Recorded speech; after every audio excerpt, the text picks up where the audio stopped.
I've personally closed over $3.7 million in high ticket sales. I've been an appointment setter, been a closer, and also been a sales manager for some of the biggest companies in this industry. But not only that, I've also helped over 100 people with no previous experience get into their first high ticket sales roles, make between $5,000 to $10,000 a month, and even leave their 9 to 5. So this video is for you who wants to skip all the fluff, all the BS, just get straight to the point of how to actually get into this industry, how to land a role and start making money. I spent a lot of time compiling this video, thinking to myself exactly what I would have needed when I started my whole journey in high ticket sales, and also talking to over 100 sales reps who started off in this industry are now making 5 to 10K a month. I asked those people, what would you have needed when you first started off to see success faster? And I combined all that into this video with literally everything that you will need to start off in high ticket sales right now and get to your first $5,000 to $10,000 per month. So just commit to watching this for a couple of hours and see where this can actually take you. I'll be giving you an exact 4-step blueprint with everything that you need to go from zero to making your first $10,000 per month with high ticket sales. Number one, what is high ticket sales and what is the mindset that you need to have in order to actually make it big in this industry? Number two, I'll teach you the entire skill set A to Z of exactly how to do high ticket sales. I'll give you the scripts to follow, how to handle objections,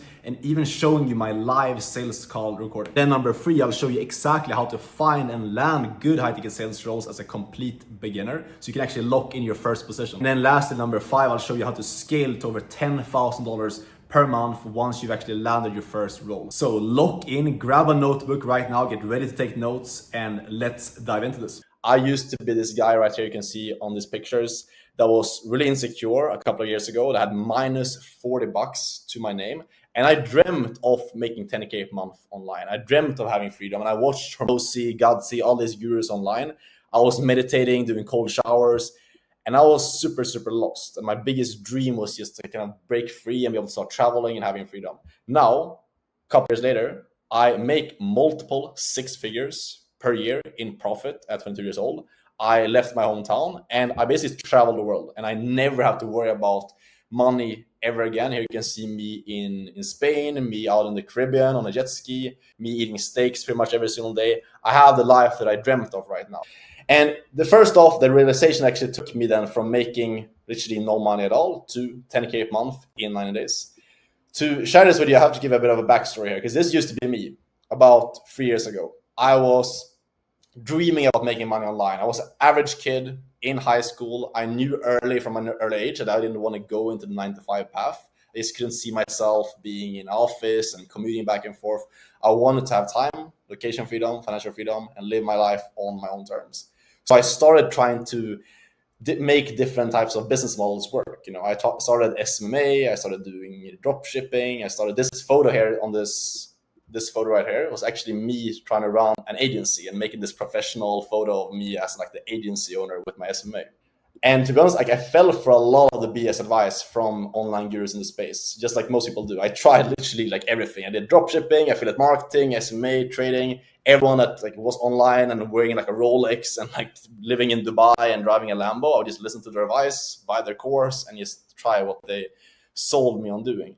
But what happened was like nothing actually worked. I put in a ton of time, money, and effort, but nothing clicked for me. Nothing actually worked out. And this actually went on for a long time. I was doing this for literally 2 years, trying business model after business model, trying different niches, couldn't figure it out. And eventually I got very desperate, because like I was getting closer to my last year of high school. I had expectations from my family, my friends to like starting to figure stuff out and like figure out a plan for my life. And the stuff that I was doing, all the money and time that I had sunken into making money online, it wasn't giving any results. And this is also the same time when I had this big kind of dark realization about the make money online industry and like how to actually figure this out that eventually allowed me to change my life forever. And what that was is that I realized that making money online, it's actually not about starting the new shiny business model that's trending right now. It's not about like gambling your money in like crypto or meme coins and like getting rich overnight and then just like getting dumped down to zero, or even about finding the right business model. In fact, like it's so much simpler than all that. What I realized was that making money online is actually about just one fundamental skill set that it all comes down to: skills. Here's what I mean. When you have the right skills, any business model that you get into can work. Because think about it like this. In reality, if you break down any business model out there, They're all just a combination of different skills put together as a business model. You know, look at, for example, drop shipping. It's content creation, it's product, it's advertising, research, suppliers, copywriting, SMA, similar. You need to learn copywriting, you need to learn sales, marketing, advertising. You need to get good at all these different skills for this business to work out. But what I realized, the problem and the reason why I hadn't been able to succeed with this, and why most people probably watching this right now haven't been able to figure this stuff out and starting to make money online, is because 97% of business models out there, they're too complicated for a beginner to succeed. Either they require too much experience, you need to have like 14 different skills or thousands of dollars in capital just to be able to compete. And that's not without even like mentioning all of the hard work that it takes to actually get an entire online business off the ground. And that is also the exact reason why most people, including myself, failed with all these business models. It makes sense. Like mastering 14 different skills is going to be hard as a beginner to do. So now that we understand that building an entire online business wasn't the right thing for me to do, and it's probably not the right thing for you to do either, to actually make your first 5 to 10K a month online as a complete beginner, the question becomes like, what do we do instead? What's the better path to take? And what did I do to actually start making money online?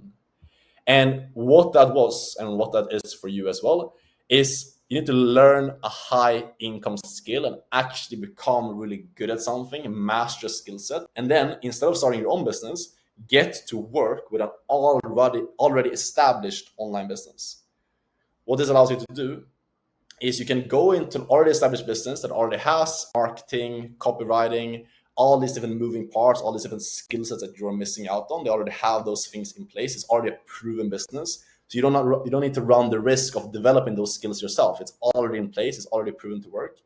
And if you just learn a skill, become good at it, go into the business, make them a ton of money using that skill that you have experience in, you get experience, and then you can provide value to that business by helping them solve a big problem using your high income skill. And in return, you get a piece of the pie, and you make money as a beginner. That's the framework. And the best high income skill that you can learn right now by far is going to be remote high ticket sales. This is the exact business model that allowed me to go from being an average kid in school with no clear path to my life and just being broke and stuck, to now making consistent 6 figures per year consistently for the last 3 years, traveling the world, having freedom, and also achieving time, location, and financial freedom to be able to do literally whatever I want, whenever I want. And I started all this as a complete beginner without any previous experience in sales or anything similar. Here you can see me actually making this type of money. This is literally me making 12K in a month, me making 14K a month. I made this money while not even working the entire month, just working a couple of hours using this exact skill set. And here you can see the lifestyle that remote high-ticket sales has allowed me to live for the last 3 years. I literally travel the world. I can be wherever I want in the entire world. I work a couple of hours per day from my laptop or from my phone. Here's me in Spain, me in Buenos Aires, me in the Caribbean, me out on on the countryside in Colombia. I literally travel all over the world, do whatever I want, and I have the life that I always dreamt of with complete freedom thanks to this. And the best part is, right now is literally the perfect time to get into this business model as a complete beginner. Because the thing is that 9 out of 10 businesses are currently desperately needing setters and closers. So basically high-ticket appointment setters and high-ticket closers that can come into their business and respond to people in their DMs for them, book appointments for them, or hop on sales calls all day for the behalf of these online businesses. Because the thing is, you need to understand that a lot of online businesses right now, they're super busy with creating content, with managing teams, and overseeing their marketing and their funnels. And that's where you can come in as a remote high-ticket appointment setter or closer. And here's how this works. What you need to do is you need to learn the skill of sales. Then you just get to work with an already established online business. And you need to just find an online business that sells a high-ticket product or service, and you can go and sell for them, help them solve the biggest problem in their business, which is going to be getting more paid clients into whatever product or service that they're selling.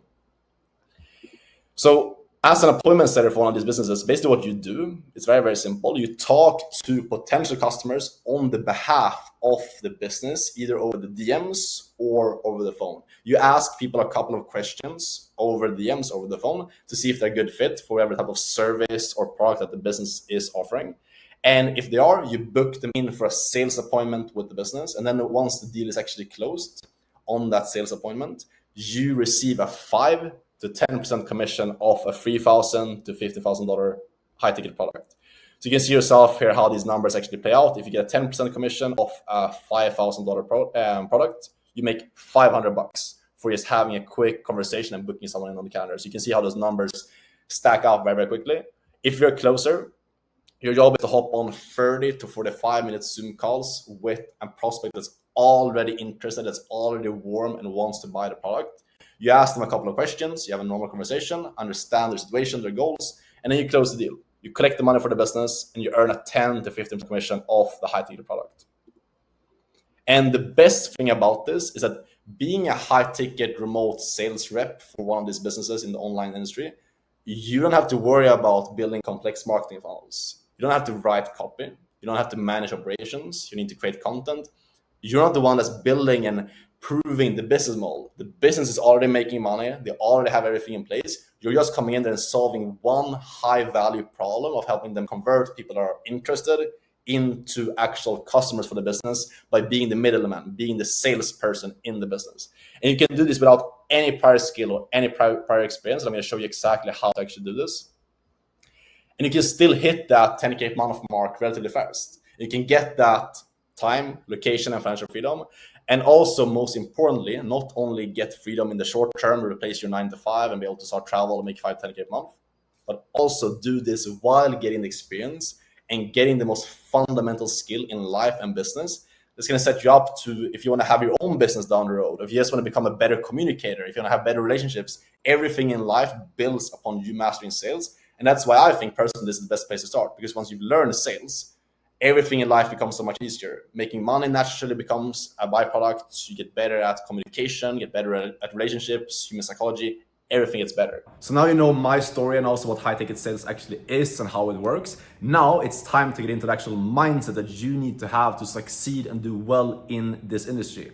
I'll walk you through exactly how the top performers think and their mindset to make over $10,000 per month in high ticket sales. And then we'll get into the fun stuff of showing you call recordings and teaching the actual skill set and helping you land your first role. I'm going to show you exactly how you can unfuck your own mind to hit $10,000 per month so fast that it feels completely illegal, okay? Let's get into this. First off, if you're doing any of these different things right now, you're completely screwed because you're doing these different things, okay? And I'm not blaming you because I used to do the exact same thing. You've probably seen other gurus online talk about you need to write down your goals, look at them every single day, visualize your goal, be super disciplined, do cold showers, self-development books, affirmations. These things are completely fucking you up and holding you back from hitting that 10K a month. And I'm going to explain to you exactly why that is and what to do instead. Because here's the thing. If you're doing any of these different things I'm showing you on the screen right now, just like I was literally doing all these different things at the same time, which is completely retarded. What's happening is you're creating this distance between yourself and 10K a month. So here's why. Because if you're doing, for example, let's say you're writing down your goal every single day. You're looking at your goal every single day. You're basically reminding yourself unconsciously how far you are away from hitting that goal, okay? And that's an issue because your thoughts create your reality. If you're unconsciously every single day looking at, okay, I want to get to $10,000 a month, you're basically telling yourself, you're affirming that you don't have that currently. You're making it very, very clear to your unconscious being that I am here, 10K a month is here, and there's a big difference in between. And this is affirming to yourself how far away you are. And it's making it extremely hard for yourself to hit those numbers. And that is why looking at your goal every single day and writing down your goal is not helping you get closer. And same thing with cold showers, self-development books. A lot of this stuff is just you wasting time instead of doing productive stuff that's actually going to get towards your goal. You're telling yourself, again, that you're super attached to this goal and you're not already there, okay? That's a big issue. I'm going to explain to you exactly what to do instead, what I did instead to go from being a broke kid to hitting 10K a month in 3 months. So first of all, like I said, when you're putting these goals on a pedestal, you're telling yourself that you don't actually have it. And that's affirming your current situation, aka you're getting more of the same that you have right now, which we obviously don't want to have. But when you think and act like this goal of making $10,000 a month is already yours, you already have that internally, then it becomes yours externally as well. Okay, so how do we actually do this? So I've made this beautiful diagram over here where I'm going to show you exactly what the tryhard, which is basically you right now, most likely, that's stuck, that's trying to make 10K per month, working your ass off, but can't even get close, versus what the rich dude is doing, the guy that's making well over 10K per month without even trying that hard. It kind of happens effortlessly because of who he is as a person. So first off, what is the tryhard doing? He's super obsessed over his goals. Every single day he sits down, looks at his goal that he's written down in some vision board and like a notebook or in his journal. And every single day, same thing. He's super far away. He's like $10,000 away. He's $9,000 away. Like there's just so much distance between where he's at and his goal. And he's constantly reminding himself of that and affirming that every single day by looking at his goal. So what does the rich guy do here? He sets a goal and then he completely forgets about it. He doesn't look at it every single day. He just sets the goal and then completely forgets about it. And then is only focused on the inputs. He's setting input goals instead of output goals. Okay, I'm going to get into that in a second.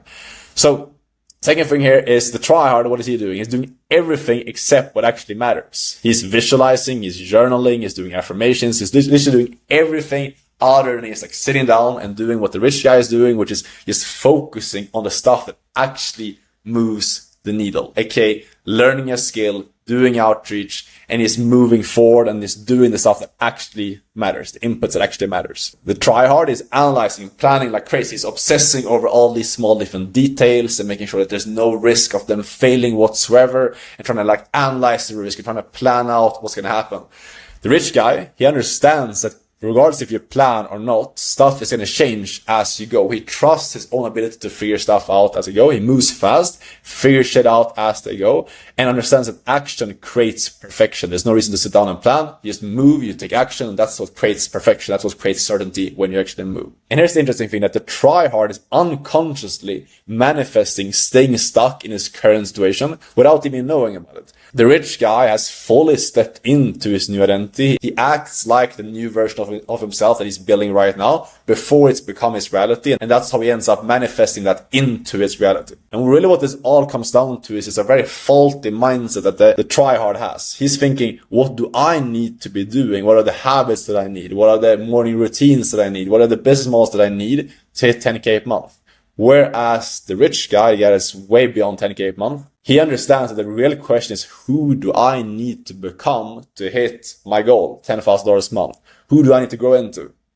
It's not about the business model, it's not about the habits, it's about who you need to be. And when you become that person, you act like them, then the results become inevitable. So I want you to ask yourself right now, what would the 10K a month version of yourself do right now in this moment? Because here's the thing. A lot of times you already know the answer to that question. You already know what you need to be doing, okay? But you're not asking yourself the right questions. You're not thinking of your life and your decisions from the right perspective, and that is why you're stuck.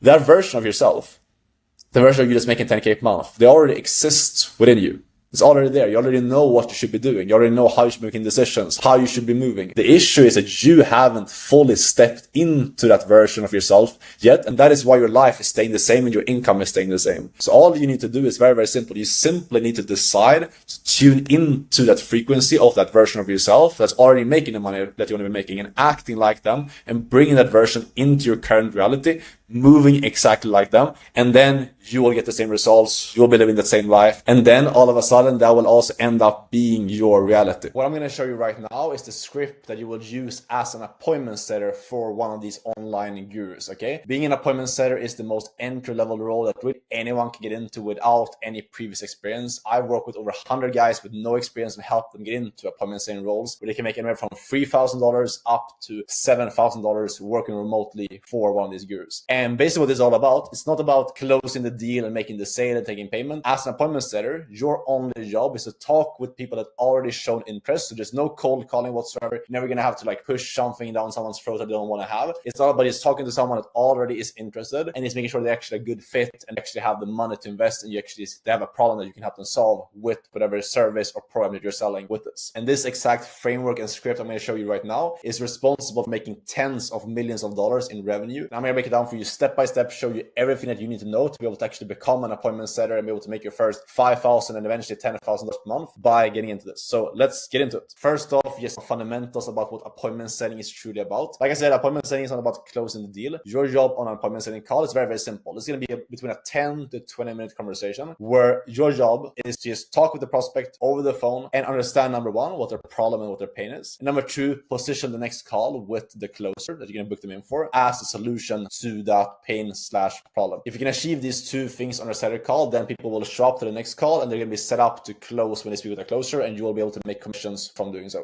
Don't overcomplicate this. Keep things simple, okay? If you just show up as an appointment setter, you just listen to the person that you're speaking with, you just hear them and truly seek to understand their situation, you will naturally ask the right questions, you will naturally have good calls. A lot of people overthink this. They take the script as like the holy grail and they overthink stuff and they sit there and like ask 50 questions about everything. The script is a framework that's proven to work, and you definitely want to follow the script because it's there for a reason. But at the end of the day, if you're just a real human being and you just listen to the person you're speaking with and act as if you're talking to a friend, you will naturally ask the right questions and you'll be able to just have a good conversation if you truly listen to the person. So always prioritize the person that you're speaking with over the script or over the process, okay? Your goal as a setter is really just to make the person feel heard, feel understood, and feel like you truly understand their problem and you have the solution, aka the call with the closer, that's going to help them fix their problem. If you do this correctly as an appointment setter, you can book anywhere from 4 up to even 8 calls per day. When I was a setter, I used to book anywhere from 5 to 8 sales calls every single day. 80% will show up on the closer's calendar. They will close about 30 to 50% of them. You can do the math yourself. When someone actually ends up enrolling, you usually end up making between $200 to $700 when someone actually enrolls. Being an appointment setter, it's not easy. It's not like the most flashy thing in the world. It takes hard work, it takes effort. But if you're just willing to like just grind, you can make really good money doing it and get freedom very quickly. And then obviously once you get good at appointment setting, then you can become a closer, which is where you can make the real big bucks, 10, 20, even 30K per month. But anyways, let's get into this actual process. Let me teach you how to actually do appointment setting. So here's the actual structure. First off, we're going to do a soft intro, so just introduce ourselves and give them an idea of what's going to happen on the call and what we're going to do on the call. Then shot across the ball, figure out what their actual intention is. We want to get an idea of like, why is this person talking to us right now? Like, who is this person? What are they trying to achieve? What do they actually want help with? AKA, what is the problem? Figure out the situation, get more context about what's going on with them right now. Then we dig into the actual problem. Like I said before, get into the problem, the pain, really dig deep there. I'm going to show you exactly how we're going to do that in a second. Figure out the impact of the problem. You will see a trend here that the entire call as an appointment setter and really the entire sales process of being an appointment setter, closer is completely based around the problem. Okay. So we figure out what the problem is, what the impact that problem is having, solution awareness, and what have they done so far to actually fix the problem? Are they aware of different solutions? How far have we gone in terms of solving the problem on their own so far? Goals. What's the desired reality? Like, what do they want if they fix their problem? What's the impact if they got those things? And then transition into actually pitching our solution, aka the next call with the closer, and like how we can potentially help them with this.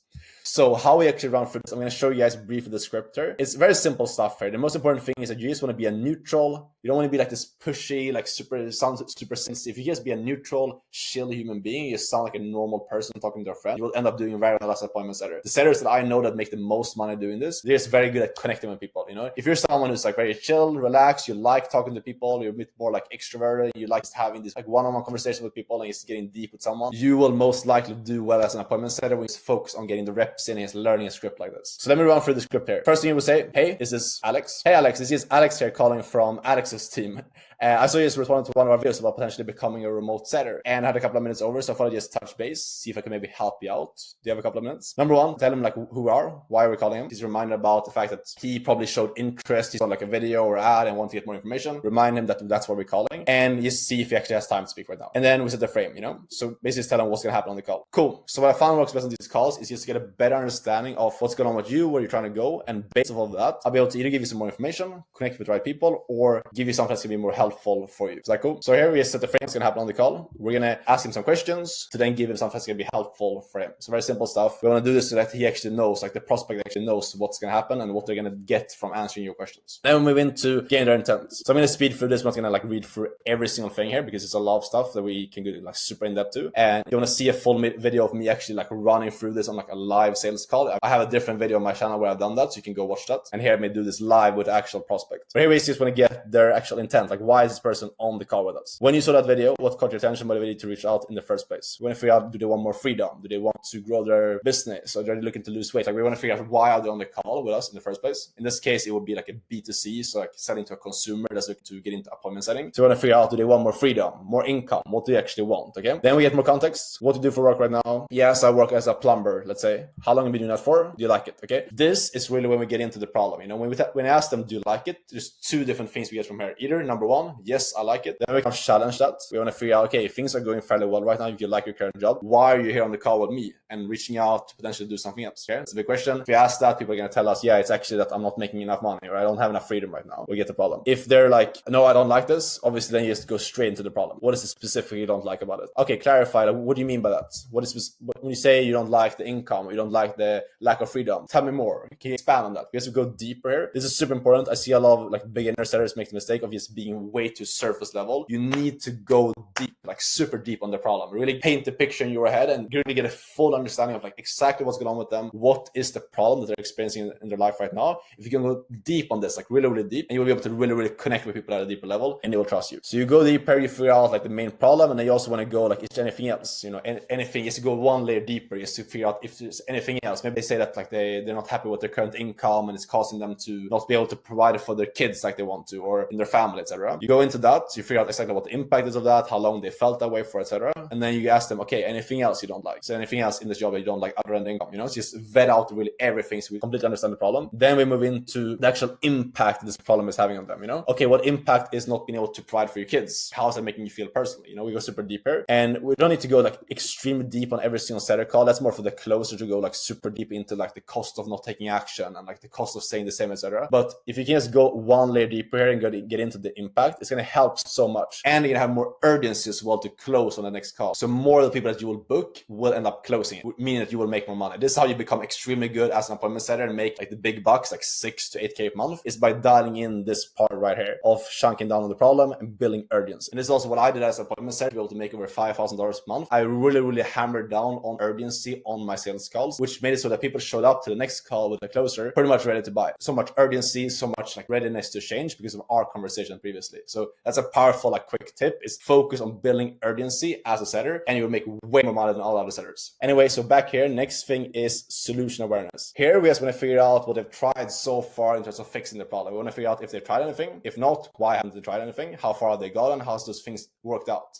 Okay, basically just getting a scope if they're doing something right now to fix the problem, and if so, obviously we want to figure out why that's not working and kind of like eliminate that potential objection or that potential like solution that they're doing right now. Let's say someone wants to get into appointment setting and they're already doing another sales job, or they're doing like drop shipping or something else. We want to figure out why that's not working and just burn that bridge from where they are to their goal. Okay. Then the next thing is we move into the actual goal section here. This is very simple. You don't need to spend too much time here. We just want to figure out what do they want. So like how much money do they want to be making? And what does that look like for them? Like what's the reality of them having achieved that goal? Is it them not working a 9 to 5 anymore? Traveling to some specific place and making, let's say 8K a month. We want to figure out exactly what that actually looks like for this person. Get very, very clear on what the goal looks like. And this is all about just defining. We want to have you hear this a lot in sales. You want to figure out the desired versus the current reality. Okay. So current situation right now, like Hell Island and the Heaven Island of what they want. We want to make the gap in between there as big as possible by making these two different situations as clear as possible. The more clearly you can define their Heaven Island versus their Hell Island, the current situation, the more urgency and pain the prospect will feel to actually want to make change and end up buying your program. And again, here we dig deeper. We don't just go surface level. We dig deeper into why is the goal important to you? What would that look like? How would you feel if you got there? What would the impact be? And then we just end this off by getting some urgency here. We're going to get them to admit to us that on their current path, they can't achieve that end goal. Okay. We do this very simply by asking them, on your current path, how long will it take to get there? And they're probably going to tell you like, yeah, it wouldn't be realistic. I'm not be able to get to 8K a month working remotely as a plumber, so I would have to make change. And then you even ask them that sometimes if they don't say it themselves, is that why you're possibly looking to make a change? Yes. Cool. Then you have a lot of urgency. They understand that they need to make a change, and they're going to be in a very good position to show up to the next call and close when they're talking about the close. So this stage, what we do is we just move into pitching the closing call. So do you mind if I share some thoughts? Yeah, for sure. Cool. And then we just basically restate to them what they told us before. Their current state, their current reality, like the Hell Island,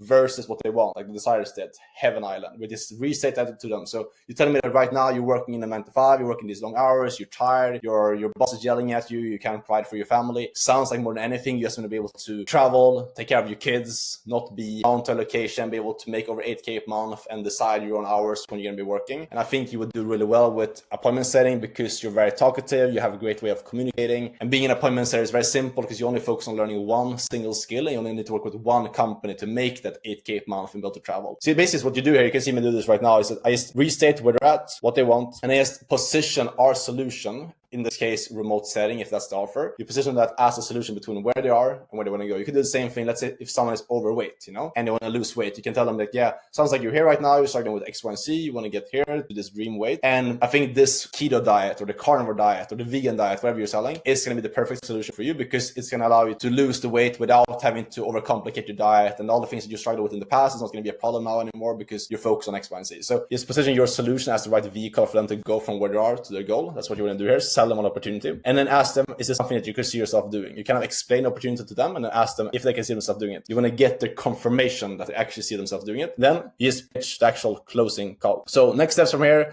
what I think is going to make the most sense for you to do is talk with one of our coaches. They can sit down with you, walk you through an actual game plan, answer all the questions, and also if it makes sense for you, walk you through the specifics of our actual coaching, where we helped hundreds of people do the exact same thing that you're looking to do, and walk you through the specifics of how that works if you're a good fit for it. How does that sound?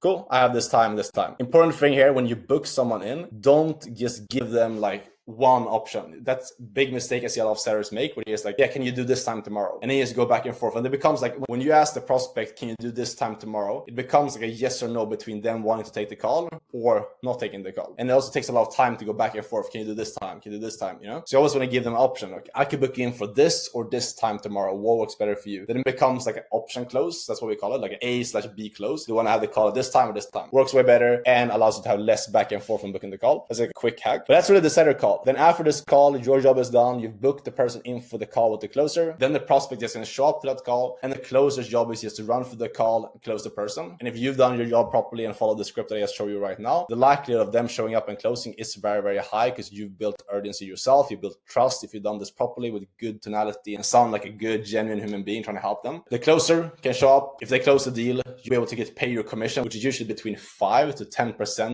as an appointment setter, which can range anywhere from you getting paid $200 up to getting paid even $500 for just taking this 10 to 15-minute call and booking someone in. So that's the exact framework to follow to get into appointment setting right now. I want to show you guys an entire appointment setting call that I personally took.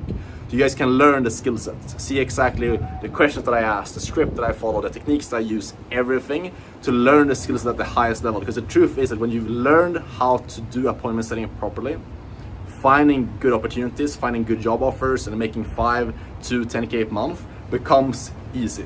So we're gonna hop into my computer right now. I'm gonna show you this entire call, break it all down for you so you can just learn the skill set from me directly.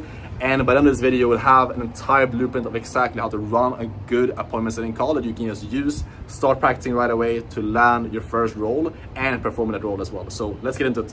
All right, so just to give you guys some quick context here before we dive into this call, there's basically 2 different types of appointment setting that exists within the high ticket sales industry. There is DM setting, and then there's phone setting. So this is going to be a phone setting call, meaning it's basically a 10 to 20 minute conversation over the phone, where my main goal is to qualify the prospect and then book them in for a closing call with the closer on the sales team. So I'm not making the sale on this call. I'm not overcoming all the objections and dropping price and things like that. The goal here is just to understand the prospect's problem, getting pain out of them, qualifying them, making sure it's actually a good fit for the program that I'm selling, and then booking them for the closer and making sure they actually show up for that second call. So it's going to be the first call. I'm calling them. This is someone that's actually showed interest. They put in their information on like a landing page on a website to get contacted.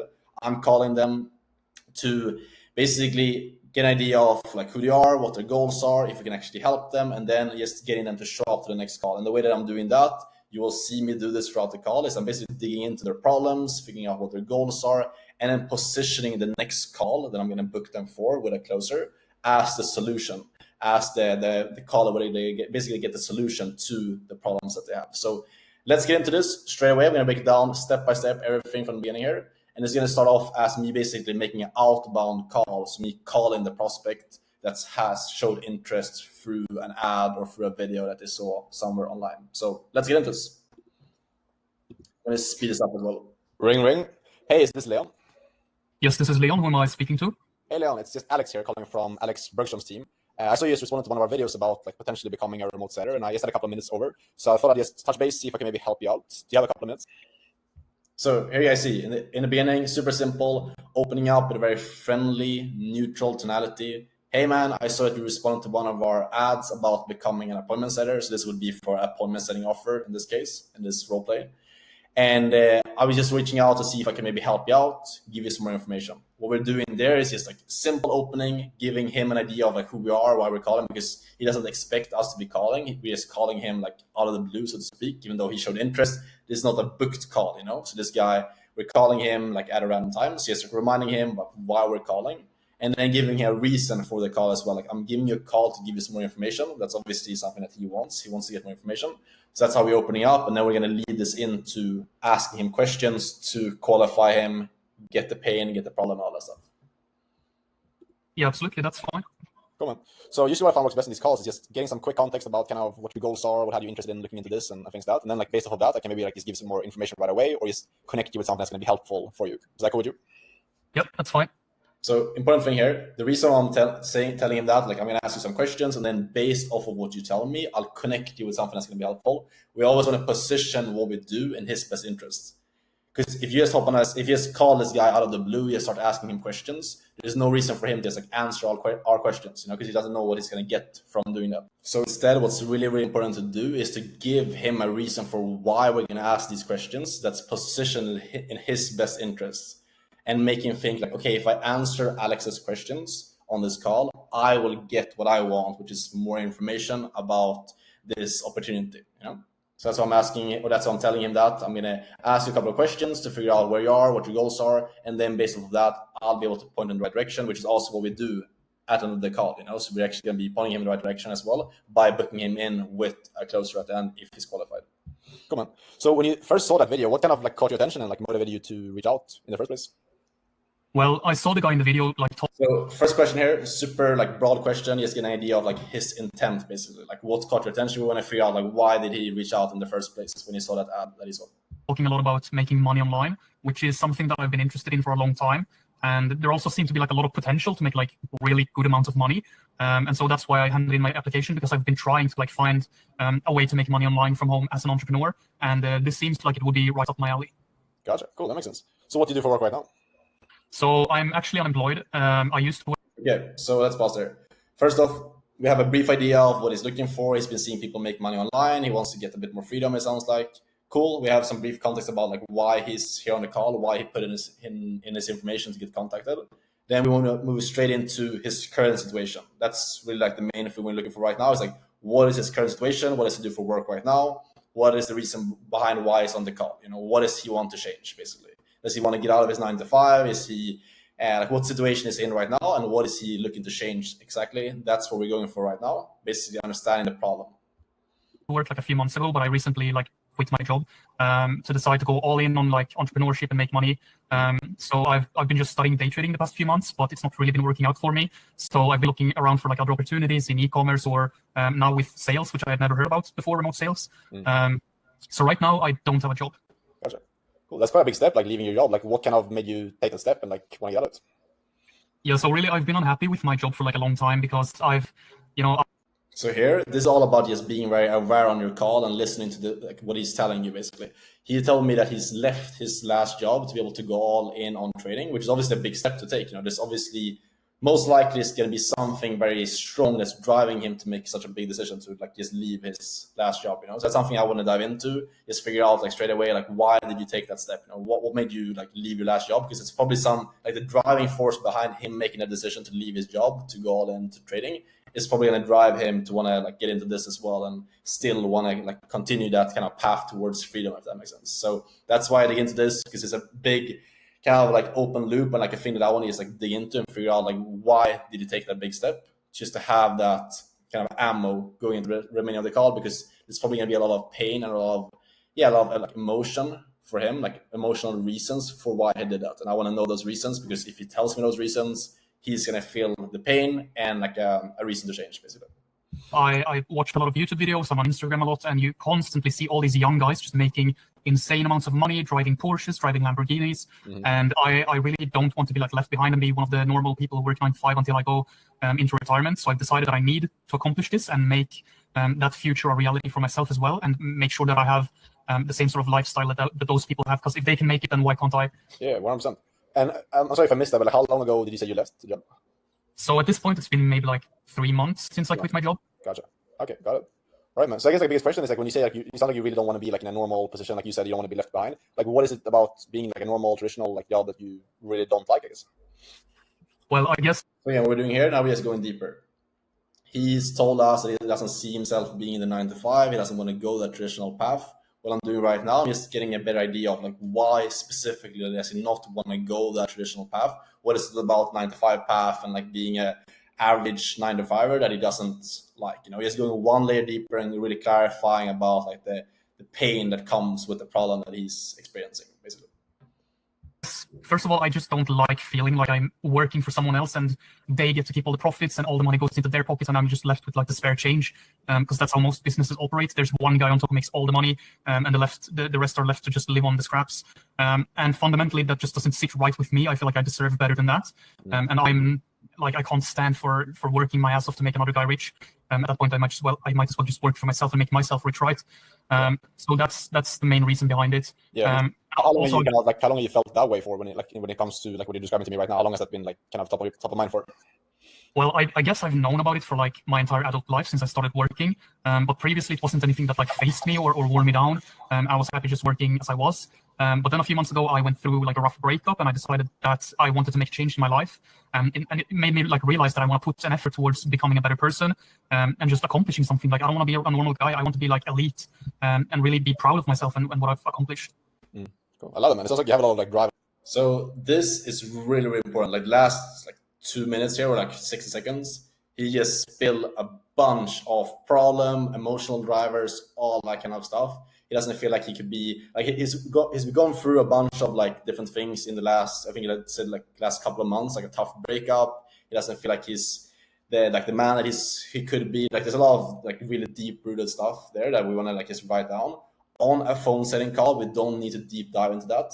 The closer, like so the actual sales call that we're gonna book him for, on that call, the closer is gonna go deeper on like the more like identity stuff of like how he doesn't feel like he's able to fulfill his potential and all that stuff to really get him to actually like step up and make change and actually buy the program or like commit to taking action. On this call, we don't need to go any deeper. We've gotten a bunch of pain problem for this guy, which is great. So at this point, we can just move on. And what I do here is when I move on, I basically understand what his problem is. So I understand that he doesn't want to be in a 9 to 5. He doesn't feel like that's the path he want to take. He feels like he could just achieve more in his life. Then he has tied that to how long has he felt that way for. That's a great process you want to use on your appointment setting calls to basically just like expand on the problem, get them to feel more pain and get them to feel more reason to change, is tying whatever the problem is to a time frame. So for example, if someone is like, yeah, I've been wanting to leave my 9 to 5 because I'm working crazy hours, I don't have time to see my kids. Then you want to tie that problem to this has been going on for 2 years, for example. Because if something has been going on for 2 years, it's a bigger problem compared to if it's been going on for only like 2 weeks, you know? Not being able to spend time with your kids for 2 years is a massive problem. Not being able to spend time with your kids for maybe 2 weeks is not as big of a problem. So just keep that in mind, is you want to tie the problem to a time frame. It just expands the problem, makes them feel more pain. It's a really powerful thing to use on your appointment setting calls. I have a lot of ambition, which is really good there. So I'm curious, like with what you mentioned that you've been doing, like the day trading so far, right? Like how has that been going so far with the day trading up until this point? Yeah, so the reason I started with day trading was primarily just because that was like the first opportunity that I learned about. And I've seen like crazy people making like $250,000 in 2 months. And I've seen like straight up millionaires from like day trading. So now we're basically digging into like what he's done to fix this, because I feel like I have the problem. I understand what the pain is for this guy, why he wants to make change. Obviously, he has a lot of like emotional drive to make change. You can tell on like how he speaks. It's very like he needs to make change. So now he's going into like what has he actually done to fix it. I want to figure out like how much action has this guy actually taken to make this change. Figure out like what path is he on right now, and basically just make sure that he doesn't have like any like parallel path to get to his goal, you know? Because the thing we don't want to do, we don't want to have like an entire seller call, figure out this is your problem, these are your goals, and then realize that this guy is already on a path that he believes is going to get him to his goal. Because in that case, there's no reason for him to buy another coaching program and buy our product, you know? So we need to like eliminate his current path from where he's at right now to where he wants to go. And that's why we're digging in and figuring out what he's actually tried so far and how that's going for him. So it is an incredible opportunity, but it's also incredibly difficult. And I've been like hardcore studying now for a few months, and I just realized everything about day trading, it basically goes against common human sense. Like it fucks with your mind, and it's so hard to like wrap your head around, and it's incredibly taxing mentally. So I just feel like, sure, it's a great opportunity. I love the aspect of being able to just sit in front of a computer, just press some buttons and literally print money from thin air. But I've also realized it's going to take too long, it's going to be too stressful, and I'm not going to be able to make it in the time span that I need. So that's why I'm looking for better, like more straight up business oriented opportunities. Gotcha. But when you say like in the time frame that you need, like what do you mean? Like, is this becoming more like a priority where you need to like get something going in terms of like getting money in, or? Oh yeah, it's 100% of the. Yeah, here, this guy, that's a big thing I always want to dive into. That's why it's so important to be really aware and really be like in tune and have your focus on the words that he's saying, because they're always gonna, like the prospect is always gonna say these like small keywords that are super important, and if you miss them, you might miss like a massive pain point for them. This guy was saying like, yeah, that is not going to allow me, like trading is not going to allow me to get an income as soon as I would, or as soon as I need to, something like that. And when he says like, I need to, those words kind of implies, because again, this guy is not working right now. He said that before. So in the context, it makes sense. Like this guy probably like, he needs to start making money, or else he's going to like end up on the street, you know? So time is of the essence. There's a lot of urgency for this guy to make change. And that's why I'm digging into this, because again, like if this guy hasn't made money for a long time and he's been like trying to make money, he's living off savings, there's a lot of urgency behind that. Like he needs to start making money, or otherwise he might be in a shitty position. So that's why we're digging into this and figuring out exactly like what's the time frame and like how urgent is this for him. A priority for me. Every day that I'm not like making progress is really depressing, and it taxes on me mentally to not feel like I'm improving, actually getting somewhere. And basically my worst fear at this point is me having to go back to a 9-to-5 and settle, and just settle for a normal salary, settle for working for someone else and making them rich. And I don't see myself being able to live that sort of lifestyle.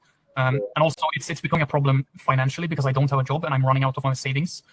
So preferably I want to make money before I completely deplete my savings and I'm forced to go back to 9-to-5. So I am under some form of like time restriction. Yeah, I hear you on that. Okay, got it. So have you looked into anything else then, like outside of trading and like now obviously remote sales?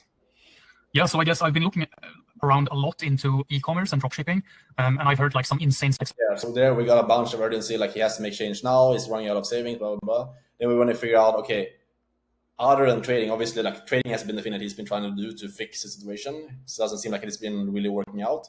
We want to figure out like, is this guy doing something else? Because this guy might be doing, maybe he started like dropshipping last week, we don't know, you know? So we want to figure out like what he's doing outside of that, or if he's doing something else, to, if that's the case, eliminate that path and really sell him on, okay, remote sales is the path in this example, because we're selling a remote sales offer. But basically it's like sell him on that our offer and like our path to success is the best path for you to take, and eliminate other paths that he could potentially be on. Because that's what we're doing right now, figuring out what things he's been trying, how those things have been going, and we're getting closer and closer to like just selling him on remote sales, this being the path, and then booking him in for the next call. Stories, and it seems like everyone and their mother is making money from dropshipping online. So I've seen a lot of content about it on YouTube and Instagram. The problem I find is, one, I've heard it's like unbelievably difficult, but people make it seem easier than it is, just to like sell you on their course and whatever. So I find the struggle to be finding who to trust and who to learn from. I'm also just not sure if it's worth the time investment. Like if I have to spend 8 hours a day for the next 2 years and I still don't make it, like at what point do I give up? And at what point do I realize that I've been wasting my time and this isn't real? So I'm a bit scared about going into dropshipping and e-commerce, but I've been considering doing it. Yeah, that makes sense. So yeah, I definitely have some thoughts for you there as well regarding that. But it makes sense. So I guess like the question for you is like, let's say you're able to like figure this stuff out and like actually like finally kind of break through and get to a point where you can actually start. Cool. So now we have an idea. Like he's been doing trading, hasn't been working out. He hasn't actually tried anything else because he's been scared to try other opportunities. I'm happy with that. We can move on. Now we move into the goals part and figuring out like what's the actual desired situation, like what he actually wants to really like build that like heaven island for him of what he wants to achieve. Because if trading hasn't been working out for him, it's pretty obvious. Like he understands that trading is not going to be the path that's going to get him to his goal. He is not trying something else. Then we don't really need to eliminate other paths. We can just sell him on the path of why remote sales is going to be the best path for him to take. aka selling him on our offer, why our offer is going to be the best path for him to succeed on. So let's keep going here. Making the income that you want, start becoming an entrepreneur, not have to go back into the 9-to-5 job. Like, what would be the goal for you there? Like, what would you want to be bringing in, like, ideally per month to be able to have the freedom that you want and live the life that you want? Well, I guess to start off, I would feel quite accomplished if I could bring in at least like $5,000 a month post-tax. Because at that point, I already make well above what most normal people in my country makes, and most people probably cash out like $2,500 a month. And those people, they have to work 40-hour work weeks. So if I can make twice that and work less, I will already feel successful. But then that's not my final goal, because I want to be like in complete control of my future. I want to be able to travel. I want to be able to drive fancy cars. I want to own a Porsche. And I also want to be able to give back to my family, my friends, and my grandmother. And that's a higher state of financial wealth. So the goal is to become honestly a millionaire, not to sound cliche. But at a starting point, just making 5K would be sufficient. Gotcha. Okay, cool. Love it, man. Awesome. So pretty straightforward, man. It sounds like you have very clear goals, like very clear direction for you looking to go in, which is great. Like that helps a lot in terms of like obviously being able to get there if you really know what you're looking for and like where you're going. So I have some thoughts for you here, man. Definitely. Cool. So now this one, I feel like we have everything we need. Like he told us basically everything that we need to know right there. He wants to be a millionaire long term. He wants to drive nice cars. We want to provide for his family. But his short term goal, I think he said around like 5 to 10K, if I'm not mistaken.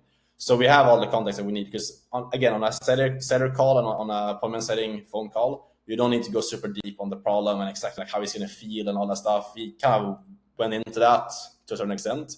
But it's enough, yes, understanding like how much he wants to make in the short term, like having an amount, 10K a month, for example, understanding where he's at right now, how much he's making, and the fact that this guy doesn't work right now. We have everything that I feel like I need to know like about this guy on this call. So now it's about just going into actually like pitching him on why appointment setting is going to be the best path for him to take. So why like remote sales, aka the product that I'm selling on this call, why it's going to be the best path for him to take. And then booking him in for the call. So a couple of key notes here that I want to share with you guys is number one, notice the tonality that I'm having on this call. I keep a very, very neutral tonality throughout the call. I see a lot of people making the mistake of having this super like upward inflecting tonality where it sounds like you kind of questioning yourself in all the questions that you're asking. You want to avoid that. You want to keep a certain neutral tonality. Almost like if you're giving orders to someone, kind of like how I'm speaking right now. That's a very good tonality to have. You sound neutral. You don't sound like you're kind of questioning yourself. But at the same time, you don't want to sound like some crazy, like military, like aggressive dude, like seem like a dick on the call, you know? So neutral, friendly, but certain tonality. So you sound confident. You sound like a leader. It's very clear that I'm leading this guy through the call. I'm asking clear, short questions with certain tonality. It sounds like I've had this call multiple times. That comes from practice because I've taken thousands of calls like this back to back. So that's why it sounds like that. But the way you can like imitate that is just by using a certain neutral tonality and trying to avoid that like upward inflecting like tonality where it sounds like you're asking questions. And also just doing as many reps as possible. If you practice this script over and over again, you practice doing calls, role play with friends, family members, things like that, you will naturally start speaking in the correct way as well, and you'll have calls like this. So now we're gonna get into the pitch, which is probably the best part of this call, where I do a pretty like advanced pitch, I guess you could say, for a phone setting call, where I basically just want to make sure that this guy is really, really bought in to our offer before I book him for the closer. The reason why I do that is because if you want to make a lot of money as an appointment setter, the best way you can do that is getting people extremely bought into the opportunity that you're selling. If people are bought in when they show up to the call with the closer and they think to themselves, this is the vehicle that I need to do to succeed. For example, in this case, I want to make 10K a month and have freedom. Appointment setting and like remote sales is the best path for me to get there. If this guy believes that, he is going to be so much easier to close for the closer. Because the closer basically needs to overcome maybe some limiting beliefs, build some urgency, and then you sell him on the program. It's so much easier to do compared if the guy shows up to the call and doesn't really know what remote sales even is. So that's basically what the rest of this call is going to be. Me selling him on the opportunity, getting him bought in, and then booking the closing call. So let's check it out. There's some like feedback if you're open to it. Yeah, of course. Cool. Because like to be honest with you, man, like it sounds like you, like I said, you have clear goals. You're obviously a very like ambitious, young, driven guy, and so like you tried the stuff to get there. It's not like you're not doing something to get there, and you're just like dreaming. Like you're obviously doing stuff to get these goals. You quit your job. You're doing day trading. Sounds like the biggest thing that's kind of like missing for you in terms of getting to these goals of becoming an entrepreneur, making money that you want. Is just the fact that you've kind of been in a very complex opportunities. Like you said, you've been doing day trading. That takes a lot of time to learn. You've heard about e-commerce, and a lot of people that I work with, and myself included, they've done the same stuff. They tried e-commerce, they tried trading, and the issue with most of those things is like it requires you to learn like 5-10 different skills at the same time. It's like how to market yourself, how to get clients, how to build websites. Or with trading, like you're taking a ton of risk. It takes you a lot of time to learn the skill. We're talking like years in order to start making money from it. So I don't think the issue for you is that you're not like committed. It sounds like you have a lot of commitment, a lot of drive. It sounds like you're just putting that into the wrong type of vehicle, the wrong type of opportunity right now. And the good part about it is like, because doing remote sales basically solves that problem for you completely. Because remote sales, I mean, a remote seller specifically. No, so basically what I'm doing, very simple stuff. I'm just helping him see why the stuff that he's tried before didn't work out. I'm kind of like taking the blame away from him. It's like, it's not your fault. Like, it sounds like you've been working hard. It sounds like you're committed. The issue and the reason why you haven't succeeded is because you've been in the wrong vehicles. You've been pursuing the wrong type of opportunities that even if you worked super hard, it was hard for you to succeed with it, And that's going to kind of almost like a light bulb moment for him where he's like, oh yeah, this is the reason why it hasn't worked out. I want to give him some like insights that's kind of, I guess, like new to him, stuff that he hasn't thought about before. Because then he's going to realize, yeah, like this guy's right. Like the reason why I haven't succeeded was because of this. It's so simple. So I just need to, and then obviously I position what we do as the solution. So I tell them like, this is the reason why everything that you tried in the past hasn't worked out. And this is also the reason why what we do on our end and why this offer and this opportunity is going to be different. If you get that like method, or if you do that process correctly, people are going to show up to the next call and people are going to buy 100%. Super powerful stuff. So basically, just to recap, what I'm doing here is I want to position and just help him understand why everything that he's tried in the past hasn't worked out and why this opportunity is going to be different from the stuff that he's tried before. That's what we're doing right now. Basically, what it is instead of having to build your own business and learn like 15 different skills, you're focusing on one single skill. You're focusing only on learning literally the most fundamental skill in business, which is sales. And then you just need to like find one client to work for, one business to sell for. And doing that, you can make 5-10K a month fairly quickly if you're committed to it. You can decide your own hours, work from wherever you want, and then also set yourself up so in the future, if you want to do day trading, if you want to do like whatever the long-term goal is to become an entrepreneur, you can use the capital and the skills that you've learned to then put into that and have more success as a result of that. So honestly, like based on what you're sharing, I think it's going to make a ton of sense for you to get into this because it's going to align with your goals. It's going to allow you to make the money you want. It's going to allow you to break through so you don't need to go back into the 9-to-5 job because the path to 5K a month in this industry is way quicker because really like all it takes to succeed is learning the skill set. So again, this can be applied to any offer that you'd be selling. If you're selling a fitness offer, for example, you do the same thing. You basically sell them on your guys' unique method to success. So let's say that someone is looking to lose weight and you're selling like a carnivore coaching offer or like a vegan coaching offer or like a keto offer. Then what you would do is you will tell someone, okay, so the reason why like the stuff that you tried in the past hasn't worked out is because you've been committed to the diet. You've been sticking to the diet, let's say, or let's even say like this, let's say you had the drive and the commitment to succeed, but because you've been eating the wrong way, you get hungry, You get hungry because of that, and that's why you always fell off the path. What we do on our end is, with the way that we'll teach you to eat, you're not going to get hungry. You're not going to feel hungry, or whatever the benefit is of what you do, what you teach. And because of that, you will finally achieve your goal. So basically, it's help them understand, like, the stuff you tried in the past, it hasn't worked out because of X, Y, and Z reason. What we do is going to work out because it fixes X, Y, and Z problem. This is a super powerful framework. It works for any niche.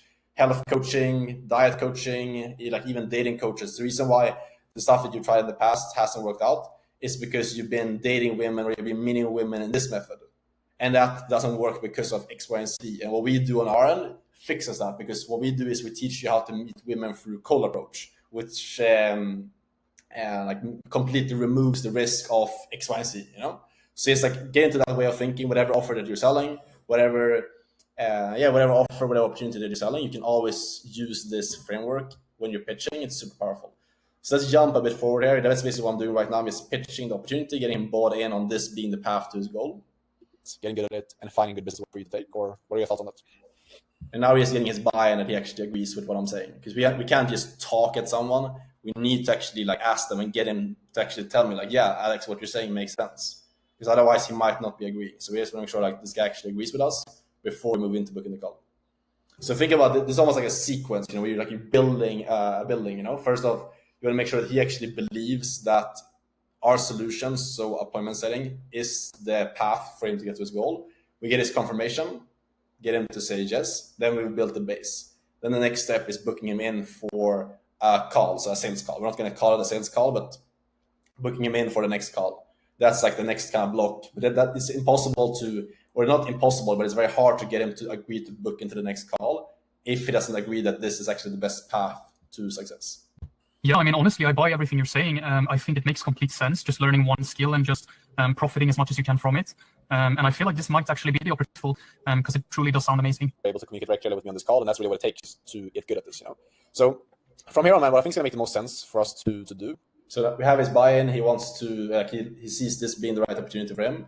Now the next step is just booking him in for the actual sales call.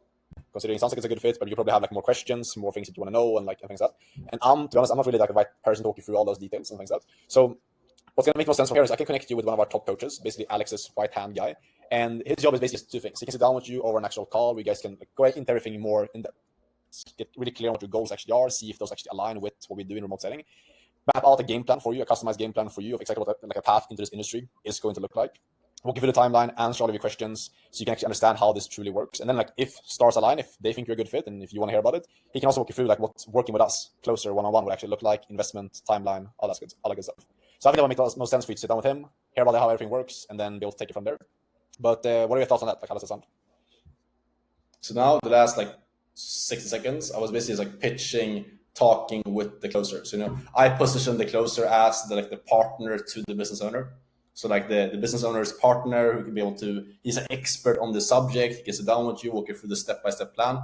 You basically just want to like build that person up to make it sound like this valuable person to speak with, who's going to like give them the solution to the problem and all that stuff. You know, it's the more you can do that, like build that person up, the more likely this prospect is going to be to show up to the next call, because it feels like he's going to talk with someone that's actually valuable. He's not going to like reschedule the call. He's not going to like just no show because he's been given a favor to speak with the closer.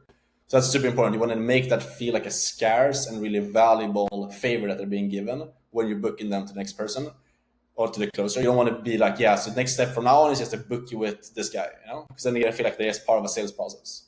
It's all about, like, okay, so we had this conversation. I think what's going to make most sense for us to do from now is I'm willing to book you in and almost like give you access to business owner's partner. He's going to be able to sit down with you, walk you through next steps, walk you through a plan, exactly step by step, a roadmap of how we can help you go from where you are to where you want to go. Like, just build it up and make it very valuable for them. People will show up, show rate is going to be higher to the next call, meaning that you will make more money as an appointment setter because it's a commission-based role.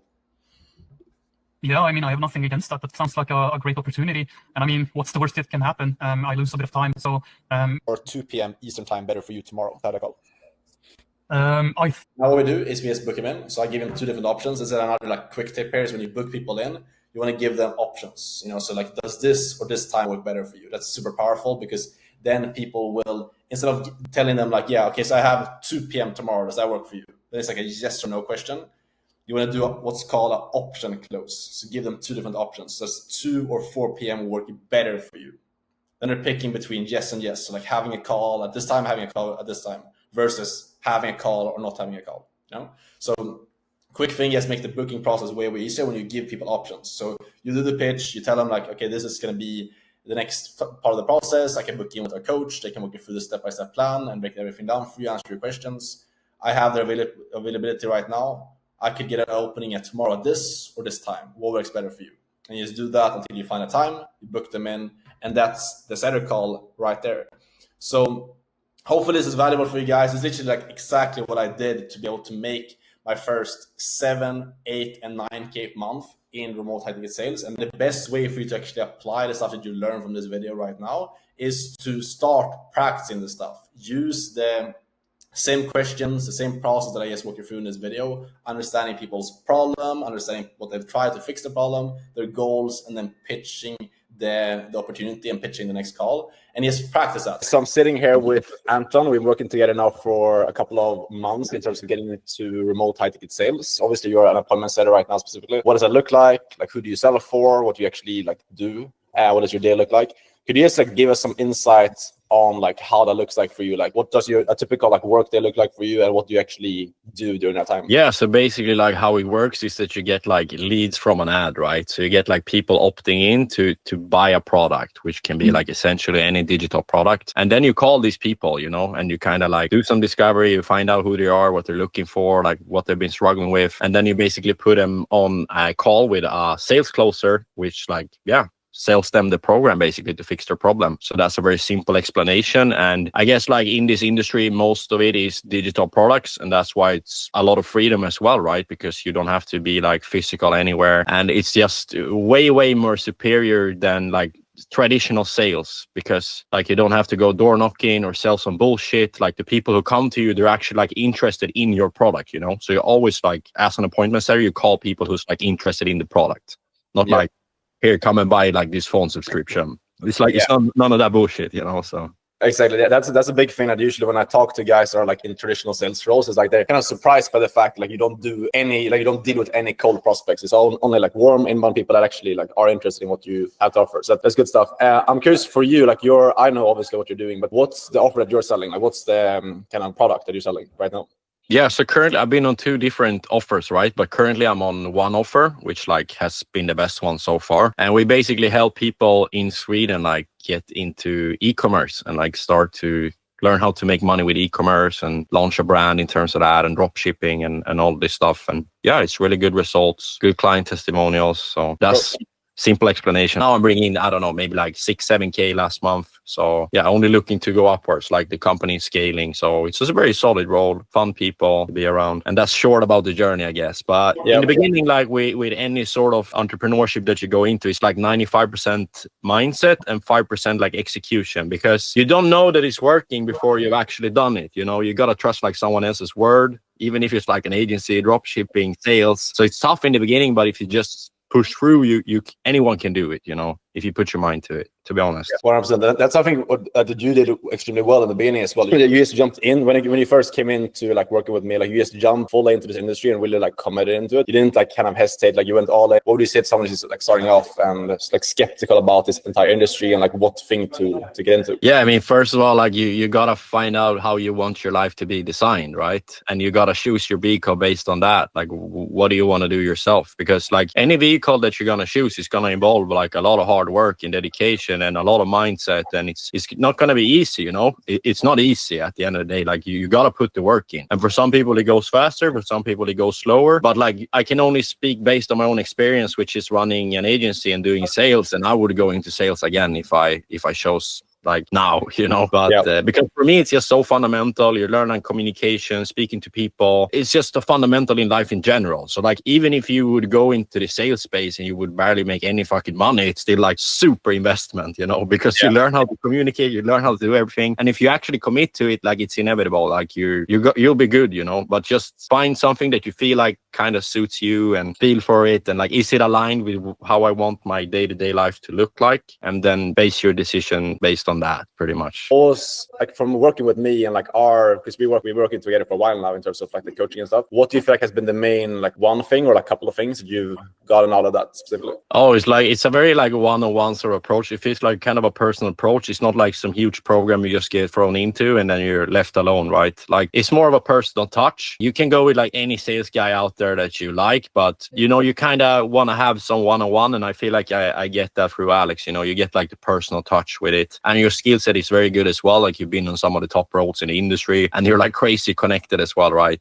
Like when I wanted that new offer, it was like bam, bam, bam, interview, and just spamming me with interview. So it's like, you know your shit, you know. I think most of the programs out there, they're probably good, but a lot of them are like very, very big, you know, and some of them, there's people that's barely making any money inside of it. It's just like a huge group. So for me, I like the personal touch. If I would invest in anything like in the future, I want sort of the personal touch. Like at the end of the day, you buy into the person, not just like the information it's all good, you know, in most of the programs, but you got to buy from someone that you like resonate with and someone that you believe in. And that's pretty much it.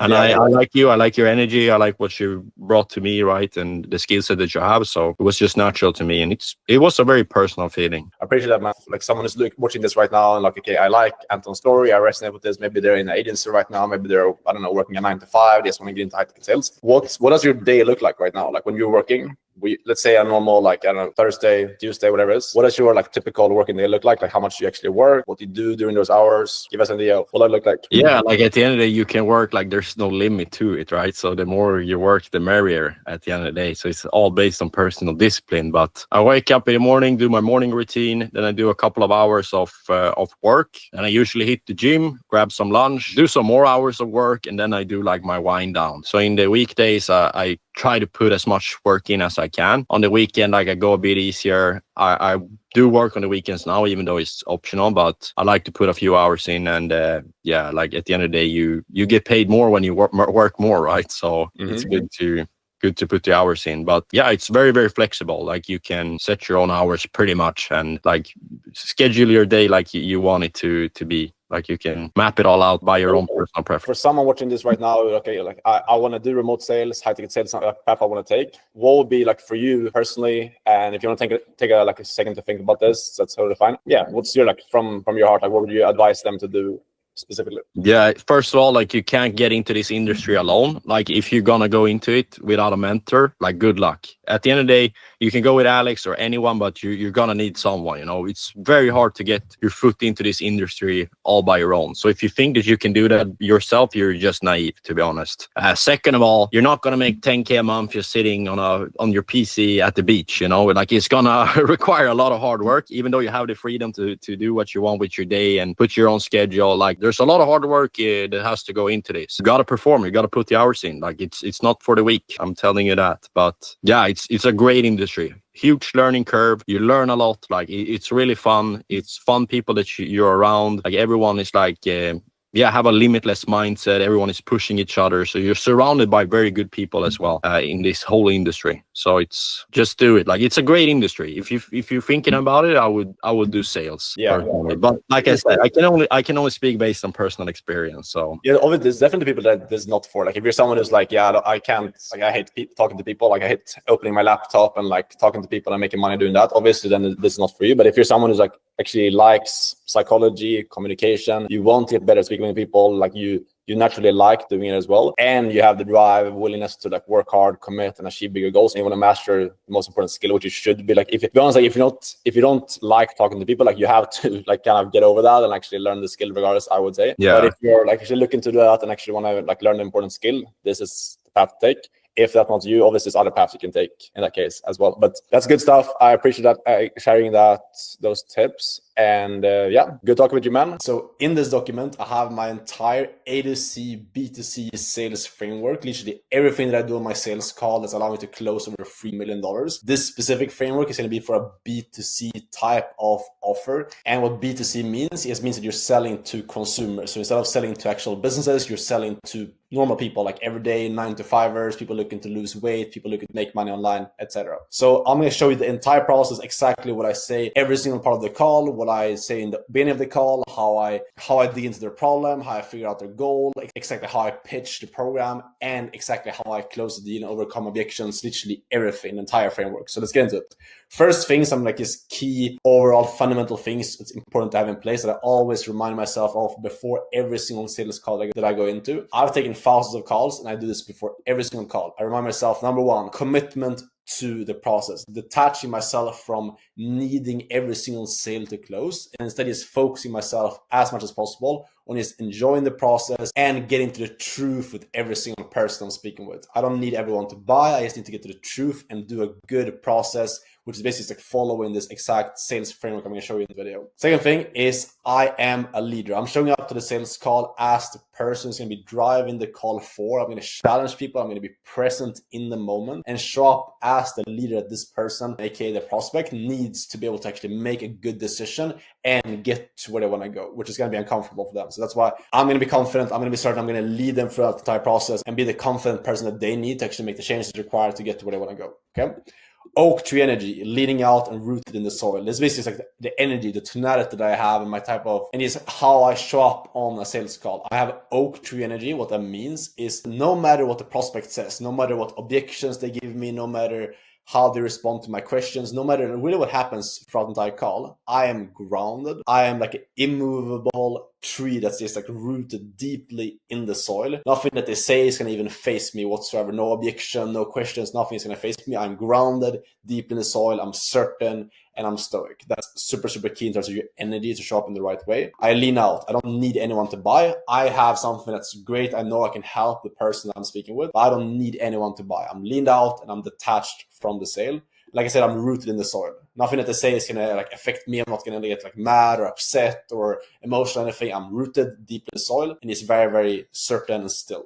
Super important in terms of getting into the right state. I'm present. I listen to every single word that they say, okay? Super important for especially beginners if you're trying to get into high ticket sales right now or you're like newer in high ticket sales and closing.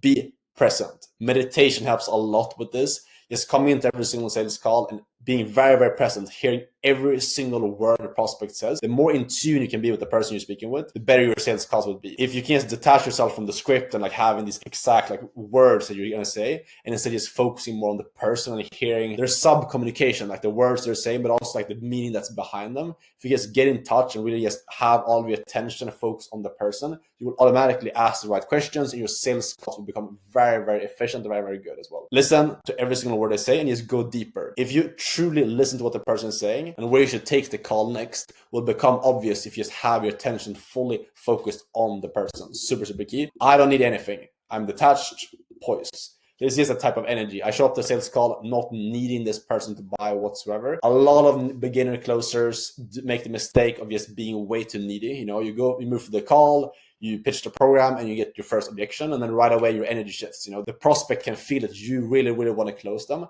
and that kind of turns them off, you know. So really embody this energy of like, I don't need this prospect to buy. I have this great thing, I have this great offer, I know I can help this person, but I'm detached. I don't need this person to buy. I'm just gonna get to the truth of if they're actually ready to overcome whatever is holding them back to get to where they want to go, if they're actually serious about making this transformation happen. That's it, okay? You don't need the person, you don't need them to buy. Super, super helpful to get into the right mind space. These things are stuff that every single time before a sales call I hop into, I look at these things just to get into the right state. Now we're gonna get into the actual sales process. So up here, this is what you will see. This is basically what I do before I drop the price. I want to make sure before I drop the price and I get into actually closing the prospect, that we have all of these different beliefs in place. And this is something that I learned from a mentor that I had. His name is Cole Gordon. He teaches this framework, which basically what it is 7 beliefs. 7 different beliefs that a prospect needs to have in order to buy. If the prospect believes that, number 1, they have a pain, they have a problem that they need to solve. Number 2, they can't solve that problem on their own. They have doubt that they can't solve it on their own. They have a cost, aka they have a cost associated with not solving the problem. For example, they're overweight right now, and if they don't fix that within the next 2 years, they're gonna have serious health issues, or they're not gonna be able to shop for their kids like they want to do. There's a serious cost to staying with the current pain that they're experiencing. Desire, there's a desirability if they fix the problem. Money, they have the money to be able to actually invest in fixing the problem, and they're also willing to invest money to fix the problem. Support, they have support from like friends, family, maybe their spouse, maybe their partner in fixing the problem. And then trust. And what trust means is 3 different things. Number 1, that they trust in you, aka the salesperson. They trust in the actual process, the actual program that you're offering. And number 3, they trust in your company to be able to actually help them deliver on the results that they want. If your prospect has all these different 7 beliefs in place when you drop the price, you will close that person. There's not going to be any objections whatsoever. Every single objection you can get is going to be traced back to one of these things. If you can check all these boxes before you even get to the price, you will have objectionless closes. And this is exactly how I'm able to do my sales calls without getting any objections at the end of the call, because I'm checking out all these different things throughout the call in a very specific way I'm going to show you before we even get to the price drop. So let's get into how I actually do this. The process that I use is right here. So first off, when you hop on the call, first thing we do, pretty simple, very straightforward, is an intro. We hop on the call, and I see a lot of beginner closers make the mistake of sitting here for like 10 minutes, asking them about like, what's your favorite basketball team, and like, where are you based, and what's the weather out there. Don't make the mistake of seeming like an absolute beginner by spending like 10 minutes in the like intro part. This should be quick, straight to the point. Think about it like this: when you go to the doctor, does the doctor waste like 10 minutes just like talking about all these random things, or are they straight to the point? Straight to the point, okay? A lot of people think that if I sit there with the prospect and we find like common grounds between us, you know, like we're interested in the same sports team or we grew up in the same town, that they're going to trust you more. That is not true, okay? The person is going to trust you the most when you seem like an expert, because you ask good questions, you get to the problem quickly, you ask insightful questions, and you give them insight into why they're experiencing the problem, okay? When you go to the doctor, you start trusting the doctor because they're asking you these good questions. They're asking you, okay, are you feeling pain right here or right here? Or this is probably why you're experiencing pain. And they're giving you like an actual diagnosis to your problem. That's when you start trusting them, not because you grew up in the same place, okay? Same thing applies on your sales call. Be very, very quick when it comes to the intro here. What I will do, I will basically ask them one question. Hey man, how's your day been so far? You just coming out of work or what's going on? I just like kind of check in with them, like get on the same level, give them like a quick insight. Yeah, I'm just coming out of a call before this, excited to talk with you right now. Just quick, doesn't have to take more than 30 seconds. Hey man, what's going on? How's your day been so far? And you just tell them like, yeah, I was coming out of a call before this. I was just out for lunch. I was just at a workout. It was really good. Now I'm excited to speak with you. That's it. Doesn't have to be anything crazy.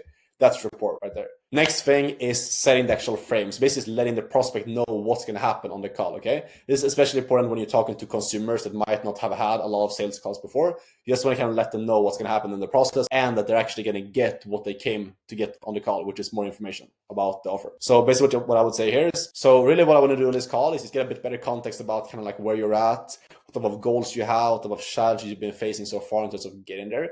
Just see if I can really like help you out with what we do on our end. And if things make sense, if it's in alignment with what we do and we can really help you out, I'm happy to walk you through more like a customized game plan of what it's going to look like for you specifically, answer all the questions, and walk you through how you can get started with. Is that cool?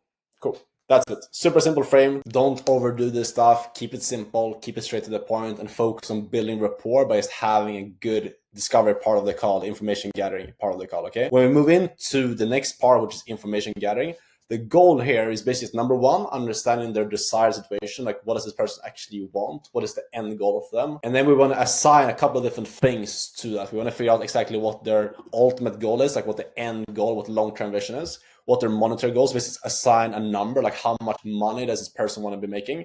That could also be like a dream weight or a dream partner. You can assign different types of like numbers. It doesn't have to be specifically money, but in this example, is to keep it simple. We're going to keep this for like a business opportunity offer. So like how to start an offer, basically teaching people how to make money online and get to their first, let's say 10K a month online and replace their 9 to 5, which is one of the main offers in this industry. Okay. So we want to get a number of how much actually want to be making.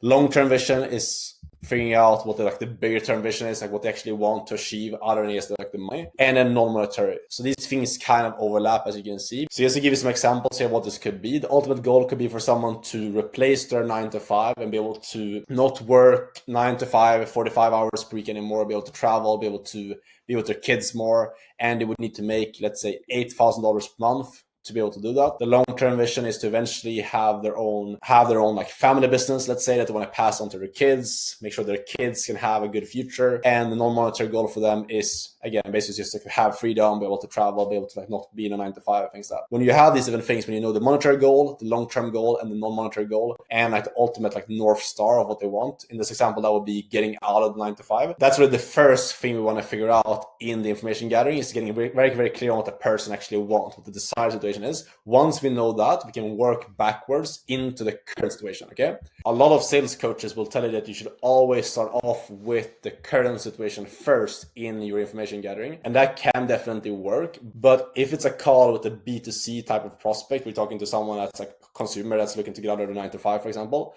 a lot of times they don't actually know what the problem is, they don't actually know what the issue is. So if you start digging in through figuring out like what they're struggling with right now, etc., it's going to be very hard for you to like diagnose them because they don't even know what their problem is themselves, So it's way better to start off with the desired situation right away. You will get a clear like North Star of what the person wants, and then you can just kind of backtrack and work yourself from that and figure out like how far away are we from that goal right now.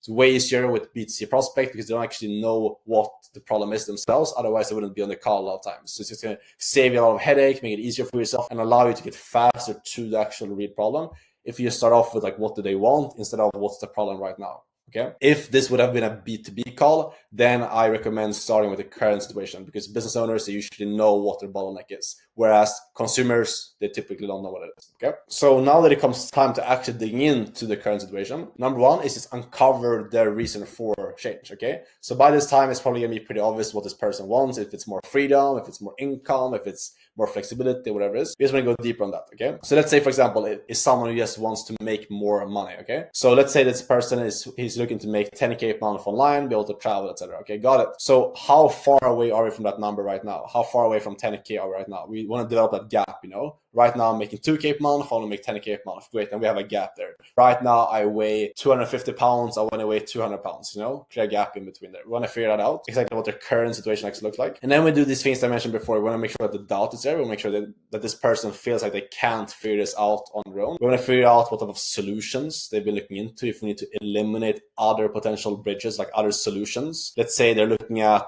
a drop shipping program and looking at doing trading and looking at doing a marketing agency. We want to figure that out. We want to know what the other things that they're doing to fix their problem, so we can eliminate those other potential bridges from their current to their desired situation and really sell them on our solution. Okay. And then we want to do cost and why now questions. We want to figure out how much action has this person actually taken so far to get to their goal, and really dig into and get them to understand the cost of them not making change. Why now they actually want to make change and overcome any limiting beliefs, fear, etc.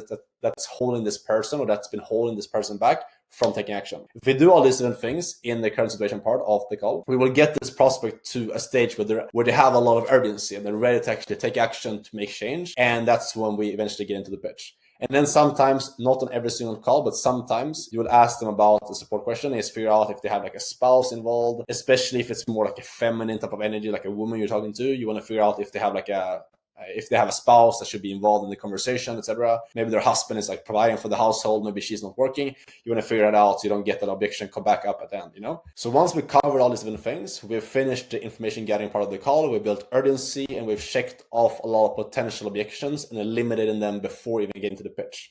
Next thing is just about building the trust in our solution and customizing our pitch to exactly what their problem is, and also the things they've tried in the past, okay? Before moving into the pitch, we need to actually do a transition. So wrap up discovery, pre-pitch, and where do we go from here? Okay, first off, wrap up discovery. Basically what that's gonna sound like is something like this. Cool, man, so I don't feel like I have any more questions. Makes a lot of sense about like where you're at, the type of goals you have, what you're looking for help with, and we can definitely help you with this as well. So I have some insights and some thoughts I wanna share with you if you're open to it. That's it. That's just you wrapping up discovery, letting them know that you don't have any more questions and that you feel like you can definitely help them, and that you have some thoughts. Basically, it's getting permission to share your thoughts.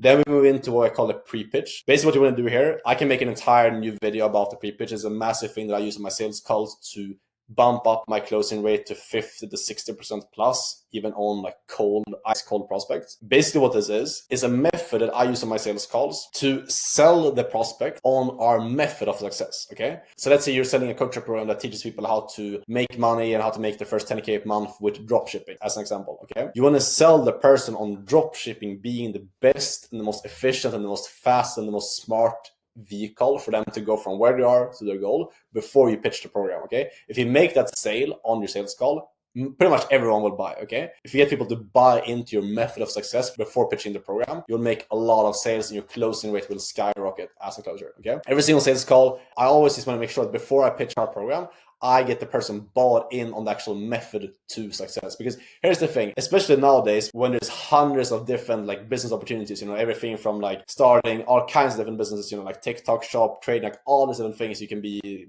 doing to make your first 10K a month online. The reason why people are not buying from you, most likely right now, it's not because they don't like your program and the coaching that you offer. It's just because they're not sure that your path and doing your business model is the best thing for them to go from where they are to their goal. So that's what you need to do before you talk about your program. You need to get them 100% bought in that your path to success. Let's say you're selling like a diet coaching offer, like a health coaching offer, that the keto diet, for example, or like the vegan diet or the carnivore diet, whatever you're teaching, you know, is the best path for them to get from where they are to their goal. That's what the pre-pitch is all about. So I ask specific questions and give some like analogies, some personal stories and some client stories in this section right here to really get them fully bought in that our method to success is the best path for them to take, and getting them to realize why all other paths are not as good as what we teach, you know? And then once I've done that, I tell them like, so that's kind of my thoughts for you, and we can definitely help you when it comes to actually getting into this and going from where you are to where you want to go. Obviously, you would input their current situation and their goal. So now it's kind of up to you, man. Where do you want to go from here? Okay, you give them back control. You let them tell you like, yeah, I want to hear about your program. I want to hear what you guys do. Okay.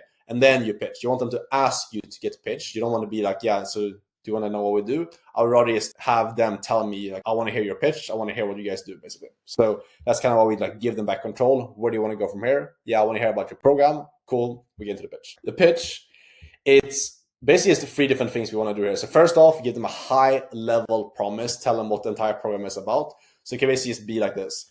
So really what this is all about, what we do, it's very custom what we do in terms of our coaching program. It's basically 3 different steps that we go through to take you from where you are right now, working this 9 to 5, making 2K a month, getting that freedom that you're looking for, getting you out of the 9 to 5, allowing you to make your first 10K a month online so you can start traveling. It's going to be about a 90-day journey to get you there in 3 different phases. And then you move them through those 3 different pillars. You want to break down whatever offer you're selling into 3 different steps to success, okay? This could be in a diet coaching offer. It could be number 1, we want to evaluate your starting point and see exactly what you're struggling with right now, create a customized plan for you. Step 2 is going to be holding you accountable to that plan. And then step number 3 is going to be creating like a long-term implementation once you're actually seeing the first results. If it's a make money online offer, it could be like number 1 is building out your skill set and learn the skills of sales. Number 2 is finding an actual business to go work for.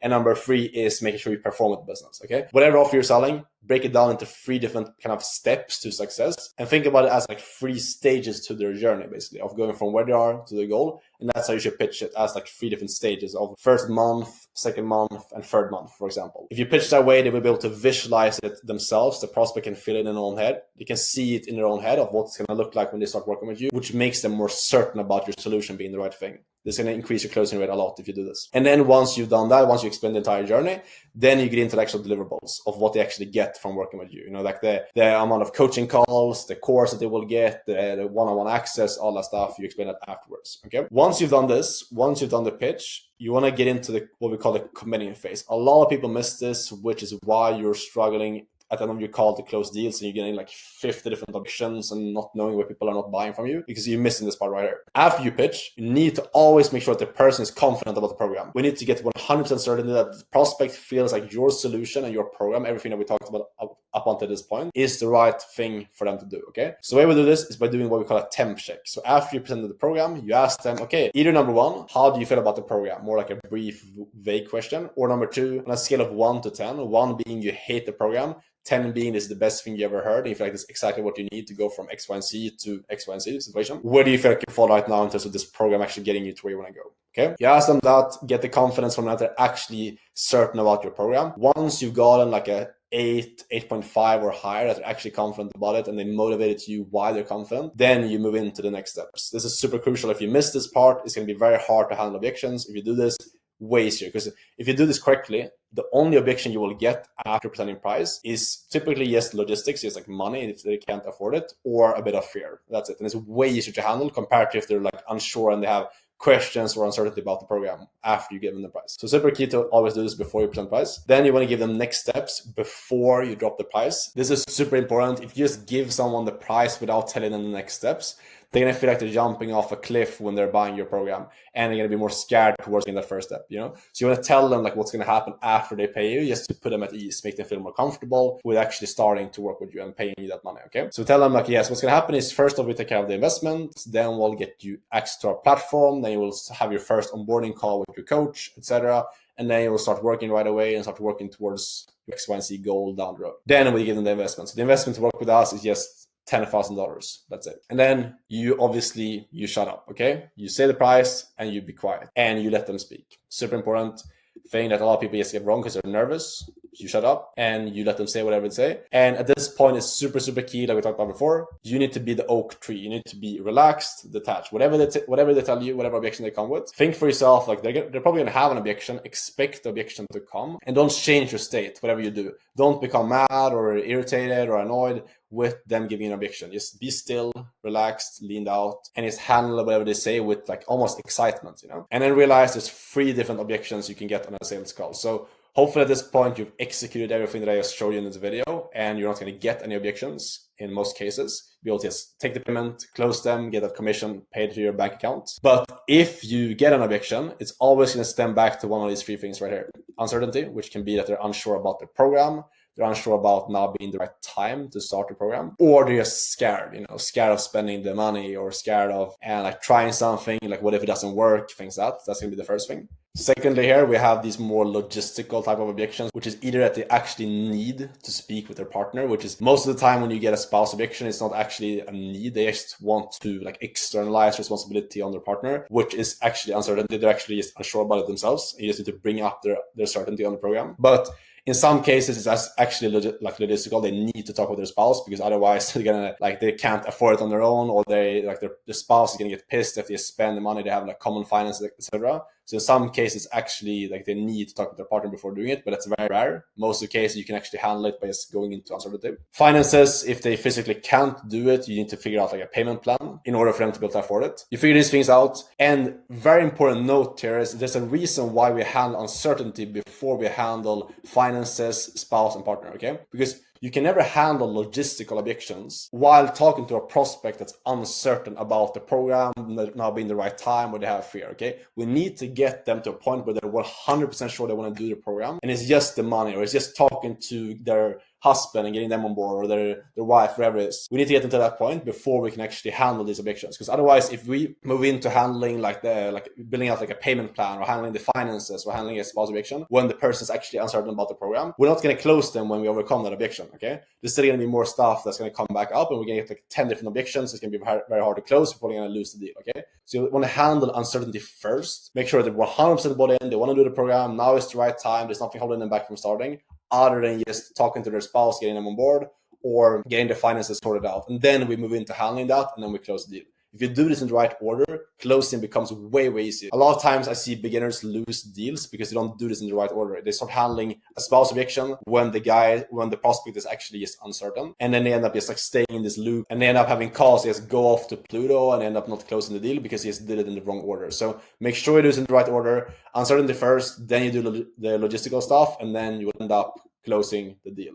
So there you go. That's the entire framework that I use on my sales calls to close at over 50% and make multiple 6 figures per year in high ticket sales. I'm going to handle every single objection you could potentially get on a high ticket sales call live for you. I'm going to give you a simpler way than anything that you've ever heard about online before. A simple way of looking at objections to basically make it easy for yourself to handle objections, because objection handling, it can seem like this kind of hard and difficult thing if you don't know what you're doing. That's what I experienced when I got into sales to begin with. Then I figured out this framework that I showed in this video, and it made closing easy, handling objections. It made it fairly easy, when you just know how to think about objection handling and what things actually matters versus what things doesn't matter. It becomes very simple to close prospects at end of your sales calls. This can be extremely valuable. I'm going to show you everything. So let's get into it straight away. And the first thing I want you to understand before we get into these objections and actually handling these objections, I need you to understand what sales is all about. If we take a step back and just look at high ticket sales, high ticket closing, what this is all about, what sales is all about, it's all about transferring certainty. Okay, so transferring certainty from you as a salesperson, knowing the program, knowing that you can help the prospect that you're talking with, transferring that certainty that you have inside of you over to them. They need to feel as confident as you feel that this program is going to be the right thing for them, and it's going to get them from where they are to their goal. Okay, so keep that in mind. That's going to be super important to have that in mind throughout this entire objection handling process, because if the prospect truly feels like what you're selling, whatever coaching program, high ticket service, whatever it is that you're selling, is exactly what they need to do to fix their problem and get to where they want to go, it's a no-brainer to buy. And most of these objections just become irrelevant as a result of that. So that should always be your main focus. All of these objections right here, if the prospect just gets more certain, if they get to an 8, 9, or 10 out of 10 on a scale of 1 to 10, that your program is exactly what they should do, most objections become completely irrelevant. So that should be your frame of looking at objections. When you get to another call, your first priority is making sure that whatever they say, whatever they tell you, if it's I need to think about it, I need to talk to my dog, I need to talk to my wife, my husband, whatever it is, it's too expensive, I need to talk to my parents, transfer money, meditate on it, I have to wait a couple of months, whatever you get. I've heard all kinds of objections, the crazy shit you can imagine. Whatever you get on the call, your first top priority needs to be to make sure that this guy or this woman, whoever you're speaking with, your prospect, is 100% bought in that this solution, aka your program, is the perfect thing that they need to do that's going to get them from where they are to their goal. Okay, so we're going to keep coming back to that. That's super important to have that in mind. It's all about getting them higher up on that scale. I'm going to show you exactly how to do that, exactly how to make this happen, what to say and things like that. But just keep that in mind. It's all about just getting them higher up on that certainty scale I'll even write this down because this is super important. Objection handling and really sales overall is all about bringing up the certainty for the prospect. Move this. There you go. Cool. So in terms of how to actually handle these objections, knowing this to be true, that everything really becomes, like most objections become irrelevant if the prospect is certain, that also means that our first party, whatever they say after you drop the price, you tell them, okay, the price is going to be $5,000 for the coaching program. They tell you, okay, sounds good. Alex, I just need to think about it. Cool. No worries at all. So first off, you agree with them. You don't start like fighting straight away and like get into like a boxing match of like trying to like strong arm them into buying. Cool. No worries. It's also important how you say this. You need to have a very detached tonality, you know? So stay with me now because I'm going to handle this objection. So first thing you need to do, basically just diffuse, you know, so like diffuse the pressure because they immediately going to feel like, okay, I'm going to tell this guy that I want to think about it. And he's probably a sales guy, so he's probably going to like push me into buying, you know? So if your first way of, if you react to them saying I need to think about it, would you getting mad or like frustrated, they're going to be turned off. You're probably going to like drop off the call or you're not going to close the deal because they're going to have like their defenses up, you know? So you need to be very like relaxed, chill, like physically, literally lean out. That's what I would do in my calls. No worries, man. That's all good. That's a lot of people feel like they need to think about it. It's a big decision. So that's totally fine. No worries at all. I guess I'm just curious because what's really important on our end is just alignment between like us and you. I want to make sure that everyone that comes in here is actually like they believe in the process so we can actually help them properly and get good results. That's important for us and the founder. So I guess, yes, I can stay organized on my end. Like other than you need to think about it, like how do you feel about the process specifically? Like everything that we covered on this call, do you feel like this is exactly what you need to go from their current situation, let's say working a 9 to 5 that you don't like, to having freedom, spending more time with your kids and being able to travel? Or how do you feel? First question, you see what I did there? Basically just making sure that they're certain on the program. So making sure that we have this certainty on the actual program that we're offering. That's the first thing we do. First part is number one, to make sure that they're certain on the program before we even handle the objections. Because a lot of times you guys, the reason why you don't close deals, the reason why I used to struggle with objection handling in the beginning is because you handle this thing as like you handle it like face on, like you just take this as the objection that they didn't think about. And you're like, no, you shouldn't think about it. You should make quick decisions. You shouldn't be waiting 24 hours. You already been waiting for like 2 months. You should take action now, you know? When in reality, this might not actually be the real objection. Because again, I said before, if the person is certain that the program is the right thing for them to do and it's the solution for them, these things become irrelevant. Why would you wait to do something that you know is the right solution? Why would you say it's expensive to invest in a coaching program if you truly believe that the coaching program is going to get you to twice your current income? Why would you meditate or pray or need to go talk with someone else if you truly believe like 100% is the right solution? It's like all this, again, we're going to come back to this, it becomes irrelevant if you truly get them certain about it. So that's why the first thing we do, whatever they tell you, you put it aside.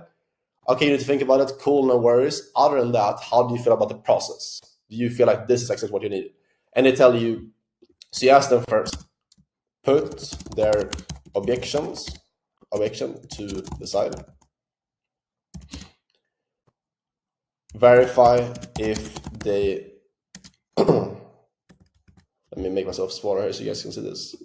If they are certain on the process. We do it once and then we do it again. Because usually what's going to happen is you ask them like, okay, other than thinking about it, how do you feel about the process? Do you feel confident about it? They're going to be like, yeah, I feel confident about it. It sounds good. And then they're going to give you their objection. They're going to give you, like, yeah, I'm just worried about spending so much money, or it's like the first time that I'm investing into a coaching program. I'm kind of scared, or I just don't know if I have the time to put into it, you know. And that's the real objection. So you'll either get on the first time, or they will tell you like, yeah, I think so. You know, when you ask them about how confident they feel about the program, you know. And in that case, if you ask them, okay, like how do you feel about the process, and they give you like a kind of half-ass answer, you need to be super aware of like their tonality as well. Is super important. Like really pick up on like how they say it. As yes can mean a lot of different things. If they say like, yeah, I think so, versus yes, 100%, this is what I need to do. Two very different answers. So really like pick up on their tonality is super important, and make sure that if it's anything else but like a hell yeah, then there's uncertainty, which you need to dig into and figure out what it is. So if they give you like a half-ass answer, if they're like, yeah, I think so, then you double tie down. So what that means is, if nothing else but hell yeah. And when I say that, I basically mean like yes with a certain tonality. So let me write it out. With certain tonality. If you get anything else than that, then you dig into, let me move myself here, into the uncertainty. So you basically just call it out. That's what I would do. The easiest way to do it, instead of just doing some like crazy, like difficult reframe or whatever, you just ask them, okay, you don't sound too certain. Like, I guess you can almost like call it out in like in a fun or like a joking way, you know? When they're like, yeah, I think so. You're like, yeah, you don't sound too certain about it. I just want to make sure there's actually like alignment here. Like, what is it you feel like you're not 100% sure about specifically, you know? And if you just call it out, they will be like, shit, this guy is actually aware of like what's happening. He's not just like asking me questions. He's actually like on this call listening to how I'm speaking, and they will tell you what's up, you know? And you just go into that. And then you just handle the actual objection at that point. And that's a completely different conversation, because like the first objection you guys get is usually not the real objection. The reason why you're losing deals right now is you're getting objection like this, I need to transfer money. And then immediately you go into like, okay, we need to set up a follow-up call, and like what you need to transfer money from, when in reality they might not actually even need to transfer money, you know? And then you have like a 20-minute conversation about something that's not like actually true, because they just give you like a smoke screen objection. And you end up losing the deal because of that. So super important here that you actually handle the real objection. And the way you do that is by making sure you have certainty on the program, and that you have 100% confidence from them that this is the right thing for them to do before you handle any objections. So that's the first thing you need to do here. So this is going to apply for all these objections. You know, you drop the price, whatever they tell you, you put it aside. You go into making sure that they're just certain on the process. And if they are certain on the process, you know, if they're actually like, yeah, 100% it's the right thing for me to do. I want to do this. The process sounds exactly like what I need to go from like where I am to where I want to go. Then you ask them, and you do a double tie down, just making sure that the only thing that's holding them back is this objection. So let me give you an example here. Let's say, for example, you get to the end of the call, you present the price, they tell you that I need to talk to my dog. I don't know why I put this. It should say I need to talk to my spouse, but I need to talk to my spouse. They tell you that. Cool, no worries at all. Totally get that. A lot of people feel like they need to do the same thing. Totally normal. Other than you going and speaking with your dog, how do you feel about the process specifically? What's really important for us is alignment between us and you. So how do you feel about like the process? Do you really feel like this is the right solution for you to go from X, Y, and Z to X, Y, and Z? Yeah, I feel like it could be the right thing. I feel like it's good. I feel like this is what I need and things like that. Cool. So process and things like that, like the program and how it's all structured, like speaking with your wife aside or speaking with your dog aside, other than like obviously doing that, are you 100% sure that this is exactly the right thing and now is the right time?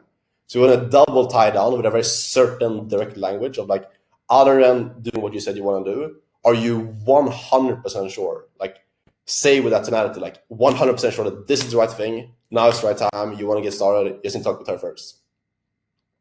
Saying it that way to make sure we flush out any uncertainty. Because again, we want to make sure that he is 10 out of 10 or he or she is certain. We want to get like 10 out of 10, as high to 10 out of 10 as possible on the certainty scale before we handle any other objection.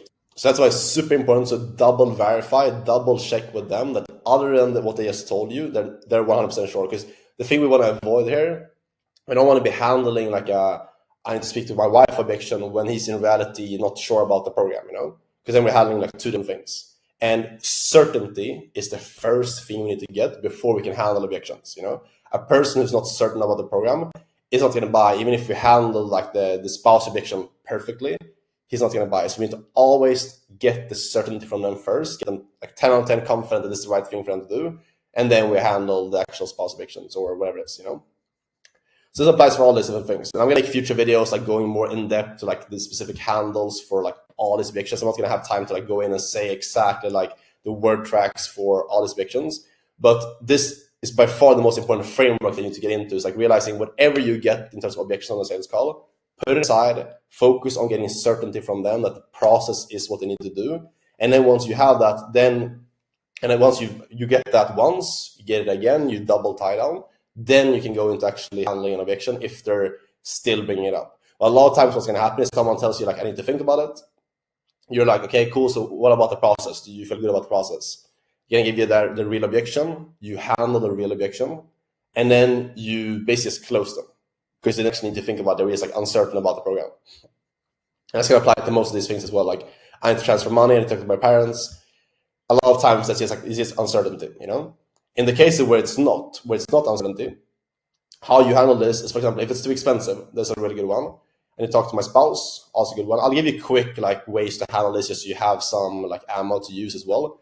When you have certainty on the program, when you know this person is confident about the program, how you handle a spouse objection, very simple. You figure out if it's permission, like if they need their spouse permission, like if they have like common finances and like the spouse is gonna like kick them out of the house if they do it, or if it's just more like a respect thing, you know? Because a lot of times when people say they want to talk to the spouse, their parents, and whatever it is, they're usually just externalizing. They're usually just like scared of making a decision, and they're like putting the responsibility on someone else to kind of accommodate them making a decision, you know, make it more comfortable for them to decide because they're scared to spend the money. Like most evictions just come down to fear, you know, people are scared to invest big amounts of money. Maybe they're doing this for the first time in their life. So you just need to understand that and realize that like when someone tells that they want to speak with their spouse, first off, figure out like, is this something where they truly need to speak to their spouse to do it? Or is this like them feeling more comfortable doing it? If they need to do it, then you have either go for like a deposit, or you just book a follow-up call and get the spouse on the call. If it's like I want to talk with them because it's like out of respect or it's more comfortable for me to do that, then you need to just, in most cases, depends on who you're speaking with. If you're talking to like a more like a masculine type of prospect, then you need to just like challenge them, you know, and get them to understand that like, this journey of getting into a coaching program, leveling up, if it's fitness, if it's making money online, growing their business, it's going to be a journey of them taking responsibility, and they can't externalize responsibility of making decisions, you know, basically like putting all the responsibility on them to take the actions to get them to where they want to go, and getting them to realize that putting responsibility on your wife or on your husband, whatever it is, to make this decision isn't fair to them because they don't have the information, they haven't been on this call, they don't know how committed you are to the program. Basically, it's like helping them understand that it's your responsibility to make this decision, and you can't go to someone else and like ask them to do it for you, you know? So that's important to handle, like someone externalizing responsibility of making a decision. If it's someone who tells you that it's too expensive, then how you handle that is two different ways. Either it's a value objection, they don't really see the value in the program. And then, to be honest, you just fucked up earlier in the call, big time. If it's more like sometimes it's going to be, usually people are just going to say that because they don't have the money to do the program, they can't afford it, and then you need to go into like a payment plan and give them a payment plan option. And the word track and like the way of doing that, very specific way of doing it, you know. So when someone says it's too expensive, first you want to figure out like is it you don't feel like it's worth it, or is it you can't afford it, you don't have $8,800 or $10K, however much the program is, you know. And then based on that, if they don't have the money, then you go into what I call an open wallet. I'll make a video about this in the future. But basically what that is when you go in and figure out exactly like how much money they have in their bank accounts, you get their permission to ask them about these things, figure out how much money they have, credit, income, savings, all that stuff. And then you build out a customized payment plan for them. That's how usually we handle that. If it's more like a value thing, then you basically just need to kind of redo the pitch and like redo and like the value build up of like going from where they are to the goal. It's usually more like an uncertainty objection. If someone doesn't feel like it's worth it, you've missed a lot of things early in the call. I need to transfer money. This is usually a smokescreen. A lot of times people say this because they just want to get out of the call, you know. So don't just take this at face value. Again, make sure you have the certainty first. When you have the certainty from them that the program is the right thing for them to do, if they still need to transfer money, you need to make sure you get clear insight on exactly what they need to do. This is a big mistake that closers make in general, is just have too vague conversations, you know? You're on a sales call, someone gives you an objection, you're like, yeah, cool, you need to transfer money, no worries, we're booking a follow-up, and then they end up just like disappearing, you know? So Obviously, don't go crazy here and like just ask them to like do something that they can't do.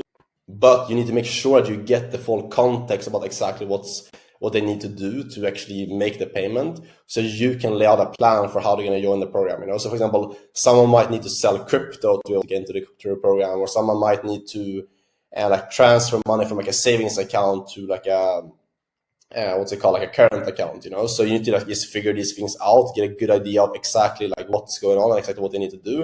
And usually when you do that, you will figure out ways that they can actually make it happen. For example, I've had guys on sales calls where they have all their money in crypto, you know, and then I get some more context, ask them some questions, and we figure out that they have a card that's connected to their crypto account, like a crypto.com like credit card that they can use to pay the program, instead of them having to sell the crypto and wait like 4 days to get started, you know. So you need to get more context, dig into these things, ask them questions to like uncover what's actually going on, exactly what their situation is, and then a lot of times that will solve the objection. And if it doesn't solve the objection, then you will obviously just book a follow-up call. If they need to sell crypto and wait a couple of days, or if they need to transfer money, just book the follow-up call, lay out a clear structured plan for them to come in. Meditate, pay on it. It's usually with more like spiritual people. It can be a bit difficult to handle sometimes.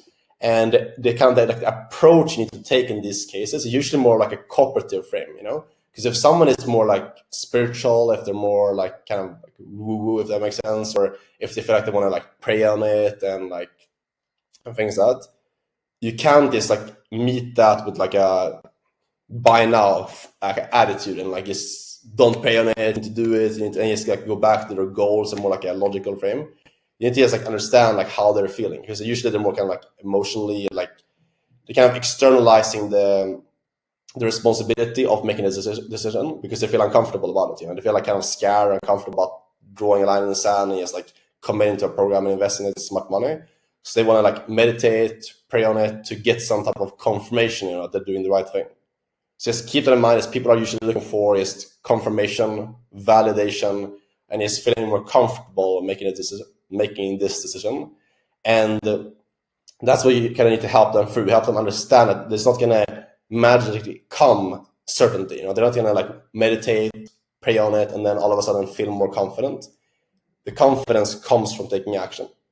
So it's something that I would really recommend you use like personal stories, and yes, basically sharing your own experiences and sharing clients' experiences, and is telling them like how they're going to feel throughout this process, and getting them to realize that they're not supposed to feel comfortable. They're not supposed to feel confident before jumping. It's supposed to feel scary.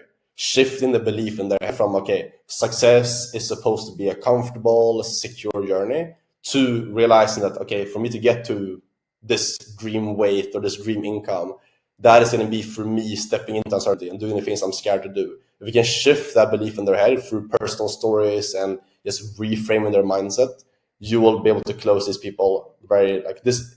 Honestly, for me and like the guys that I coach, this should not be an objection that you struggle with at all, because if you know how to reframe this properly and like know how to tell people personal stories, it's a very simple one to overcome. People just need to understand the right way of thinking and they'll buy it. Same thing here. If someone wants to wait, usually it's a smokescreen. Usually they're just like scared to do it, and there's just like fear behind it. If you get certainty on the program, it's not going to make sense. Like, why would someone wait 6 months to do something that they know is the right thing for them to do, and that's going to, for example, grow their business right now? Like, that doesn't make sense to wait to do that, you know? So same thing here. This can be solved by getting more certainty. If they still want to wait, if they have something that's like coming up, usually you can just like reframe their way of thinking by, let's say someone is like, yeah, I'm in school right now, or I'm studying right now. I don't have time to start this until like 6 months out. I would usually challenge people strongly, because like if you just had a good call, like a good discovery, a good pitch and things like that, where they tell you that like, I want to achieve X, Y, and Z, I'm serious, I'm committed. This is why, by the way, having a good discovery is so important. So you have accountability. You can actually hold them accountable later. But anyways, if they tell you all that stuff early on the call, it's not going to make sense for them to later be on the call like, yeah, I want to do this, but I'm going to wait 6 months. You know, so usually this is just like a result of a weak discovery on your calls and not getting like clear tie-downs from them. But if you still get this, you basically like to challenge people. You know, you told me earlier on the call that you want to be a millionaire, or that you want to get into this shape by summer. You know, and now you tell me that you're going to prioritize school over that, or you prioritize your studies over that, or whatever it is. You know, like what is actually the top priority here? Is it like you achieve his goals, or is it school? You know, basically it's like call people out, because a lot of people go around their lives just like lying to themselves. You know, they tell themselves these lies of like, yeah, I'm an entrepreneur, I'm committed to losing weight, I'm entrepreneurial, I'm an action taker. They tell themselves these things. Their family, their friends kind of like feed into that version of themselves.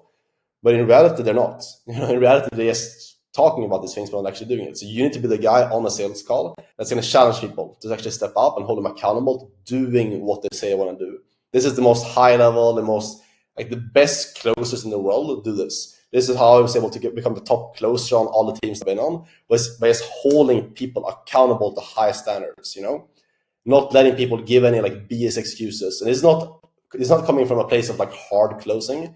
It's coming from a place of wanting the best for people, you know. Because if you truly want someone to be the best version of themselves, you need to hold them to high standards. You can't accept people just like giving you BS excuses and just like telling you and telling themselves why they're not gonna make change and stay overweight or stay at like a low income or not have freedom for another 6 months. You know, you need to be the person in their life who's gonna challenge them to step up and make change. And that's what sales is all about.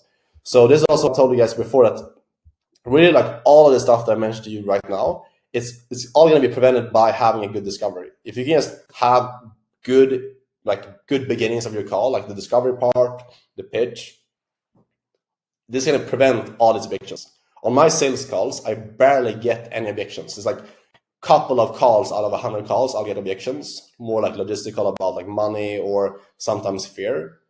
But most of these objections are completely prevented if you just have a good beginning of the call where you get you get clear on the problem, you get clear on their goal, you get them to really commit to taking action, you pre-handle objections in the right way. So I'm going to show you guys a live closing call of me closing an $8,800 deal, overcoming a bunch of objections, a lot of fear.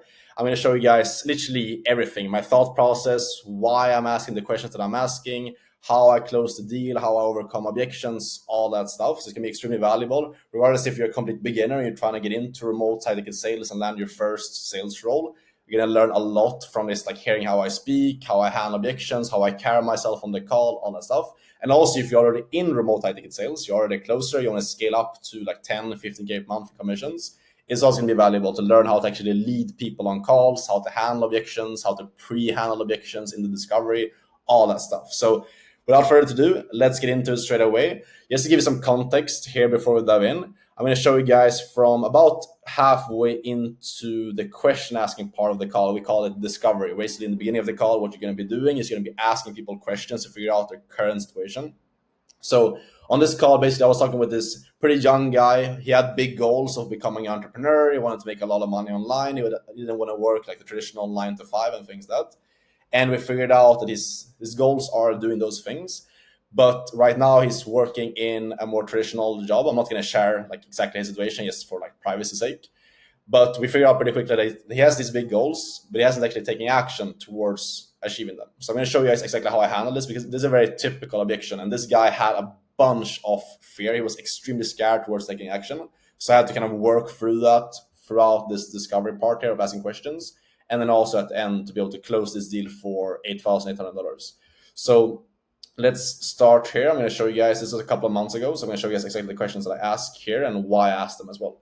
I'm not talking about like this, I mean like in general in terms of like having more income, having something on the side, you have to do both. Like how long have you wanted to do that like overall? Has it been just since you saw the video, or has it been longer than that you've been wanting to do that? Oh, I mean, of course it's been longer than that. So right now, quick thing here is we're trying to figure out basically like how long he's been wanting to make this change for. And the reason why we're doing that is to then be able to figure out what has he done, like how far has he actually taken action. Like, because I'm my biggest guess at this point, just because I've taken so many calls, is that this guy, okay, he has these big goals, he's been wanting to do them for a long time. He probably has fear holding them back from actually taking action, you know? And if that's the case, I want to uncover that as soon as possible, because if I don't uncover the fear and overcome his fear of taking action at this point, it's going to come back up here at the end. It's going to be fear holding him back from taking action to do this program, you know? So let's keep going here. I probably wanted to do something like this for over 5 years, but I just haven't, really stepped into the opportunity. I've been kind of putting it off and just watching from a distance. So that's the main reason I hopped on the phone call today. Like, I didn't really want to hop on the phone call, but I did it anyway because I wanted to make sure that I take that step just to make sure that I was learning about this new opportunity. But Yeah, so he's been wanting to make change for 5 years. He's pretty self-aware as well, which is good because like he's aware of the fact that he hasn't actually taken action for those 5 years.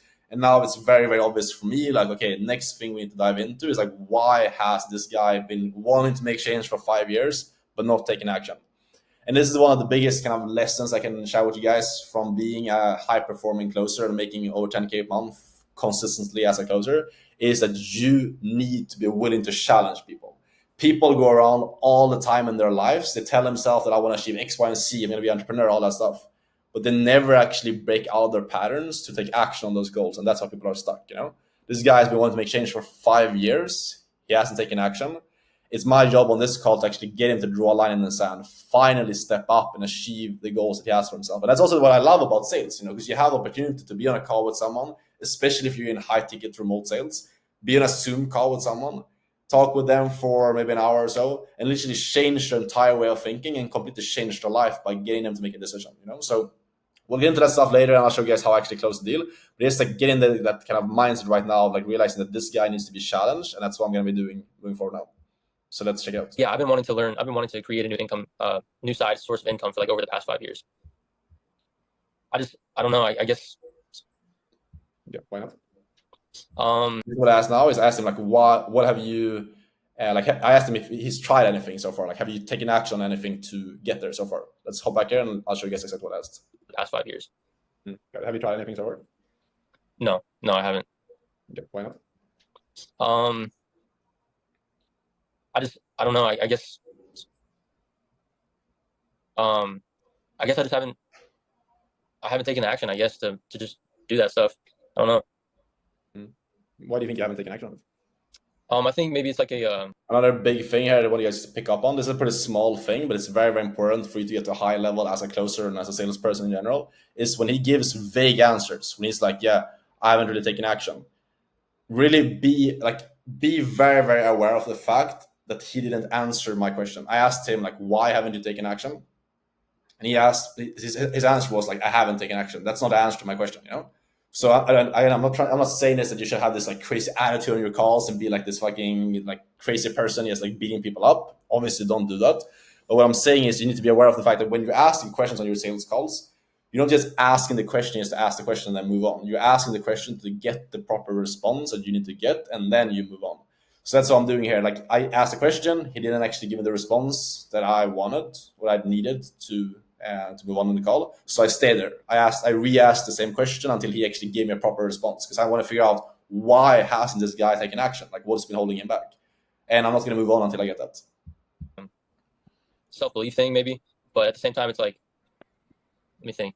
There we go. I re-asked the question and now he's starting to think. You know, he's actually like taking a step back and like talking a bit slower, thinking for himself, like, why haven't I taken action? You know? And basically what he's telling me is like self-belief, fear, that's been holding him back. That's great because then we can actually handle that. So basically what I do next now is we dive into the fear and why he needs to overcome that. I think I just get caught up in my work, like what I'm doing at the moment, and I don't find time to like put my time and energy and skills into something else because sometimes I don't feel like it's going to pay off or whatever it may be. Yeah, I think that's the reason I haven't taken those steps forward. Gotcha. And what makes you feel like doing something like this wouldn't pay off?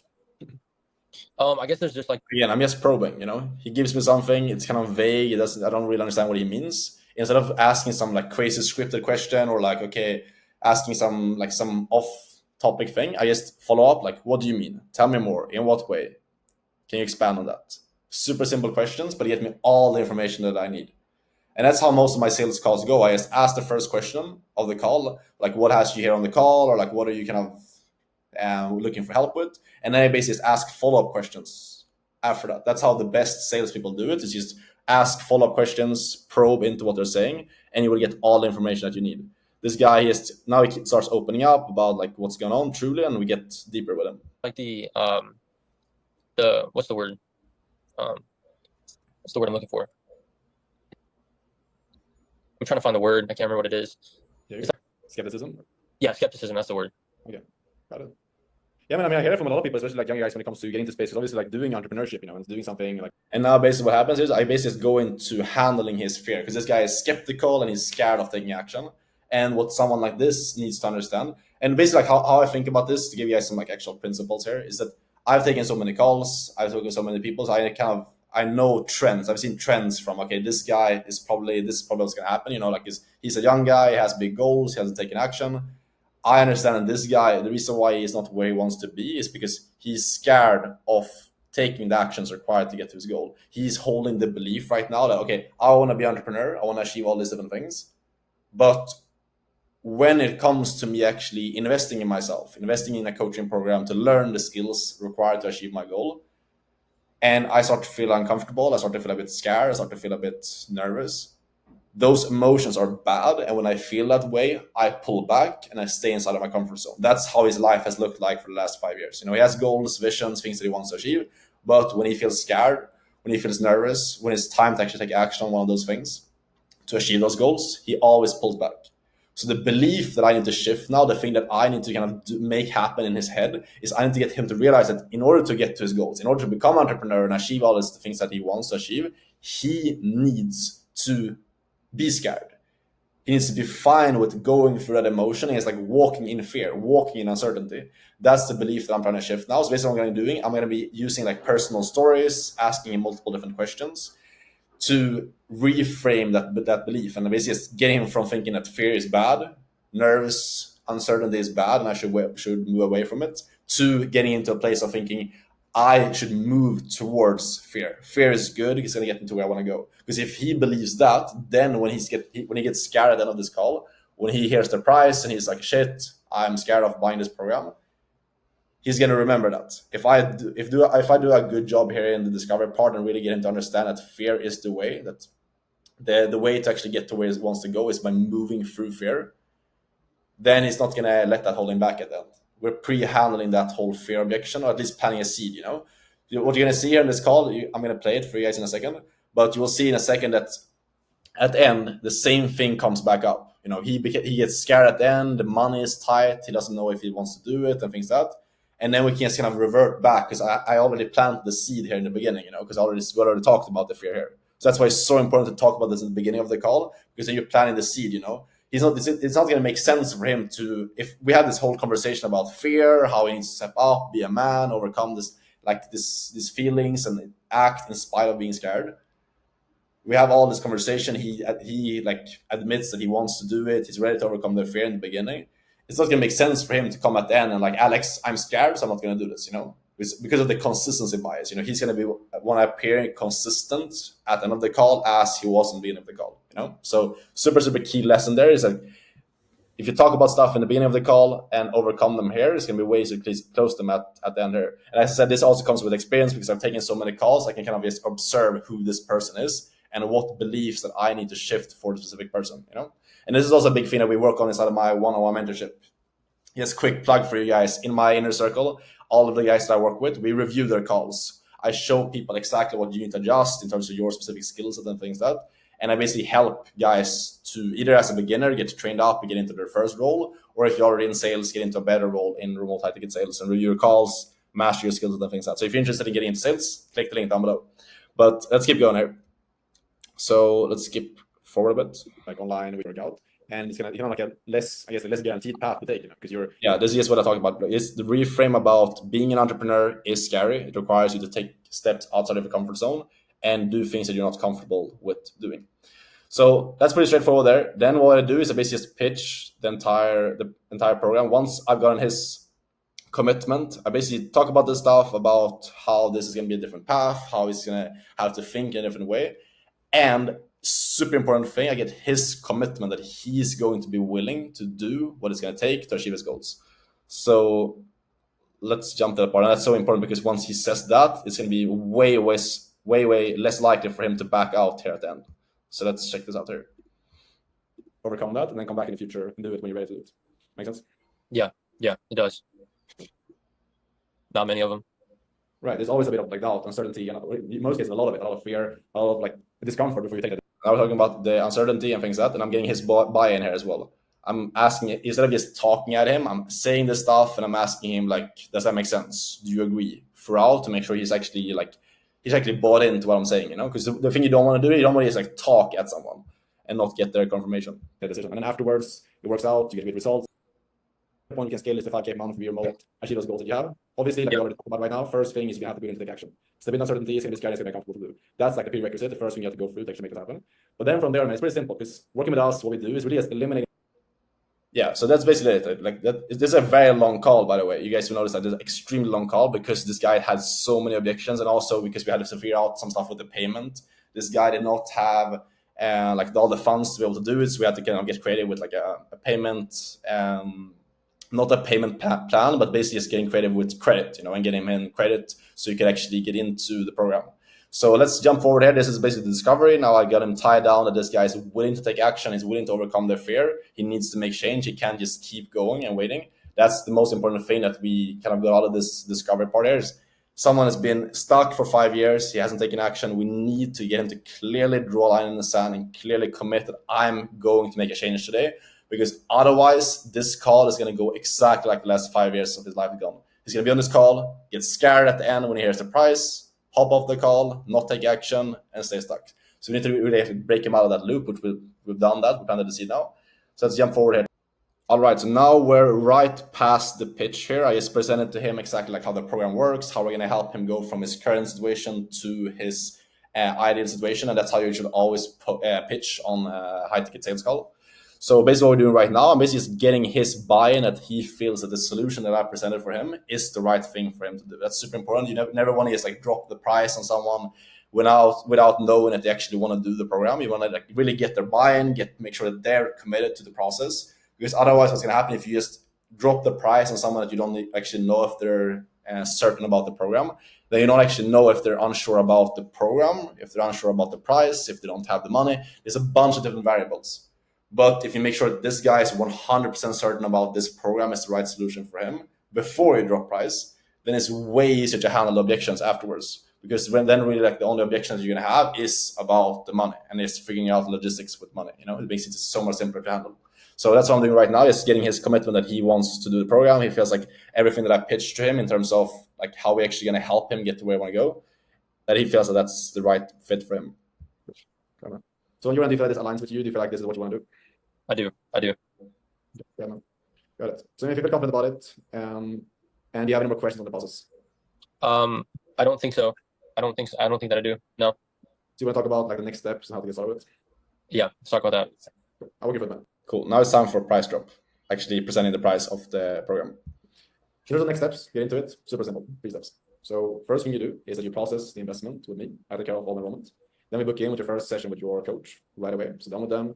Start building out your game plan for the next 30, 69 days. And then you come in, we give you access to the training, to the program. You come in, you start training up, start working on your skill set, and you start the process towards landing your position. Scaling this to 5K per month, it's ultimately 6K per year, 6 figures per year. It's a one-time investment of 10K USD. But what we should like to do on these calls is we like to reward people who are action takers, because we always see that those are the most successful students.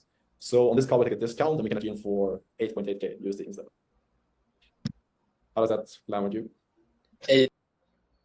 Notice one thing here is like I really slow down my tone at the end. You know, I present the price, drop it, and like how does that land with you? Very calm. You don't want to be like a lot of people I see. They're like talking super fast at this point, and just like dropping the price, and then they just like shut up.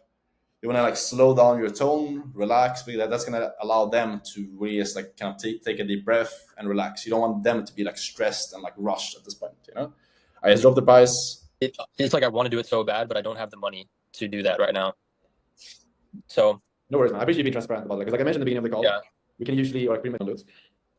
I am. I'm sure I want to do it. Yeah. Basically, like his objection here is like I don't have the money to do it. You know, so first thing I do, instead of just going into handling like a payment plan and like getting him a way to do the program, what I do instead is I focus on getting or like basically getting confirmation from him that like other than the money, if the money wasn't a problem, is he 100% sure that he wants to do this? The reason why I do that is because I don't want to handle like a money objection and potentially like 3 other objections. You know, I want to make sure that money is the only thing that's holding him back before I handle it. Again, it's the same thing like I mentioned before. It makes it so much simpler when you isolate the objections. Other than the money, are you 100% sure you want to do this?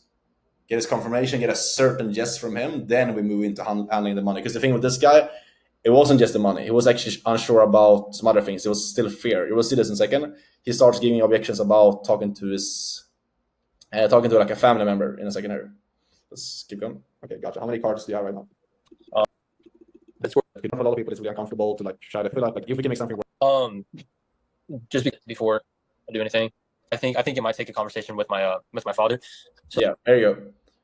So we went through like I asked him like, okay, so do you want to do this money aside? And we went through like his situation, what it looks like financially for him right now. And then after that, I asked him, okay, so if we can figure this out financially, are you still sure you want to do it? Ask that to make sure, like, again, he's isolated that this is the only thing. And then now the fear comes up again. He's scared, so he wants to go talk with his dad, which is fine.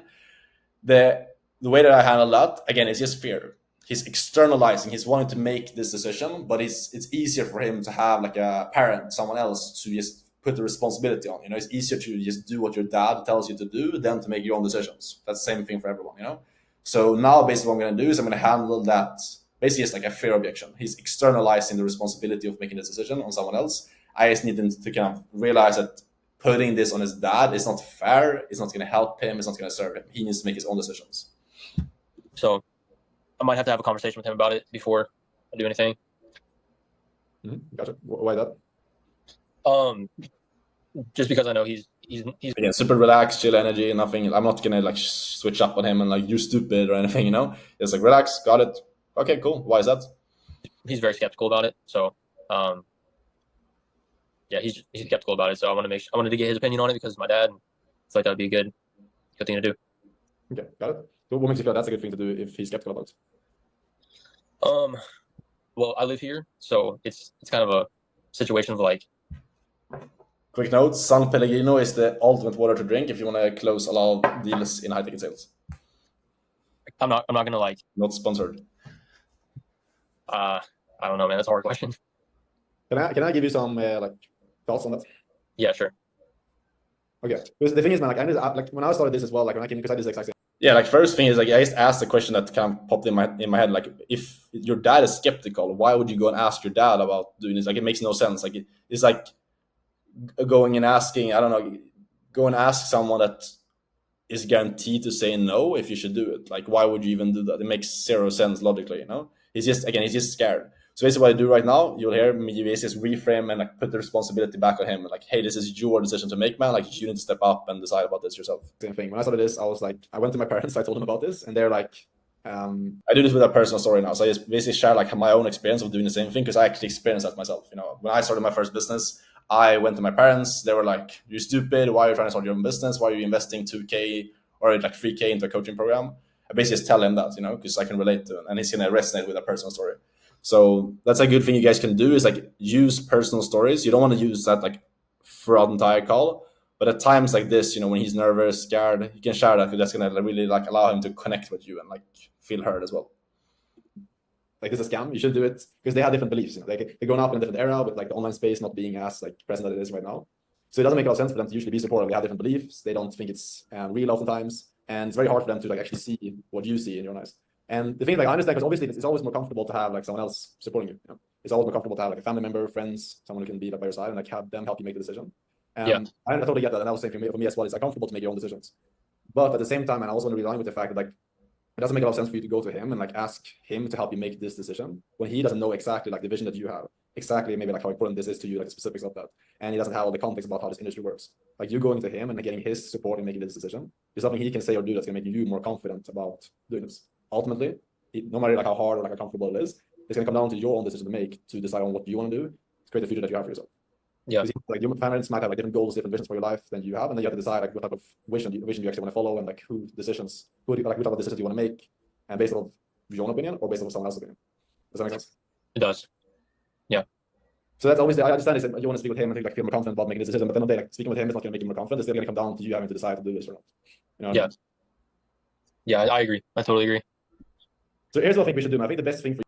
Yeah, like this is like textbook stuff. Like, I did my reframe. I told him like, okay, ultimately, like, he's not going to be able to make you more certain about this. It's going to come down to your responsibility. I say that, and then it's like, does that make sense? Do you agree? He's like, yeah, obviously this guy is really like accepting what I'm putting down. He's like, yeah, I agree, it makes sense 100%. And he just kept giving me those objections, like, I'm scared, I'm nervous, and then it became about the money. So we just kind of went back and forth for a bit. Eventually we figured out the money. I helped him get a proof of credit to be able to do it. I got proof of credit, and then eventually he paid the entire thing and paid it off, $8,800, closed the deal. So this is me selling for an actual influencer, me selling for another person as a high ticket closer, a business, one of the big guys in this industry, in the online space. And I think the biggest takeaways for you guys from this call, I'll keep going here a bit so you guys can see a bit more. But basically, like, first thing is just like my energy, how I carry myself. I have a very like neutral energy throughout the entire call. I'm not going to be like super hyped, or I don't get aggressive either when he gives me any objections. I'm just very like relaxed, very neutral. But I have a very strong leadership energy at the same time. This guy trusts me, you know, because I'm kind of leading him through the call. When he says something that doesn't make sense, I challenge him on that immediately. I have very high standards on this call, which is a super, super important thing for you to get to high levels of commissions as a high ticket closer, is you need to be a leader. And that all starts with you leading yourself in your own life. That's why I talk about mindset and like habits and things like that all the time on my channel. It's the boring stuff, but it's what makes you a very high performing closer. When you can lead yourself and wake up at time, go work out, we go like just hit the goals that you set out for yourself, you're going to show up in a completely different way on high ticket sales calls. So much more conviction, so much more certainty. People are going to trust you more. People are going to be more likely to buy from you, all that stuff. It's because of like you being a dial in person in your own life. You're speaking with that leadership energy, you know? And that's what I'm doing pretty well on this call as well. And so you can hear this guy right now. I ask him something. He's like, yeah, I agree. It makes sense. And he gets quiet. And I just tell him what we should do, you know? I'm like, okay, so here's what we should do. For you, man, considering what you told me here with the situation and everything that you're in terms of like financial, what it looks like, I think the best thing for you and what most of our students do as well is by leveraging interest-free. So basically now we get into like credit, figuring out like the payment, because I basically like lead him through the call again. He's like unsure. I handled the objection about like him talking with his dad. And now I'm just like, we move on with the process. You know, I'm just like kind of dragging him through the process. I'm leading him through this call to make this happen for him. And this is so important because like this guy starts really like believing and like trusting in me having his best interest at heart, because I'm challenging him. I'm this leader on the call who's willing to call out his BS, holding him to high standards, which gets him to a point where he's willing to really like open up with me, you know, and willing to just like kind of follow my lead as well on the call. So that's super important. More like energy thing is like developing that leadership energy, being a strong, confident person in your calls. It's going to allow you to get people to trust you more, get people to open up, and obviously close deals as well. So the rest of the call now, this is super long because we're basically just figuring out like the payment, getting him here approved for some credit, taking payment. And then what happens later on the call is he gets scared again when he's about to give me the digits of the credit card and actually make the payment. So I basically just tie him back down to what we talked about before. And the biggest takeaway there is it's so much easier to close this guy when he gets scared at the end, because of the fact that we already had this conversation right here of him being scared, uncomfortable, nervous in the past, and that's holding him back. But he's ready to make change. He's ready to actually do things differently now. All that stuff, we can just use that at the end when he gets scared. So that's really this call. $8,800 paid in full deal. Me closing for influencer. Hopefully you found this valuable. You're going to watch me close an $8,800 deal live. And the call was with a prospect that was ice cold and gave me an I need to think about it objection that I ended up overcoming and then closing the deal. I'm not going to waste your time by showing you every little second of this entire call. So instead I've timestamped some key parts of the call I'm going to be covering in this video. All right, so we're going to start this call review at the part right after I presented the program for this prospect. Because in this specific part, I did a lot of minor things that you're going to be able to take away from this video, stuff that I did to make sure that this guy was not going to have any uncertainty about the program specifically, and basically just asking certain questions in a certain way to vet out all the uncertainty, make sure he's actually confident about the program before we move into the actual investment in the price. That's going to allow us to pre-handle a lot of objections. Do you find, I mean, I know this might be a tough question, but how often or how long does it usually take for someone to find an opportunity? Is it, I guess it would be by day 60, right? Yeah, between 4 to 6 days. Okay. That's average. Okay. Yeah. When I look like this, like, we have like once in a while have someone, I spoke with a girl about so first takeaway here, basically what I did at this point, I presented the entire program. As you can see, I'm sharing my screen here. I'm basically just walking you through like what the entire program is, like on a Google Doc, and also like obviously explaining to him how it all works. After I've done that, the first thing I do is I ask him the question of like, okay, what questions do you have about the program? You know, I just want to vet out everything, all questions he has about the process. Want to vet him out, make sure he's actually confident about it, and there's no uncertainty on the program. So I ask him a couple of different things. You will see how I do this in a second to make sure he's confident about the program before we move into the investment. And when he asked me something, I gave him a quick, short reply, straight to the point. A lot of people in high-ticket sales make the mistake of just like starting to ramble like crazy whenever they get a question. And what happens when you do that, when someone asks you something, you just start over-explaining it. it starts giving them new, like, it starts opening up new loops in their own head. You know, they start thinking about, like, maybe I'm wondering about this thing that he said, or this thing and that thing, you know? So you want to keep your answers as short and concise. Obviously, you want to answer the question that he's asking you and not just be like a dick and just like ignore the question, obviously. But you want to give short, condensed answers, because that's going to allow people to just like stay on track and not have these all these new uncertainty and new objections come up that just comes when you over explain stuff. So that's a key note. You will see me do this over and over again, where I just give short, pointed replies to his questions. 3 weeks ago at this point, she joined the program, started everything, and now she just joined the company like 2 or 3 days ago at this point. So like some people do it faster, you know, they go through training, they commit more. Some people do it slower. But 30 to 60 days is going to be average what it takes. Yeah, I'm gonna try. I try to go faster. I mean, like I said, I wouldn't be doing this 4 hours a day. I'd probably be more like 6 to 8 hours a day that I'd be working on this. So basically what I've done now is I've answered all of his questions. I make sure that he has no further questions and nothing that he's unsure about with the program. The next thing that I move into now is basically what we call a temp check. So a temperature check. What that means, you want to make sure that he's actually fully confident about the program being the right solution for him. And there's nothing he's uncertain about when it comes to the process, when it comes to the program being the right solution, before we present the price, okay? So you're gonna hear me do this right now, where I start asking him about how he feels about the program. I'm gonna use words like alignment. How do you feel about this? Do you feel like there's anything that's keeping you from being less than 100% sure about it? Ask him questions like that to make sure he's actually fully confident about the process before we even talk about price. Come on. With the process, yes, to see for you, like, because like what's really big for us, you know, like our team is alignment. You know, we really like want to make sure that everyone actually comes in here, they do this, they feel really confident about this process. Because like our coaches and our coaching staff, we really push our students. We really hold them accountable to allow them to achieve their goals. So for you, man, like on your end, in terms of what we talked about here, like, how do you feel about this? Do you feel like this is actually what you need to be able to achieve your goal and get to where you want to go? I like it. I mean, I like the challenging aspect of it. You know, that's kind of what I was looking for, something to challenge me, hold me. Like, I don't want somebody to say like, oh, you have, 30 days until you have to do this. Kind of like the way school works, like university. I like the fact that it's kind of like, I want somebody to like push me, like, okay, you can do better. You can do more. You can just, I want to be criticized on every little thing, to be honest. So I like that aspect of it. I'm very coachable. I don't get offended. Cool. That's good there. That's going to be important with this. And like, I'm curious with the process that we covered here, like, what do you like about it the most? You mentioned like challenging. Like, what do you feel like is going to be the most like helpful thing for you specifically? As you can see here, I'm kind of pushing back on him as well, because I asked the first question is pretty vague, like how do you feel about the process? He gave a pretty general response. He's like, yeah, I'm coachable. I feel like this is like school. Okay, so not very like specific or like very like confident answer. Like, yes, Alex, this is exactly what I need. So that's why I keep re-asking this question in different ways, trying to like fish out more certainty from him. Okay, what do you like about this specifically? Getting him to sell me on why he should do this. That's what I'm asking right now. Getting him to just like tell me why he should do this. And then you will see what I move into after that to eliminate all uncertainty. Of course, the coach, somebody to talk to whenever I have those little random questions. I don't have to go, search online and try to Google it or anything like that. I just have to just ask somebody. I could write a list on one of my 2 conversations weekly. I could just bring it up and say, hey, I'm having trouble with this, or how should I word this, or what should I do when this happens, or if I get this objection. It's just that little part, that little aspect right there is definitely the most important to me. Because I'm sure, although I might not have many questions now, when I actually start applying the information and doing it and taking action, I'm sure the questions are going to come. Yeah, definitely, 100%.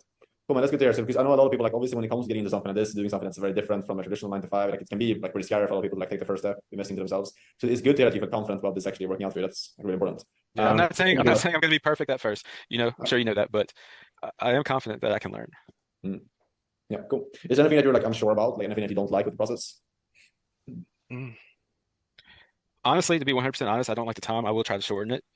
Cool. This is like the last question I ask here. Now we've asked him, okay, any more questions? No. How do you feel about the program? I feel good about it. I like the coaching. Okay, cool. What do you like about it specifically? Getting him to tell me on it. And then last thing, is there anything that you're unsure about? You see like basically 4 questions that I ask right now. It's all about vetting out uncertainty. So you will still see this guy give me an I need to think about objection at the end that I end up overcoming. But it's so much easier to handle that objection when you have certainty on the program. When you know this guy 100% feels good about the program, then it's really only the only variable left to handle is the price. Versus what most closers do is just present the program, answer some questions, and then drop the price. And then there's like thousands of objections from all different angles. You don't know what to handle, So that's why you need to make sure that you have certainty on the program, and then the only variable that's left to handle is the price. So you'll see exactly how I do this. I want to be making money by day 30, and that's my goal. So I'm going to, of course, be wondering how I can do that if that's possible.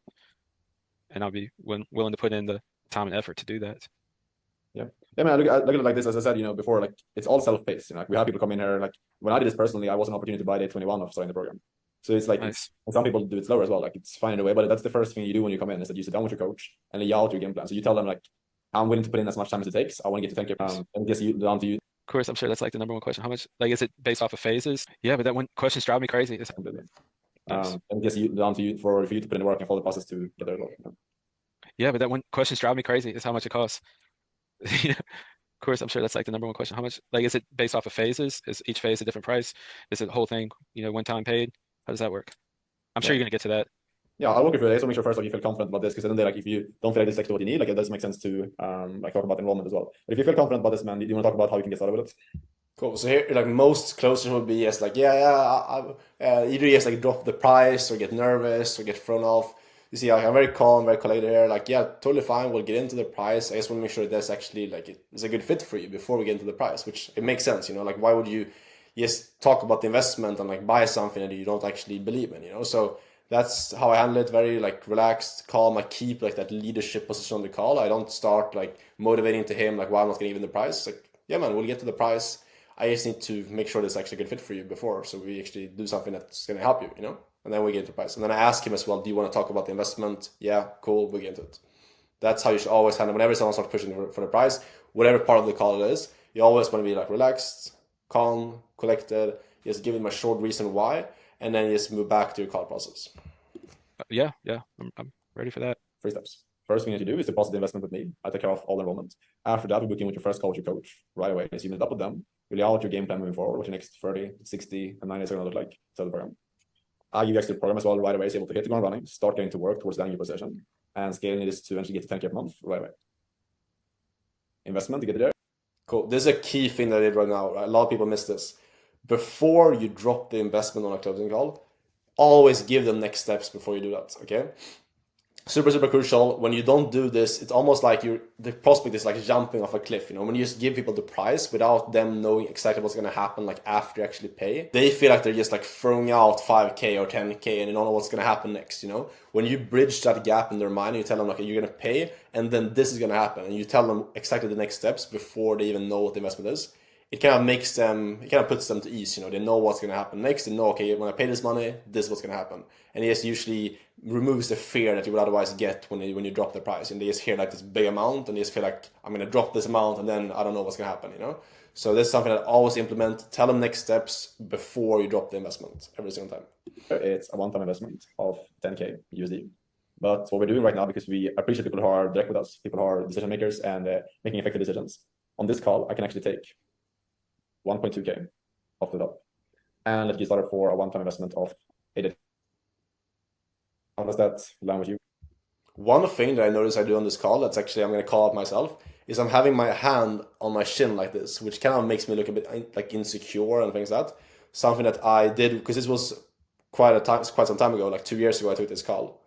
So since then, I've obviously like improved my closing a lot. But that's something I noticed I was doing on these calls back when I was new in closing. I would just have my hand like this. I don't know why. I think it was like a bad habit that I was doing, and this makes you look a bit insecure. So be really aware of your body language on your sales calls. Make sure you don't do stuff like that, because it makes you look insecure. It makes you look less like a leader on the call. So you want to be really aware of that stuff, because that like your body language signals a lot to the prospect. Now what's gonna happen is my internet cuts out there, so you'll see what happens. Can't do it today. So I'd have to basically treat it like school. And yeah, you'd have to give me till Tuesday and I could do the 10K. I'd have to get a one. All right, so we dropped the price. First thing tells me I can't do it today. I need to wait until Tuesday. And then my internet drops, so we'll just skip forward here a bit.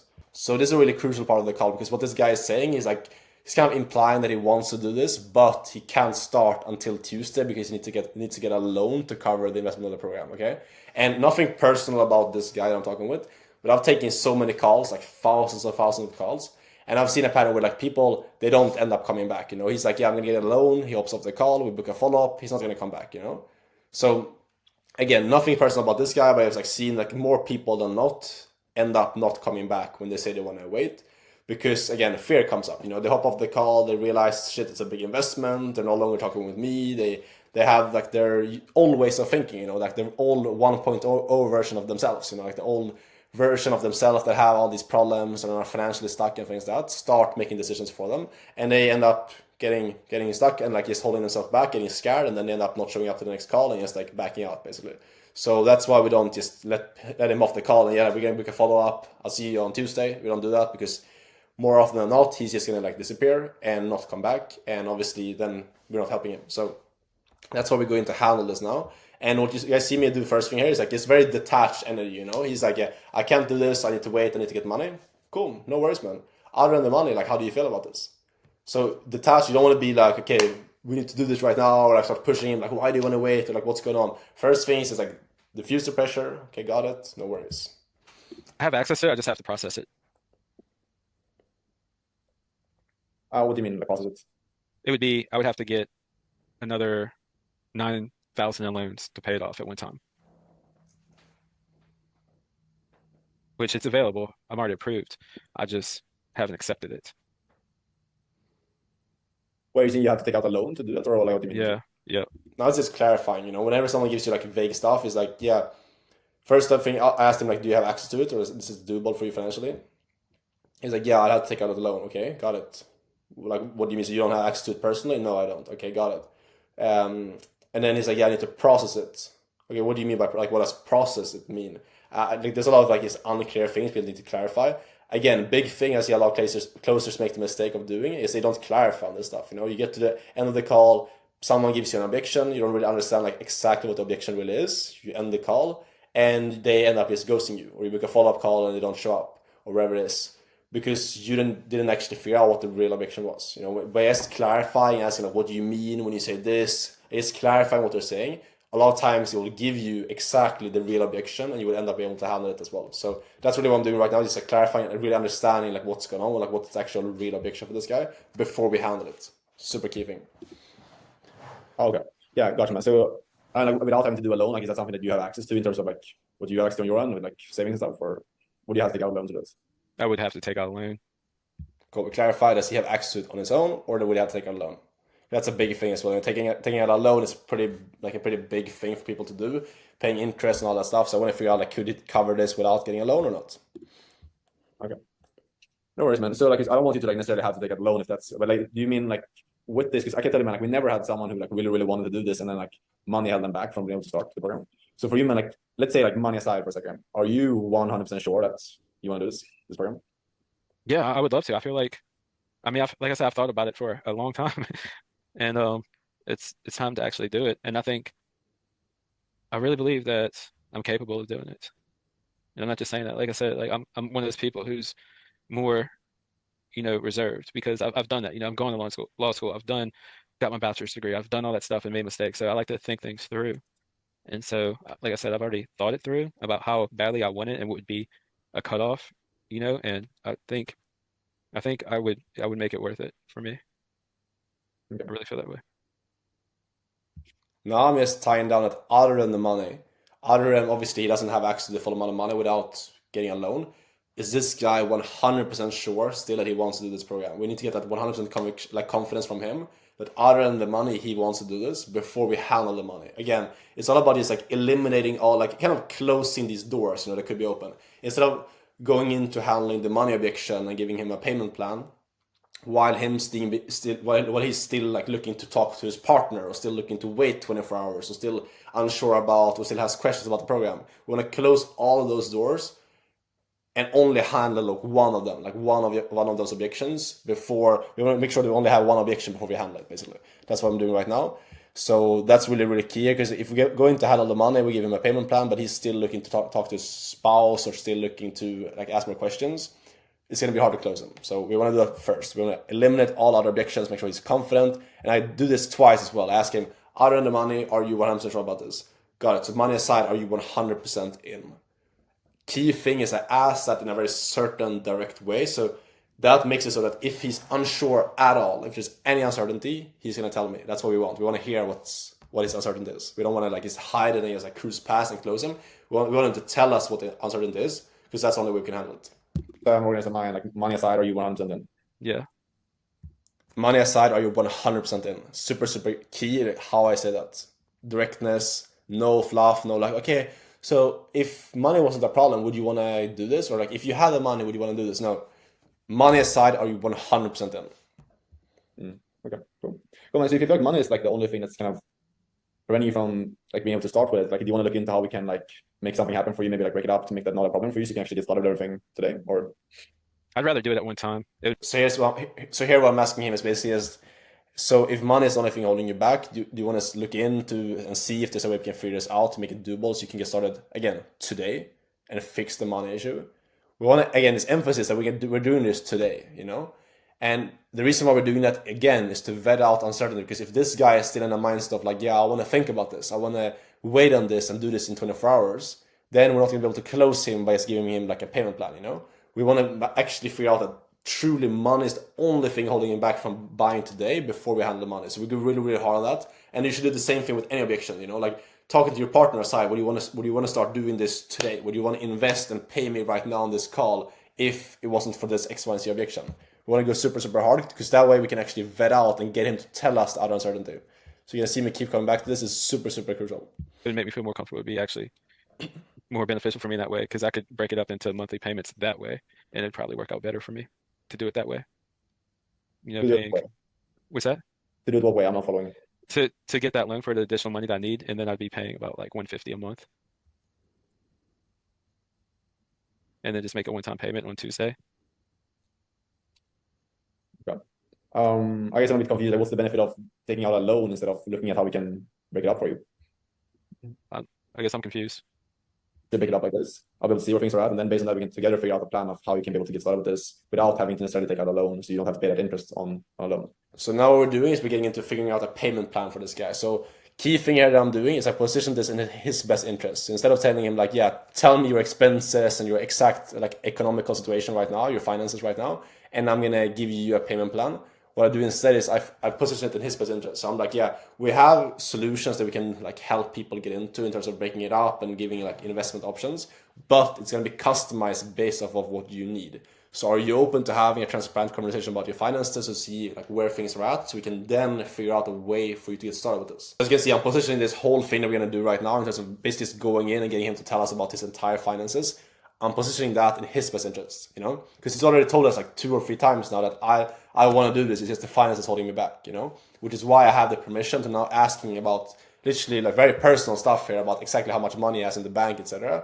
Because he's told me, Alex, I want to do this, and I'm telling him like, yeah, by having this exercise right now where I'm going to ask you about how much money you actually have access to, you're going to get what you want, which is getting into our program in a way that suits you financially. So that's crucial stuff. You can't do this investment options thing right here if you don't have the ammo of them having told you multiple times that, Alex, I want to do this. It's just the money holding me back. It's a unique situation because right now I don't have any income, so that's why I don't feel comfortable doing it that way.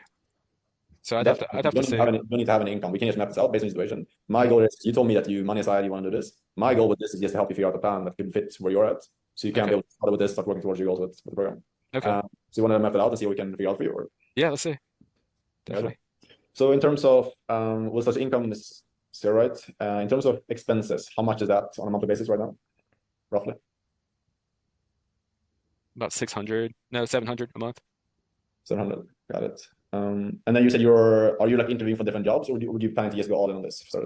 So here you see me get extremely specific on exactly what he has. I literally find out exactly how much he has, exactly where he has the money. We want to get very, very clear on these different things. And the way that I can get this information is, like I said before, number one, by having all of this trust built with him from earlier in the call, and also because he's told me multiple times that he wants to do this, he's got money holding him back, and he feels like this is in his best interest to do as well, which is ultimately it is, because I need to figure out his financial situation to be able to give him a good payment plan that's actually going to work for him, you know? So it's all about helping this guy. And also because of my energy, you know, how I show up as a leader with confidence on the call, that also helps me to ask these very personal things. Because if you show up to a call and you're like, hey man, so could you like share your finances so we can like give you like a payment solution? If you ask them like in a very insecure way, people are not gonna tell you these things, you know. So you need to be a certain leader, have that like assertive energy of like, okay, we're gonna figure this out together, and having that like leadership energy is also gonna help you to actually get these responses right here, so you can actually figure out the situation and then give them a payment plan. Lisa, got it. Man, can I actually make the payment tomorrow though? Why? I'm not following. I have to deposit into my account. You have deposit into your account. Like, what do you mean? I have to like transfer it from one account to the other. Yeah. I mean, I could probably do it this afternoon if it goes through this afternoon. But you need to move it from like a different from one account to another, or like what's Yeah. okay. But I mean that's instant on pretty much all banks. No, I gotta go deposit it like physically from a check to my account. It should go through today though. Didn't you just tell me that you had 2K in checkings right now? Again, this is why it helps so much to actually get clarity and get complete context. Because now when he's telling me like, yeah, Alex, I need to deposit money into my bank account to pay this. It's like he has literally just told me earlier that he has $2,000 right now in his checking account. So yeah, it doesn't make any sense for him to just change this up. So that's why you need to have these things earlier. You need to get this context here before you move into the finances, before you're taking the payment. And because now I can just call him out. Like you just told me before that you had 2K, and now you don't have it. Like what do you mean? You know? Not right now. I can have it in by like today or tomorrow. Okay, so how much do you have in checkings currently? Right now, about one. Let me see. Let me check it real quick. So basically, we find out that he actually has 1211 in his checkings right now. So he didn't have like the full 1.5K to actually like make the first investment and get started. So what I do then is I just go for doing a deposit, you know, because we don't want to get off a sales call and with him not having any skin in the game. Because what's going to happen in that case, again, he's going to hop off the call. He's going to have second thoughts. It's going to be like fear, all decision-making patterns is going to come back up. It's going to hold him back from actually taking action. So we go to deposit. We go for a deposit. You will see exactly how I frame the deposit right now. So I go for a deposit to actually get him to commit someone to the call. And then what happens, he tells us that he's actually unsure, that he actually wants to think about this, and then we get the real objection, you know? This is why you always need to push for commitment on the first call. And again, you want to do this in the right way. You don't want to just like force people to commit. You want to actually be curious and like figure out like what's the thing that people are unsure about. But if you do this, if you actually go for a deposit when someone is like, they're telling you that they can't commit, he has 1.2K in his account. So I just get creative here, you know. I'm like, okay, we're gonna do 1K now, so you can actually get started, and we'll do the remaining $500 later, you know, no problem. That's totally fine. And then he's like, yeah, you will see what he says, and then we just handle that actual uncertainty that comes up now at this point. And it's mailed to my mom's house. In that case, what we'll do is we'll basically make a simple focus with the. As in terms of the discount we're doing, that's something we do like because we like on these calls I can take that off the top. And so in that case, man, that's totally fine. What we'll do in this case, we can just I'll get you in for the 1K now, get the extra thing, set you up with the coach, get you booked in so you can start training up and everything. And then we can just take care of the remaining 500 like later today when you had a chance to go to the bank and just deposit that check. That's totally fine. I can work with you on that. Does that make sense? Man. Yeah, I mean, look, I gotta be really honest with you. I need to think about this. I really do. Sure. That's totally fine. I think you could give me 24 hours to really think. Yeah, man, totally. Like no worries. Like I said, I appreciate you being transparent and like telling me what's actually coming up for you. So what do you feel like is keeping you from being less than 100% sure that like this is the right thing and now it's the right time to get started with this? Cool. This is key. Like how I handle this. He actually like opens up and is like, yeah, I'm not sure about this. Like I don't know if I want to do this. I feel kind of pressured. What I don't do here and what most people do wrong is they just like start pushing. You know, they're like, okay, what are you sure about? Tell me what's going on. What you need to think about. You can notice me here, like very, very leaned out energy. Sure, no worries, man. What do you feel like is coming up for you? Like, what do you feel like you're kind of unsure about? Or even before I said, I also asked him like, okay, or I also told him like, I appreciate you sharing that, and like, I appreciate you telling me what's coming up for you. Very, very leaned out. You don't want to be like pressuring him at all when he says that. You want to like really lean out, make him feel like he has a lot of space, talk slower, have that like detached tonality. It's gonna make him feel like he has a lot of space and doesn't feel pushed. You know, super key. I just want to be. And I just ask him, okay, so what is it you feel like is coming up for you? What do you feel like is keeping you from being less than 100% sure that this is the right thing and now is the right time? Pretty broad question is getting him to like, tell us his uncertainty, because I need to think about it. When he says, I want 24 hours, as we know, that's not a real objection, okay? Think about it, it's not a real objection. In like 99% of cases, he's like a smokescreen because he's unsure about something. He doesn't need more time to make a decision. He just need more information and more clarity and more certainty. So that's why automatically I just assume that, you know, I just, okay, God, man, no worries. So when you say you need to think about it, like, what is it you feel like is keeping you from being less than 100% sure? And he tells me an objection right away. That's like the easiest way to handle that objection. Go to myself and in my heart, you know. I don't know if that makes sense, but I'd like to think about it outside the call, talk about it with my girlfriend, you know, just clear all those little edges, you know, kind of sand them down. Just I'm 100% ready. I just don't want to have anybody mad at me, you know. I'm not sure if I understand. Can you expand what's your concern exactly? I just want to have some time to like, I guess, pray on it, you know? He told me he wants to talk with his girlfriend. He wants to think it over. He wants to pray on it. Like we had like 3 or 4 different objections here, you know, kind of all over the place. So I'm just gonna keep clarifying until we actually find out like what the real thing is, like what is actually about. And it sounds like it's just fear. It's like him being nervous. He wants to make sure he's making the right decision. That's really what it all comes down to. Basically just because I don't like making a decision, you know, right there when I'm on the call, right on the minute, on the spot. Like I don't feel comfortable with that. Okay. So it's just like a little bit. And this comes up, you need to just be very aware of like how people are showing up on the call. You know, you can notice like how when somebody just like gives you a bunch of different things, I want to do this and that, it's usually just because like they want to make sure that they're doing the right thing. You know, they will talk with their girlfriend, they want to pray on it, they want to meditate because they just want to make sure that they're doing the right thing. They want confirmation from the outside that they're doing the right thing because they're scared. You know, which is funny because like it might be the first time that you've ever like a lot of these people, it's the first time that they've ever invested into like a high ticket coaching program. So they just want that. They just need that confirmation, like they're actually doing the right thing. It's actually gonna like work out, and they're actually gonna put their money in the right place. You know, so that's why we handle now. Is just like the nerves and the fear, and then we end up closing him. Of nerves, like a little bit of Yeah. like, you're Yeah. taking the first for Yeah. It feels like I just want to have some of the pressure off, you know, and not feel so pressured to where like I can just have time to think for myself, be like, okay, I'm doing this because I really want to, not because I'm being pressured. I think I'm sure I want to, but it's more of a just a surety thing, you know? Okay. I mean, I hear on that, and like usually, Cool. So he told us it's just nerves, it's just fear, and then like I close every single time someone is just like nervous or just a bit scared. I close those people every single time because that's an easy objection to handle. It's just about like helping them understand that they're supposed to feel that way, it's supposed to feel scary, and it's reframing how they think about fear essentially at this point. And when he mentions also like the pressure thing of him feeling a bit pressured, you will see how I handle this. I have a really good way of handling when someone says like, "Yeah, I feel like you're pressuring me." You'll see this. you know, there's like 2 different types of pressure. There's like internal pressure, and then there's external pressure. Internal pressure is when your actions and your words aren't really aligned. For example, when you told someone you're going to do something, you told your parents or your girlfriend you're going to do something, and you aren't actually owning up to your word, then you're going to have internal pressure. Where you're going to feel, for your own reasons, you're going to feel like, shit, I should have done this thing, but I didn't actually do it. For example, I'm going to go out with the trash, I'm going to do something, and you haven't actually done it.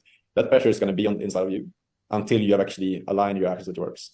Mm-hmm. That's natural to feel, because like on this call as well, when you told me earlier that you felt confident about this process, you told me 100% this is what you want to do, it's the right thing. We worked it out financially. And after that, it's natural to feel like internal pressure because it's, at the end of the day, it's for your own reasons. External pressure is me like being on this call and like, dude, you have to do this. Like, I'm going to kill you if you don't do this, whatever it is, you know? Mm-hmm. Like, it's 2 different things. I get that. Yeah, definitely. But It's internal. It's internal. Yeah. This is extremely easy and good way to handle. I feel like you're pressuring me right now, because it lands very well if you do this in the way I did right now. It's just 2 different types of pressure. You have external pressure, internal pressure, and then you say what I said right now. Internal pressure is when you actually want to do something for your own reasons and like just holding yourself accountable to what you said you want to do. External is if I or someone else is forcing you to do it. You know, it's gonna kind of realign it because he's feeling pressure right now. He's feeling like shit, I need to do something. But what he's not realizing is that pressure is built by him himself, you know, because he told me earlier in this call that he has all these goals, all these things that he wants to do. He's ready to take action. He told me all these different things. We figured out the finances, like everything is just like lining up for him to do it. But he's still saying that he wants to push it off. So the reason why he's feeling pressured right now is because he said everything that just lines up to him taking action to start, but he's not doing it. So it's a pressure that's created by him internally. It's not me pushing him into doing something. That's super, super key, because a lot of people will just feel pressured and they don't know why. And if you don't handle this in the right way, they will feel like you're pressuring them and they will like hang up the call or like whatever it is, they will close down. So it's important to handle this specific like objection in the right way and just reframe them, like just get them into the right way of thinking about pressure essentially. That's it. At the same time, I also want to rely with the fact that like you told me that you felt really, really confident about the process. 100% what you want to do, you feel like it's right. And then you tie it back to what they told you before and holding them accountable to their words and having their actions and their words align, which is really what a sales call is all about. You want to get to your goal. And when it comes down to making the decision and actually owning up to it and taking the responsibility, it is always scary to take the first step. But I like to think about it like this: you kind of at the bridge right now, where everything that you want, just having the freedom. So now I just handle the objection basically. I just put it back on him. It's all about you holding your word to yourself. And then I start telling him about like the fear reframe, which is basically I just give him an analogy of walking across a bridge. You know, you're at a bridge right now with the reality and like the things that you want is on the other side. What's in between is the fear, nerves, all the things that you need to walk through to get to the other side. Either you can stay where you are and stay in the shitty situation that you're in, or you can walk across this bridge, experience the fear, nerves to get to where you want to go. What you want to do. That's basically what I do right now to just reframe how he looks at fear and what he needs to do to get to his goal. And flexibility, being able to have more income, having more flexibility, kind of being your own boss, all those things are on the other side of this bridge. What is in between is it's those feelings, being a bit scared, being a bit nervous. That's why a lot of people, like 900 people out there, they have big goals, but they never actually get there because they aren't willing to do what is actually required to pass this bridge. So now you have to kind of decide, do you think this type of person that you want to become, where you're being remote, you're making 10K a month, do you think that type of person makes decisions out of a place of fear and a place of being nervous? Or do you think they make decisions out of a place of vision and of the upside and potential? I think it's more of a test on, I feel like if y'all feel confident enough to give me a day to think about it. So that was a pretty good objection handling. I just asked him a question, like basically gave him like kind of like identity question, like who do you want to be? Do you want to be the type of person who lets fear hold them back, or the type of person that acts like the 10K a month, 120K per year version of yourself that pushes yourself into the stuff that's scary and takes action, etc. And then now he's like, yeah, this is a test. I want to see if you guys can let me think about this. I want to see if you guys will push me or not, which you will see how I handle this in a very good way. Again, you want to stay detached and you will see exactly how I do this. And actually really decide rather than put me on the spot, then I'd feel way more comfortable, because I feel like, the fact that it's like, oh, you gotta do it right now, you gotta do it right now, gotta do it right now. Like, I don't like that. I don't respond well to that. That's kind of pushing me away, to be honest. And so it's kind of like a test to see if y'all were like that. So, I mean, maybe we won't be the best fit. Sure. You don't have to do this. Like, you don't want to. I mean, I do want to, but I don't like that. I don't need you to do this. Like, I'm gonna be fine either way, but I'm just holding you accountable to your actions and your words. So, and that was what I was asking you, do you feel like that type of person that you want to become? Do you think they make decisions out of fear and being nervous, or out of vision? I'm a careful person. I mean, I feel like I've had a lot of security in the past, and I do feel confident in myself to make money in whatever I do. So I really do want to do this. And I mean, if you can't understand the fact that I just want a day to just let it sink in, soak it up, I believe you're giving me a great offer. But if I don't know, if I feel just not getting a good vibe off of that. Okay. Yeah, man, I mean, if you can't give me a day to think about it, then why not? Like, why don't you feel comfortable giving me a day to think about it? I never said that you can't think about it, man. Okay. Like, I really do want to do it. I was telling you multiple times, like, I don't need you to do this, man. You don't have to do this. Like, I'm just gonna have all the time your actions, your words align. Like, I don't really care. Key thing I'm doing, I'm just leaning out a lot, man. Like, I don't need you to do this. We need to clarify that, because this guy, especially, is like he very, very sensitive to pressure and things like that. So you just want to like clarify to him, I don't need you to do this. I'm gonna be fine regardless. This is why being detached as a closer is so important. You can say that with like genuine intention, like I don't need you to buy the program. I'm gonna be fine anyway. If you can come into all sales calls with that intention of like not needing any person, like coming in with the intention to help everyone and holding everyone like accountable to doing what they say they want to do, but not needing anyone, you will close a lot of people. That's the highest level of sales, where you can just hold people accountable to do what they say they want to do, but not needing any one sale, basically. care if you do this or not. Like, it's not going to change anything for me. But what I'm not going to accept is you telling me, Alex, I 100% want to do this. I want to step up. I want to make the commitment, and then not align your actions with those words. Like, you have to kind of decide as well. Right. Well, let me go ahead and align my actions with my words. Then This is key.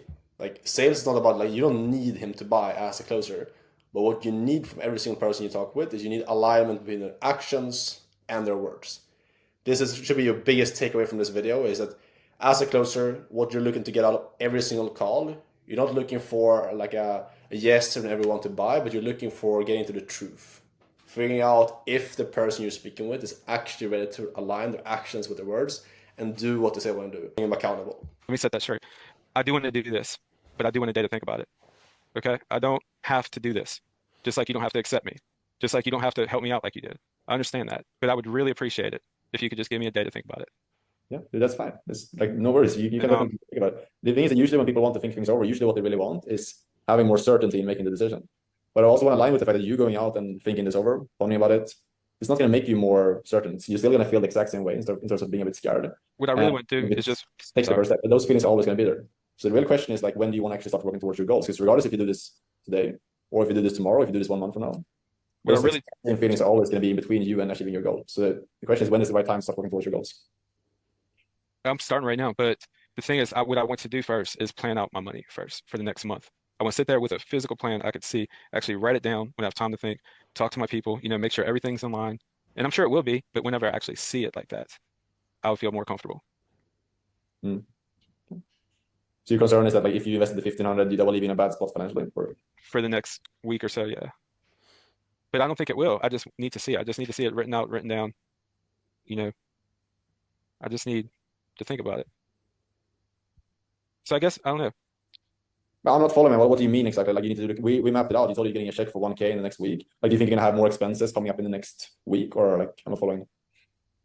I mean, yeah, you saw what I had in my account, but I also have to buy groceries. I have to buy, you know, I have an event coming up with family that I'm gonna have to travel out of town for. Mm. So I just want to make sure I'm good there, and I'm confident I will be, but I just want to, make sure it's all lined up. Mm. As you can see here, this all comes down to accountability. Like I'm holding him accountable to doing, and like basically holding him accountable to doing what he says he wants to do. And holding his actions in alignment with his words, and not accepting him just saying one thing but acting in a different way. Right, man. I want to realign with the fact, man, like that you're never gonna be 100% sure. Like if you're gonna wait and try to like feel 100% confident in investing in yourself and taking the first step, like there's people out there who like who's waited their entire life to feel for everything to line up. Like you're never gonna feel 100% confident towards taking the first step. The question is like, are you gonna move despite feeling a bit uncertain, or are you gonna go out there and keep waiting to wait for everything to feel perfect before you ever start? Those are two different options. Because you can either be that person who's just keep waiting for everything to feel perfect, everything to line up for you to ever start, or you can be that person who's able to push through that of being a bit uncertain, being a bit scared, everything not being absolutely perfect, but still taking the first step and actually start working towards your goals. I don't think I'm gonna do this. I'm not sure anymore. If I'm not 100% sure, I'm 90% sure. And it sounds like if I'm 90% sure, then this isn't gonna work, and we're just gonna keep going back and forth. If you can't tell, my mind's like in a jumble right now, trying to process all this, and I need to. Because I can tell you, like you could literally be like, instead of being on the sidelines and like saying that you're comfortable, like, confident you want to do this, but not actually doing it, you could actually take the first step. And then when you go to sleep tonight, you can know that you actually did everything in your power to actually work towards your goals, and not just be one of those people who actually talk about it, but be someone who's actually doing it as well and actually aligning your actions and your words. And I will argue that like, actually doing it as well and actually aligning your actions and your words. And I will argue that like, that's my biggest concern. When I look back at things like 6 months from now, 12 months from now, I would rather like have done everything in my power to achieve my goal, even if it doesn't work out, instead of just being inside of my comfort zone and not even taking steps towards where I want to go. Because those are the two different things. All right, let's do it. Are you sure? Yeah, sure. I've been sure. I just wanted to. I told you I was sure before. I just wanted to think about it, and I was holding myself back. I'm still sure. I'm sure. Let's go. There we go. We just shifted his way of thinking here. Got him to realize like if he keeps making decisions from the same place he's been making decisions his entire life so far, it's gonna get him more of the same results. He needs to change how he fundamentally makes decisions to get a new outcome. And this landed extremely well with this guy. When he understood this, he's like, yeah, let's go.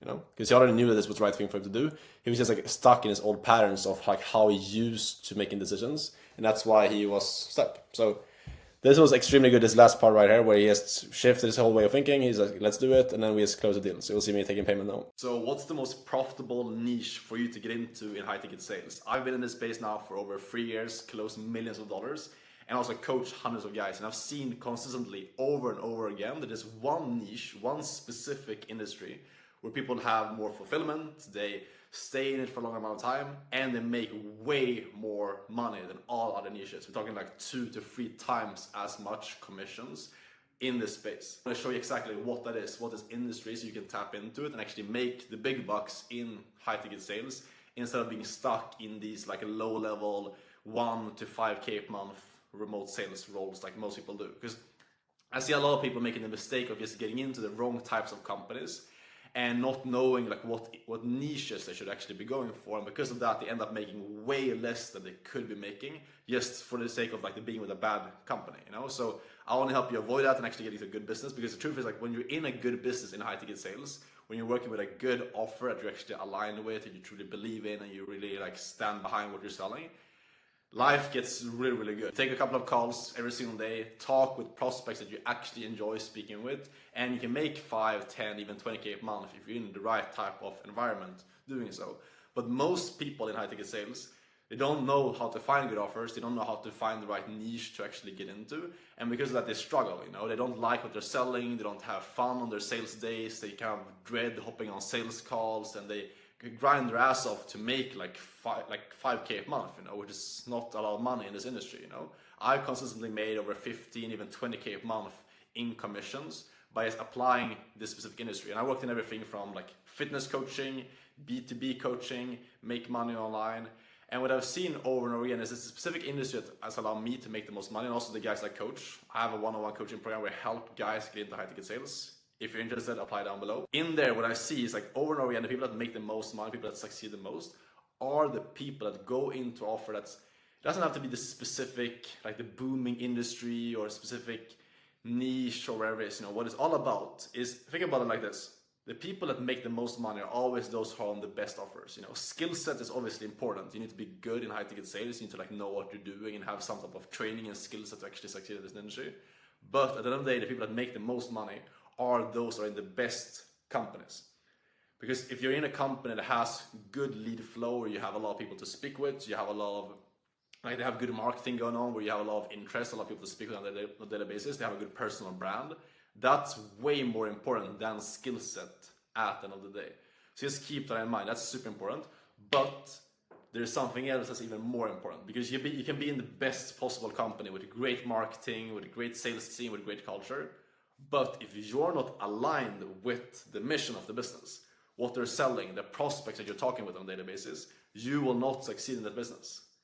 And I've experienced this myself firsthand, where I've been in really good companies that were doing 7 to 8 figures, where sales reps were making really good money. But because of the fact that I was not aligned with the offer that we were selling, I didn't believe in the transformation that we were selling to people. For example, I work for some companies that sell like a real estate offer, helping people make money with real estate. I didn't personally really know a lot about real estate. I didn't really believe in that vehicle back in the day when I was doing that. And because of that, I didn't perform well in that business. And I changed over to another company where I sold something that I truly believe in, and was able to literally 2x my income, even 3x my income by doing that. And I've seen this over and over again with hundreds of guys that I work with. It's like being with a company and selling something that you believe in, that is the ideal niche to be in. That doesn't matter there's no ideal company, ideal niche. It's not like, fitness coaching is better than make money online coaching. No, the best niche for you to go into is a niche you truly believe in, So how do we find that? How do you actually figure out what the niche is going to be for you?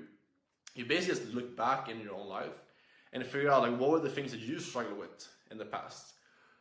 Ideally, you want to sell to the old version of yourself. For example, for me, I've done really well on offers where I sell to the old version of me, like Alex, who was 17, 18, 19 years old, trying to figure out the whole make money online thing, trying to get out of my parents' house. That version of me, I can sell extremely well to the person because I know his struggles, I know how he thinks, I know his limiting beliefs, I know exactly what I need to do to get that person to actually change and get to where I want to go. And also, I've seen now how my life has changed through making money online, for example. And I know also the kind of the dream situation of that person. I understand that prospect very well, which allows me to sell to that type of person, a motivated, wannabe entrepreneur in a very effective way. So you can do the exact same thing, whatever it is for you. If you're into you had a fitness transformation, or you're into dating, or you're into you're growing your own business, or you've figured out how to make money online, or whatever it is, there's hundreds of different niches in the online space. In the info industry, it's growing so quickly. There's a lot of different coaches teaching everything from literally video games to dating to all kinds of different things. So just figure out what's the thing that you're passionate about, what's the thing that you're going on Instagram and YouTube and looking at on a daily basis, what's the interest that you have just normally outside of work, and then just find someone that sells that specific offer. It could be, let's say, carnivore coaching, for example.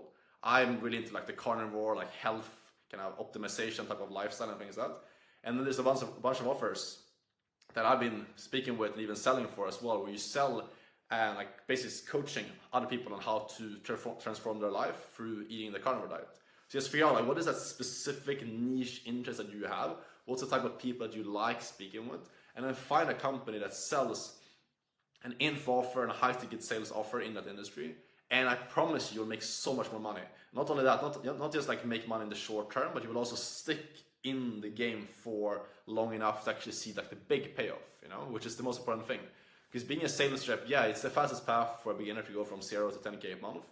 But if you're in a company that you really resonate with and you really like selling for them, you can get so much further. You can become a sales manager, partner up with the business owner. There's so much opportunities in the long term. If you actually stick to them, you go deep into mastering the skill of sales.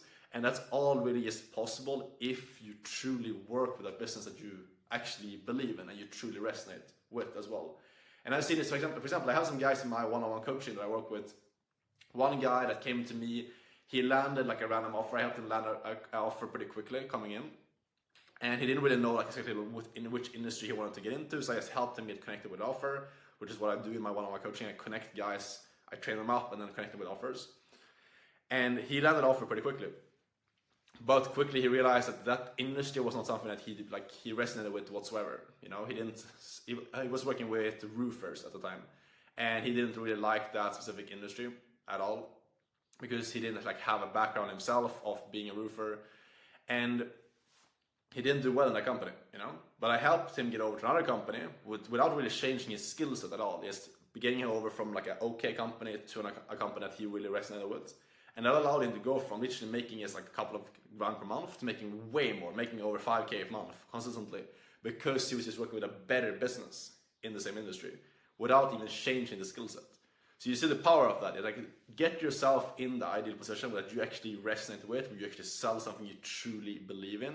That is the most profitable niche for you to be in high ticket sales. And that's how you end up, where you see these guys that make a shit ton of money and also have a lot of fulfillment.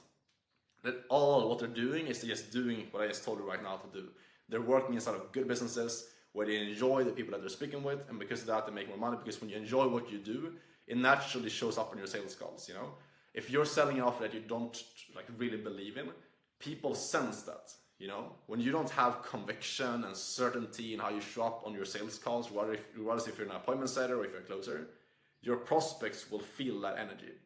So that's why it's so important that you need to have that certainty, conviction on your sales calls, and that all comes from you selling something that you truly, like with all bones in your body, you truly believe in. So practically, how do we actually find an offer that you truly believe in to this extent and actually get hired by them as well? I'm going to show you how to actually find legit remote high ticket sales jobs. And I can tell you from first-hand experience is that life gets way too good when you're working inside of a good business. And I see way too many people struggling working with shitty businesses where they have to make cold calls, they're getting a couple of leads every single day, they're struggling to make like 1 to 2K per month. When I've been over here making multiple 6 figures per year in the roles that I've been in, only talking with warm leads, having people booking on my calendar, having easy to close prospects, all because of the fact that I've implemented the stuff I'm going to share with you in this video, the specific framework that I've used to find good businesses to work for. And the way I want you to think about this is almost like investing into Bitcoin back in 2010. Think about it like this. If you were to join Iman Gadzhi's business, if you know who he is, he's one of the biggest course sellers, influencers in this industry. If you would have joined his business back about 5 years ago, so back in like 2021, 2022, you would have joined his team back then. It would have been so easy for you to get into his business, you know, because there's no competition. There's not a lot of sales reps trying to work with him when he has like 5 to 10,000 views per video. It's very easy to get into his business. If you'd have joined his company at that point and then been a part of all the growth that he's seen to a point where now he's making multiple millions of dollars every single month, you would have gotten rich doing that. You would have made a lot of money being a part of his growth. So the strategy I'm going to show you in this video is how you can do the same thing, how you can find the Iman Gadzhi that's just up and coming to take advantage of these people that are growing on social media. Because getting into Iman Gadzhi's business right now is going to be extremely hard. You know, he has thousands of people applying to become sales reps for his business. So as a beginner or someone who's kind of new in sales, it's going to be very hard for you to actually stand out and land a role with him. And that's why we're going to go from these people, the people that have a lower amount of views, people that are just kind of up and coming. So I'm going to show you how to actually find the best up and coming people, the strategies of how to find them, how to reach out to them, all of that stuff in this video. It's going to be extremely valuable for you, because if you can find a business like this, you'll make a shit ton of money. I know people that work for Iman Gadzhi that joined him back in the day that have made $30,000, $40,000, even $50,000 per month as a sales rep, because they got in at an early stage. So hopefully you're excited, because it's going to be extremely valuable sauce I'm going to share with you in this video. So let's get into it. It's a simple 3-step blueprint. No one else really talks about this stuff online, which is why I'm making this video, but it's a simple 3-step blueprint I'm going to use to actually land these sales roles. And the first step to the framework is I want you to sit down, pick out 3 to 5 different niches that you can potentially be working with. And the reason why this is so extremely important is because we want to be competing against as few people as humanly possible. The less people, like if you can be in a smaller pond, competing against less other competitors, you're going to be able to land a role easier with a good business. So the way that we're going to go about removing your competition is finding niches. So like finding niches within a niche. So what you're going to do here is you're going to sit down, look at your interests, look at your passions, and try to find the most niched interests, the most niched passions that you have. Because if you didn't already know this, remote high-ticket sales, this industry, this high-ticket sales space, these companies you could be working for, there's literally hundreds of different niches. I've seen everything from helping women get better orgasms. I've seen dating coaches. I've seen getting better at video games, like literally anything that you could be interested in. There's someone selling a high ticket offer that you can go and sell for within that industry. So that's why this part is so important, because I want you to sit down and really figure out what are your niched interests. Are you interested in, like, let's say the carnivore diet? Let's say you're interested in dating a lot, but in like pickup or something like that. Let's say you're interested in something else specific. I have people that I work with that are interested in, like, they've been construction workers in the past, they've been like in dentistry in the past, some industry that they have an interest in, or that they like talking to that type of like avatar, that type of persona, and they go and sell it for those people and make a lot of money. Because the most important thing, if you want to make a lot of money in remote sales, you need to sell something that you truly believe in. And that's what this first part is about. There's you sitting down, picking out what are your interests, what are your niche, unique passions that you're interested in. Write those down. And also combine that with what are the industries that are growing quickly right now. For example, like the e-learning, online, AI coaching space is growing very quickly. So ideally, you want to find something within that space as well. So I'll show you exactly some examples of like how to go about doing this in a second. I'll show you how to go about doing it and how to find businesses. But first thing is sit down for yourself, take 1-2 hours, write down your interests, your passions. What are the things that you're interested in? What are the things that you go on YouTube and search about? What are the things you go on Instagram and Amazon and look at on a daily basis? What are those things? Write them down. We're going to use that in the coming step here. And the next step, once you have those things written down, is we're going to start using them. We're going to start actually finding businesses within that industry. Okay, so you have those 3 to 5 different things written down. What we're going to do then is we want to find these businesses. We want to find these Imangatsis back in like 2022. So how we're going to do that is we're going to use a specific platform, which is going to be YouTube. And I'm going to explain to you in a second why we go for YouTube specifically, why that's the best platform. And we're going to find channels that has between 1,000 to 50,000 subscribers. And the reason behind that is because if they have more than 50,000 subscribers, it's going to be very hard for you to get into the business. Unless you have a lot of experience, it's going to be hard for you to actually get into a business that has like 100,000 subscribers or more, because they have so many people reaching out to them. Their DMs are full, their emails are full, and things like that. Whereas channels that have between 1,000 to 50,000 subscribers, you're going to have way less people reaching out to them. So you're going to stand out as a result of that. And we want to focus on YouTube, because if you didn't already know this, YouTube is pushing smaller creators like crazy right now. That's probably why you're watching this video right now, because I'm being pushed. All the other small creators are being pushed on YouTube. We want to take advantage of that. We want to get in at an early stage before these people pop up. So I'm going to show you a live example of how to actually do this, how to actually find businesses live. But just understand is that it's basically about just investing and getting into someone that you truly resonate with, finding someone within a niche that you're interested in, finding one person that has between 1,000 to 50,000 subscribers that you resonate with. You like how they speak, you like how they carry themselves, you like their philosophy and things like that. That's the people we want to find. So let me give you some examples here. Let's hop over to YouTube and I'm going to show you. Let's say, okay, I'm interested in the growth operating. That's a business opportunity that can allow you to make like 10, 30K a month. That's a very popular niche right now. So let's go in here and check it out. Growth operating, this could be anything. Just think from the perspective of someone who has that problem that the business is trying to solve. So let's say you're interested in carnivore, and like you want to work with a carnivore coach. Then you will search for like carnivore tips, carnivore meal plans. Let's say you want to work for like a marketing agency that helps construction workers. Then you will search for like construction lead generation. So you start thinking, okay, like this business that I want to work for, they help this type of avatar, this type of customer. What would that avatar search for? Search for that and you will find those people. Then what you want to do is you want to make sure that they actually have a high ticket offer. So this guy right there, perfect example. Let's open up a new channel or a new tab right there with him. Keep going here. This guy, 28,000 subscribers. This is a pretty big guy in the space, so might be worth a shot, might already be taken. Let's keep going here.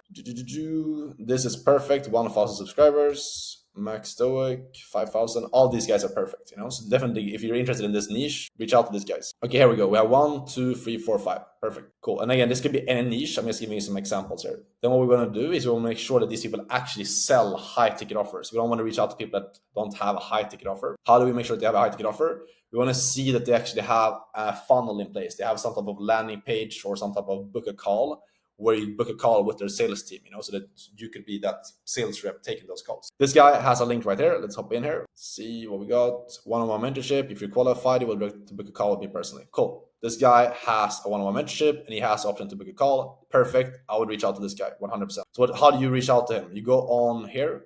Some people will have their email in here. We'll probably see that later when we look for this. But this guy, you take his Instagram, open that up, and then you take his email. Let's keep going here. We go for this guy. Let's see if he has a high ticket offer. Cool. Let's click in here. See if it's a high ticket offer. Free training. Whenever someone has a free training, free webinars, things like that, there's almost like 90% of the time they have a high ticket offer on the back end. So I would definitely reach out to this guy as well. Let's see if we have someone with an email address. No email address. Okay. Let's see if he has a high ticket offer. Free sauce in my newsletter. This guy might have a high ticket offer. He probably does. Because whenever someone has like a free newsletter, whenever someone has like a free resource, they usually sell something on the back end of that. So again, I would reach out to this guy. This guy right here, let's see, want to work with me one-on-one. This is perfect. So there's a link, work with me one-on-one, click in here. And most likely it's going to be a high ticket offer here. Yep, add it to your agency, blah, blah, blah. This is a sales funnel. If you click here, there's going to be application, and then you're going to get the option to actually book a call with them, get a free one-on-one consultation. So this guy has a high ticket offer, and you can also find his email address right there. So I'm going to show you exactly like what to say when you reach out to these people, so you know what to actually say, because most people do that completely wrong. They reach out to people and they have no idea what they're saying, so they don't get a role because of that. So I'm going to show you how to do that the right way and not get left on red in just a second. But first off, we get his email, we find his Instagram as well. You just search his name, go on Instagram, you do some stalking and you will find it. And you just do this for all the people you can find in your niche. Do this, you can probably find like 10 to 20 people in every single niche that you're in. You just want to collect their Instagrams, their emails, and ideally also like their Facebook and their LinkedIn if you can find it. Find as many different platforms as you possibly can. And then what we're going to do is, once we have those collected, we have found multiple different influencers and we found their ways of contacting them. We have like 10, 20 different people. You just want to start doing a specific type of outreach to those people. So I'm going to show you exactly what to say and what to actually reach out to them. What to do is, please don't be a bot. Don't do what 99% of people are doing, which is just sending out these super generic messages of like, hey, I'm looking for a setter role. Hey, I'm looking to become a closer. Are you hiring right now? Don't do that. You will get some response if you do that, but it's a way better way to go about doing it, because again, we want to make sure that every single time you reach out to a business, number one, you keep your reputation intact, because this is a very small space that we're in, the online high ticket space. So you don't want to like ruin your reputation. And also you want to maximize your chances of getting every single opportunity. All of the guys that I showed you right now could be opportunities that could literally change your life. So you don't want to lose out on these opportunities. So what we want to do here is we want to reach out in a way where you're not a bot. You can't be this body person. You need to be a real, genuine human being. Your energy in your outreach is literally like 80 to even 90% of your ability to land that role. So what we want to do here, the best outreach strategy that exists right now, is send out personalized videos. Either just take up on your phone and just like record yourself talking to your phone like this, send them the video, or you want to send them a Loom. If you know what Loom is, that's basically how I'm recording this right now. It's a software on your computer where you can record yourself talking and you get a link that you can then send to people. So that's what you want to do. You want to get a link or a video of you talking directly to them. And I'm going to share with you exactly what to say as well in a second. But send out personalized outreach. Yeah, it takes time. Yeah, it takes effort. But I promise you, it's going to be worth it in the long run, because you're going to stand out compared to everyone else. Because everyone else is like sending out these texts and these messages, where you come in there with actual personalized outreach. You're going to stand out. The most important thing is that you make a personalized outreach. You talk into your phone, you talk into the camera, and your energy needs to be good. You can't be sending messages like this, like, hey, my name is Alex. I saw you online. I want to be an appointment setter. Are you hiring? Monotone, no energy, insecure. Like, that's not going to work. You need to seem like a cool, chill guy, you know? Like, the chill guy meme. You need to be like a relaxed, cool person, because these people, they hire people based on personality. The truth is, like, as a remote sales rep, the biggest thing that people are going to judge you on is like how you speak, your energy, and like your tonality, and it's like how you come across. So that's super, super important, that you just chill, relaxed, uncaring, free-flowing, happy, smile. That's so key. If you can just get it in place, I promise you will land roles. If you just seem like a fun, chill person, you don't even need to have any crazy sales experience. You just need to seem like a genuine, real human being, smile, seem approachable and things like that. Be a cool person. So key. And what I was saying in the video, it could literally be 30 seconds, super simple. Hey my name is Alex. I've been following you for a while. I resonate a lot with X, Y, and Z that I saw in your content. Obviously insert something that you saw in his content. I'm 22 years old from X, Y, and Z country. I am currently an appointment setter. I'm looking for a new offer and I saw your company, so I'll be really interested in working with you. I will really resonate with your offer and love helping you make more money in your business. Let me know if you're looking for appointment setters right now. I'd love to chat with you. That's literally it. Super simple. I just came up with that on the spot. You obviously want to make sure it sounds good, like you sound solid when you're saying it, you sound confident. But that's literally something you can say on the call and it's going to work. Just use that script and it's going to work 100%. And then just blast that out. And don't be discouraged if you don't land a role in the first day of doing this. It might take a week, it might take 2 weeks for you to start getting responses. There is a snowball effect to this. But the stuff that I just gave you right now, it works. I promise you that. So if you just commit to doing this, finding as many people as you can in different niches, reaching out to them in the way that I showed you, you will land a role extremely quickly if you just commit. And now, after watching this, you have 2 different options.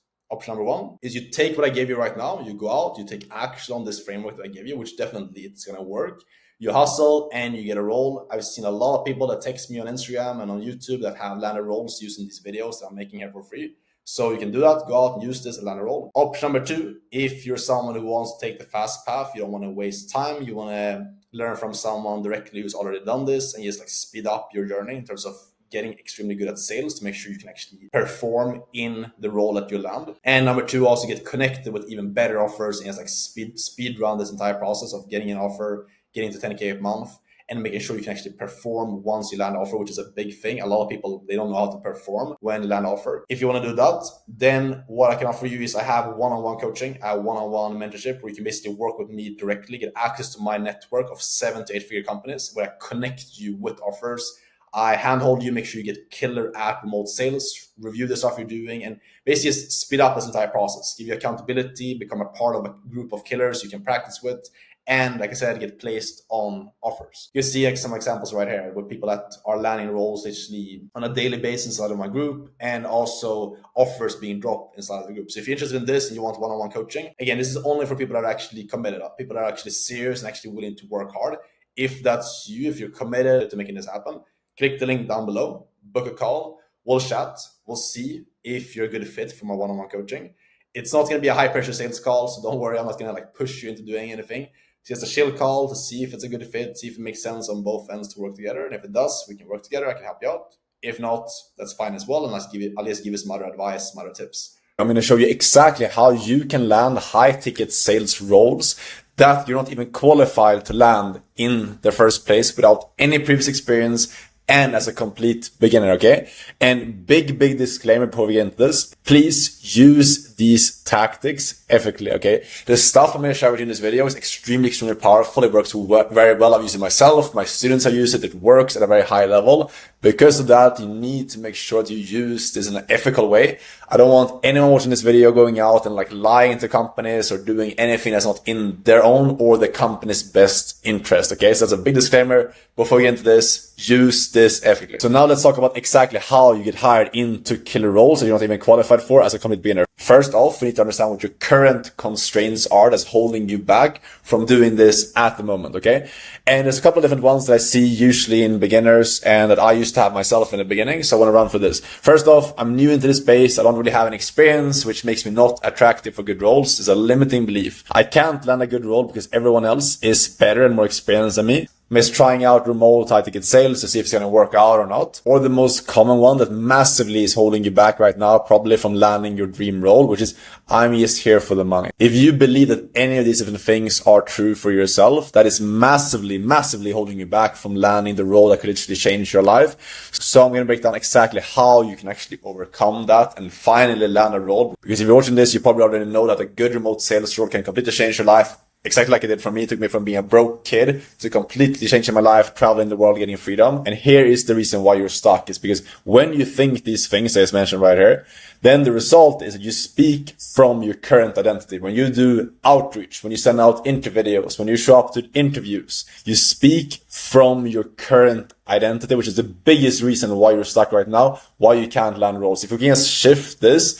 in a very simple way, I'm going to share with you in just a second, you will be able to land literally any role that you want. What happens here though is you speak from your current identity, you show up in a very weak way, and you downplay yourself in these interviews, in these intro videos and in your outreach, which means that the company that you're talking to, they don't really buy into you, don't believe that they actually should hire you on their team, which means that you don't land a role, or you only land shitty roles, aka you have a shit life. So how do we fix this? Okay, it's very, very simple. First off, understand that manifestation is not BS. You've probably been told by some 9-to-5 or some broke guy when you've been younger that manifestation is just like this woo-woo thing, and you should just work hard, and manifestation doesn't work, and blah, blah, blah. Manifestation does work, okay? I literally, like every single good role that I've landed, I manifested through my actions and through my mindset that I had in place before coming onto those interviews and doing outreach, okay? So understand that when you're trying to land a role, you cannot be speaking from your current identity, especially if you don't have any experience, okay? What we need to be doing here is we need to be speaking from the identity that we're building, okay? We need to be speaking from the version of you that's making, let's say, 5K, 10K, 15K, 20K, whatever your goal is in high-ticket sales. You need to be talking from that identity right now and bringing that person into this moment. That's how you land killer roles, okay? We just want to like eliminate your current version of yourself, your current identity, you 1.0, and fully step into 2.0 version of yourself in terms of how you speak, in terms of how you move. Before that is your reality. That is exactly what manifestation is all about, and that's the key to landing good roles. I read a lot of books from billionaires and watched a lot of interviews and podcasts with people that are extremely, extremely successful. And one of the most common traits for ultra successful people is they're extremely assertive, okay? That's exactly what this is about. If you want to land a good high-ticket sales role without a lot of experience, you need to be extremely assertive as well. So what does that mean? It means that these people, they put themselves into situations that they're not yet ready for, and they trust their own ability to figure shit out as they go, okay? We've usually been programmed by society, like in our upbringing through school, that we need to like prepare, and we should never say yes to anything or like take on a challenge that we're not already like ready for. We go around and you're probably like just waiting to like, okay, I need to have more experience. I need to build myself up and like qualify myself for a role. And that is true to a certain degree, because obviously like you need to like somewhat know what you're doing to actually land a high ticket sales role. You need to do some type of practicing and learn some scripts and like actually have an idea of what you're doing.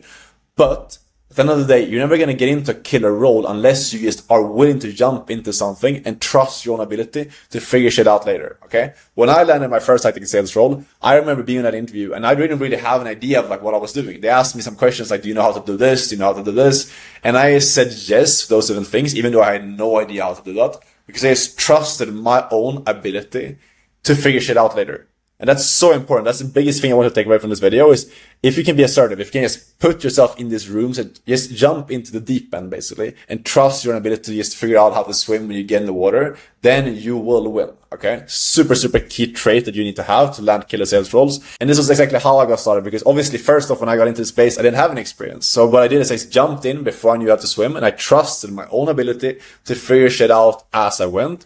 And as a result of that, I figured it out. As a result of that, I landed my first role. But if I would have shown up to that interview and been like, yes, I don't actually have these qualifications, I don't really know how to do this, I'm kind of unsure, they wouldn't have bought into me and they wouldn't have hired me. Okay, super important there. I spoke from the identity that I was building, not my current one. That's why I got hired, that's why I landed a role, and that's how I ended up changing my life. You create your opportunity to prove yourself by showing up with conviction in your ability to figure shit out as you go. So now let's talk about how to actually do this and how do we actually land a role in this industry. Okay, first off, understand that landing a role itself is sales. A lot of people don't understand this, but if you can show up in your interview videos, in your interviews, and showcase that you're already good at sales, but selling yourself instead of selling some product, then you will land roles, okay? Because another day what you're doing on an interview, especially when you have little experience, is you're trying to get the person to buy into you, you know? Think of yourself as a stock. You know, you're trying to get the person you're talking to buy into you. And buy into why you're going to crush it on their team. Because these companies, especially good companies, they simply want to hire hungry people, you know. So all you need to do on an interview is very, very simple. All you need to do in your interview videos and in your outreach is showcase that you are someone that's going to come in and work hard and someone who's hungry, okay? If you can do this and you can make them buy into you almost like a stock here, you will get hired regardless if you don't have any experience. So now the question is, how do you actually make these companies buy into you, okay? And how we do that is by using stories, okay? Stories sell is one of the most powerful techniques that's been used for thousands of years to make sales and is convince people and be very persuasive, is using relevant stories, okay? What we want to do specifically is use stories that these people can relate to. If you can tell stories that they can really buy into, you know, they can almost see themselves in you, that's going to land extremely well. They're going to buy into you. Like I said before, they're going to look at you as a stock that they want to invest to, and they're going to bring you on their team, okay? And also tell them stories that showcase that you have what it takes to crush it in the role, okay? So some examples here. Let's say when you were younger, you were an athlete, okay? You were extremely disciplined, showed up in whatever sport you were playing or going to the gym, or let's say you lost a lot of weight, whatever it is. You want to build out these stories from your own life that showcases that you have what it takes to be extremely disciplined, hungry, and work hard, okay? So example here is I was an athlete when I was younger. I worked out, let's say 10 times every single week. I learned how to push myself to the limit, and I learned how to stay consistent over long amounts of time. This is very attractive to these business owners and these sales managers. They're going to want to hire someone who's showcased that they can be disciplined previously in their life. Even if this is not specifically sales related, it showcases who you are as a person, aka makes them buy into you. Another example here is, this is a bit different, but I'm not just here to make money. I'm here because I know that sales is the most important skill that I've dedicated the next 2 to 3 years of my life to mastering. And you can go on about why you think it's the most important skill, etc., etc. This is something that I used a lot to learn my first couple of roles, because what this does, it separates you from everyone else. Everyone else is like shows up to the interview and is like, yeah, I want to make a lot of money. I want to just do this for my own reasons. You know, with this, you show that you have a passion for the skill. Okay. That's something that the business owners, the people that you're talking to that are interviewing you and looking at your applications, they're going to massively buy into you if you can show that you have passion for something outside of just the money, and that you've dedicated yourself towards mastering the skill. So build out these stories, you know, get very clear on yourself, like where you're going, what's your background, what type of proof do you have. Build that into stories, and then you use that in your outreach, in your interview videos, and on your interviews. And that alone is going to separate yourself from 99% of people that are trying to get roles. But that is not enough though, okay? Because here's the thing.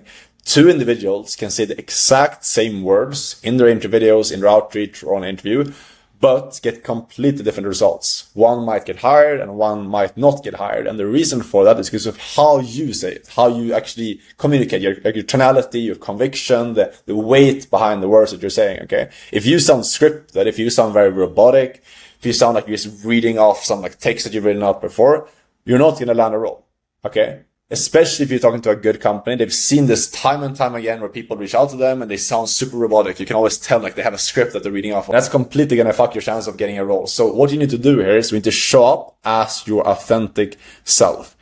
Prepare these stories, but then when you show up to your interview, when you do your interview videos, you need to completely detach from that and just be your real, natural, normal self. Just like if you go with friends to like a restaurant or a bar, wherever, you need to be chill, relaxed, and just be genuine. The more genuine you can be, the more the companies that you're talking to, the people that you're talking to are going to connect with you, they're going to buy into you, and you're more likely to land a role. Okay? This is a massive thing, because the more you're human and like it's like a chill, cool person you can be, the more people are going to buy into you. Companies don't want to hire you if you're like super uptight and you seem super robotic, because at the end of the day, this is a sales role, you know, so you're going to come into a role where you're supposed to literally communicate with people. So if you can't just be a chill, normal, genuine, and like happy, upbeat person, be smiling and seem like a normal, chill person, you're not going to land a role. So this is super, super key stuff here. Show up as your authentic self. That makes them buy into you. Be chill, relax, just have fun on these interviews and interview videos. And also understand that you're going to feel nervous. It's going to be uncomfortable. Accept that. Okay. So you've been programmed by the society and like by your upbringing that when you feel scared, when you feel nervous, that's a bad thing. In reality, it's not, especially if your goal is to do extremely well in high ticket sales, become an entrepreneur, make a lot of money. One of the biggest things that helped me on my journey is understanding that you're supposed to move towards the things that scare you. The more you can do that, the more you can move into uncertainty, stop planning, stop thinking about stuff and stop pushing stuff off, and just like step into uncertainty.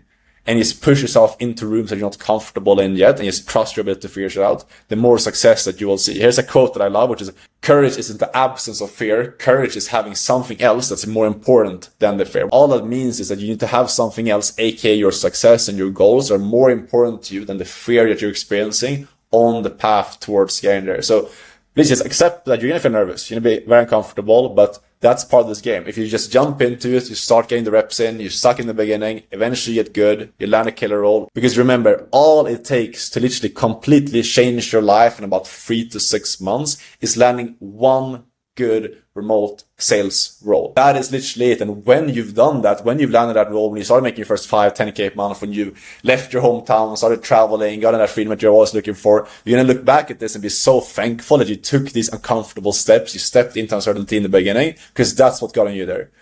All right, so I'm sitting here with Nils. We've been working together one-on-one for a bit now. So I wanted to get him on a call. So I appreciate you taking the time to hop on, man. And just run you guys through his journey. He's had a big journey the last couple of months, going from not really making any money in this industry to now making really good money, traveling and having a lot of freedom. So Nils, give us a quick introduction. Like, who are you? I'm Nils. 23, turning 24 this year. Grew up on a farm basically, but felt like it was not for me. I wanted to go to like the big cities and stuff, so I moved to Spain, and in kind of in the same at the same time I got into this space as well. So I want to dive into all of that, because you have an interesting like backstory on how you got into this, and it's been like ups and downs on your journey, and now you're obviously like in a very good position, like working with a good company and things like that, and a lot of potential there. So first off, like, give us kind of like the rundown, like where are you at right now? Like first, like where are you at physically, like where are you sitting right now, and also like where are you at like in life overall right now? How much you're making, type of company you're working with? Give us a rundown. Yeah, sure. So Alex gave me like some contacts for a company that's a mentorship for how to invest in both like stocks, how to do trading, and how to do real estate. Really good. I think it's the best Swedish offer there is right now. So really good potential there. And I started working there in September. It's now February. And the last couple of months have actually given me that freedom. So I went to Vietnam. That's where I'm at right now, traveling around Asia and taking some calls, I guess. Let's go. Good stuff, man. Can you show around, because you're in the villa right now, right, in Vietnam? Give us like a quick turnaround, you know. This is what's so it's like the outside and it's the inside, kind of. That's very different from the Swedish winters. But okay, cool. So, and then like the last couple of months, like how much have you been making on this offer, like on average, since you started there? About 5-6K, I think, on average. Cool. But there's a lot of potential to like at least do 10K. There's other closers doing like 10, 15, almost 20K. So it's just about sharpening the skills right now. Yeah, 100%. So that's how I look at like success in this industry. Is like it's your skill set and it's the offer that you're on, and you're on a great offer right now. So now it's just like you dialing in on that offer to get those like 10K a month plus that you can 100% get there. Yeah. So that's all. In terms of like, if we look at, for people watching this who like are curious about what a day looks like doing high ticket sales, can you run us through that? Like what does a day in the life look like for you? Like what do you actually do? Like both in high ticket sales, like working, but also like outside sales. What does that look like? Yeah, so now I'm on a different time zone because I work on a Swedish offer, but I'm in Asia. So I don't start work until like 2 p.m. Most of the time. So I have like 5-6 hours to do whatever I want. Basically, I usually wake up, take a quick swim here, get some coffee, like do some habits, go to the gym, go for a run. And then usually I get back, get some food and stuff, and then I start preparing for the day, like an hour before I start. And yeah, I take calls usually from 2 p.m. until like 9-10 p.m. Somewhere around that. And that's included like team meetings with the team, doing sales training and stuff as well. And some days it's like really tight schedule. You have like back-to-back calls, and some days it's a bit more easygoing. You maybe have like 2-3 calls only. So yeah, and also if if I want, I can like block out my calendar if I need to do something, or so you can have the time freedom as well. It's not that like important to, you know, work Monday to Friday. You can like take Wednesday off and work like Saturday instead if you want, or take some extra calls every day if you want. So yeah, it's really nice. Yeah. That's an important thing for people to watching this as well, is like you're in a performance-based role, because Nils is a closer right now, so like he's just taking calls that get booked on his calendar. He doesn't have to like cold call, like he's getting booked calls already like warm on his calendar, people that already like interested in buying. So it's like it comes down to his skill set, you know, like if he's performing during his calls, like he doesn't have to work 10 hours per day. But like if he's not performing, obviously like that's what it comes down to, you know, like if you're good at what you do, which is why the skill set is so important, then you can have a lot of like flexibility. You don't have to work like crazy hours every single day, because you perform in the calls that you have. Yep. So that's good insight, like in terms of what a day looks like. In terms of, if you look at like so far, what's been your top month on this offer in terms of income? That was 7.1K. 7.1K, got it. And this month, what are you pacing for right now? Like for right now, it's February. Right now, like February or January? No, February for this month. Like what's the pace that you're on? It's kind of hard to say because we have had really low volume this week, but next week we're gonna have like really high volume. Mm-hmm. So I think like 10K is possible. Actually. All right. Sick. I'm gonna take like 10 calls a day next week and just lock in. So next week is gonna be insane. All right. Sick. Cool. Okay. So we'll dive into a bit, like you mentioned before, a bit like where we at before you started in high-ticket sales. But like, can I give us quick rundowns? Like, okay, where were you at in life before? Like, what were you doing for work? And like, what did your life look like? And like, why did you, I guess, like want to get out of that and make money online and like travel and get into something like this? Yeah, so I'd been living in Spain for about 2 years in Barcelona. And I worked there for a Swedish company for a while. Then I started studying Spanish as well. And I kind of I felt like I wanted to see more of the world. That just gave me that little taste of like freedom, I guess. But I wanted to be able to like work remotely instead and do it from wherever I want. And I felt like I had a lot of potential, like as a person, but I didn't feel like I was fulfilling that just by studying and working like a normal 9 to 5. Well, I felt like internally I had much more to give. And so I kind of went into a like small depression over there at the end because of those feelings. Like I can do more, I guess. And that's around the time I got in contact with you. And that's how all started. So what made you like pick? Because obviously there's a lot of ways to like make money online and like be able to like do something other than like those jobs you were doing before. Like what made you pick or I guess like first off, like what made you pick high-ticket sales and like going this path compared to like everything else that's out there? Yeah, good question. So I had been working in sales for a bit, like in a normal call center. So I already had a bit of experience. Like call center sales and high-ticket sales is completely different, but it just felt like it would be, a natural step to take to go into sales again. And also because sales it's like one skill. When you look at like drop shipping, which I'd tried a little bit, and I also tried like doing faceless YouTube and stuff. It's like so many skills you need to have when it comes to like really earning money in those spaces, and it feels like less people succeed with it.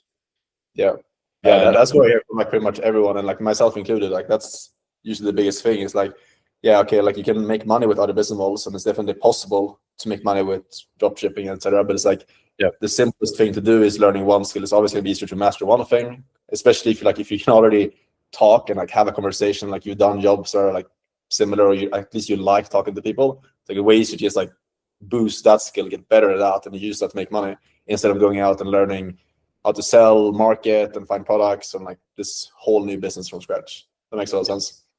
Exactly. When you say like with sales, like you said, it's very different from other sales jobs. What would you say, like, what's the biggest difference with, like, or biggest differences with high ticket sales compared to like other sales jobs you done? Like normal sales jobs, you just go, you pitch your service kind of really directly to the person you're talking with, without even understanding if it can help them or if it's like worth for them, like the product you're selling.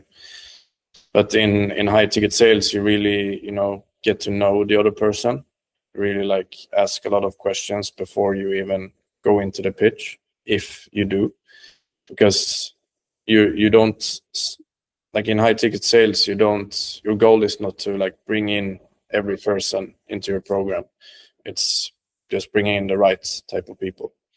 Yeah. So it's really the big difference, I'd say. Yeah, that's a big thing, because a lot of people they think that like sales is just like pushing no matter like what, but like you're saying, like high ticket sales is way more like just qualifying people, because you're talking at the end of the day, you're talking to people that already know the offer and like they know what they're kind of getting into. So your job is more or less like helping them overcome themselves, and that's what we train on as well, right? Like just having conversation where you're more of a leader and like you're helping people make good decisions compared to like closing them and like crazy objection handling, etc. Yeah. Yeah, I think there's a big difference. Also, you're really like helping people transforming their lives. Yeah. Like if I talk with someone who's like losing money from their investments and have been done that for a couple of years because they lack knowledge, and we can give them that can completely like change their lives in the long term.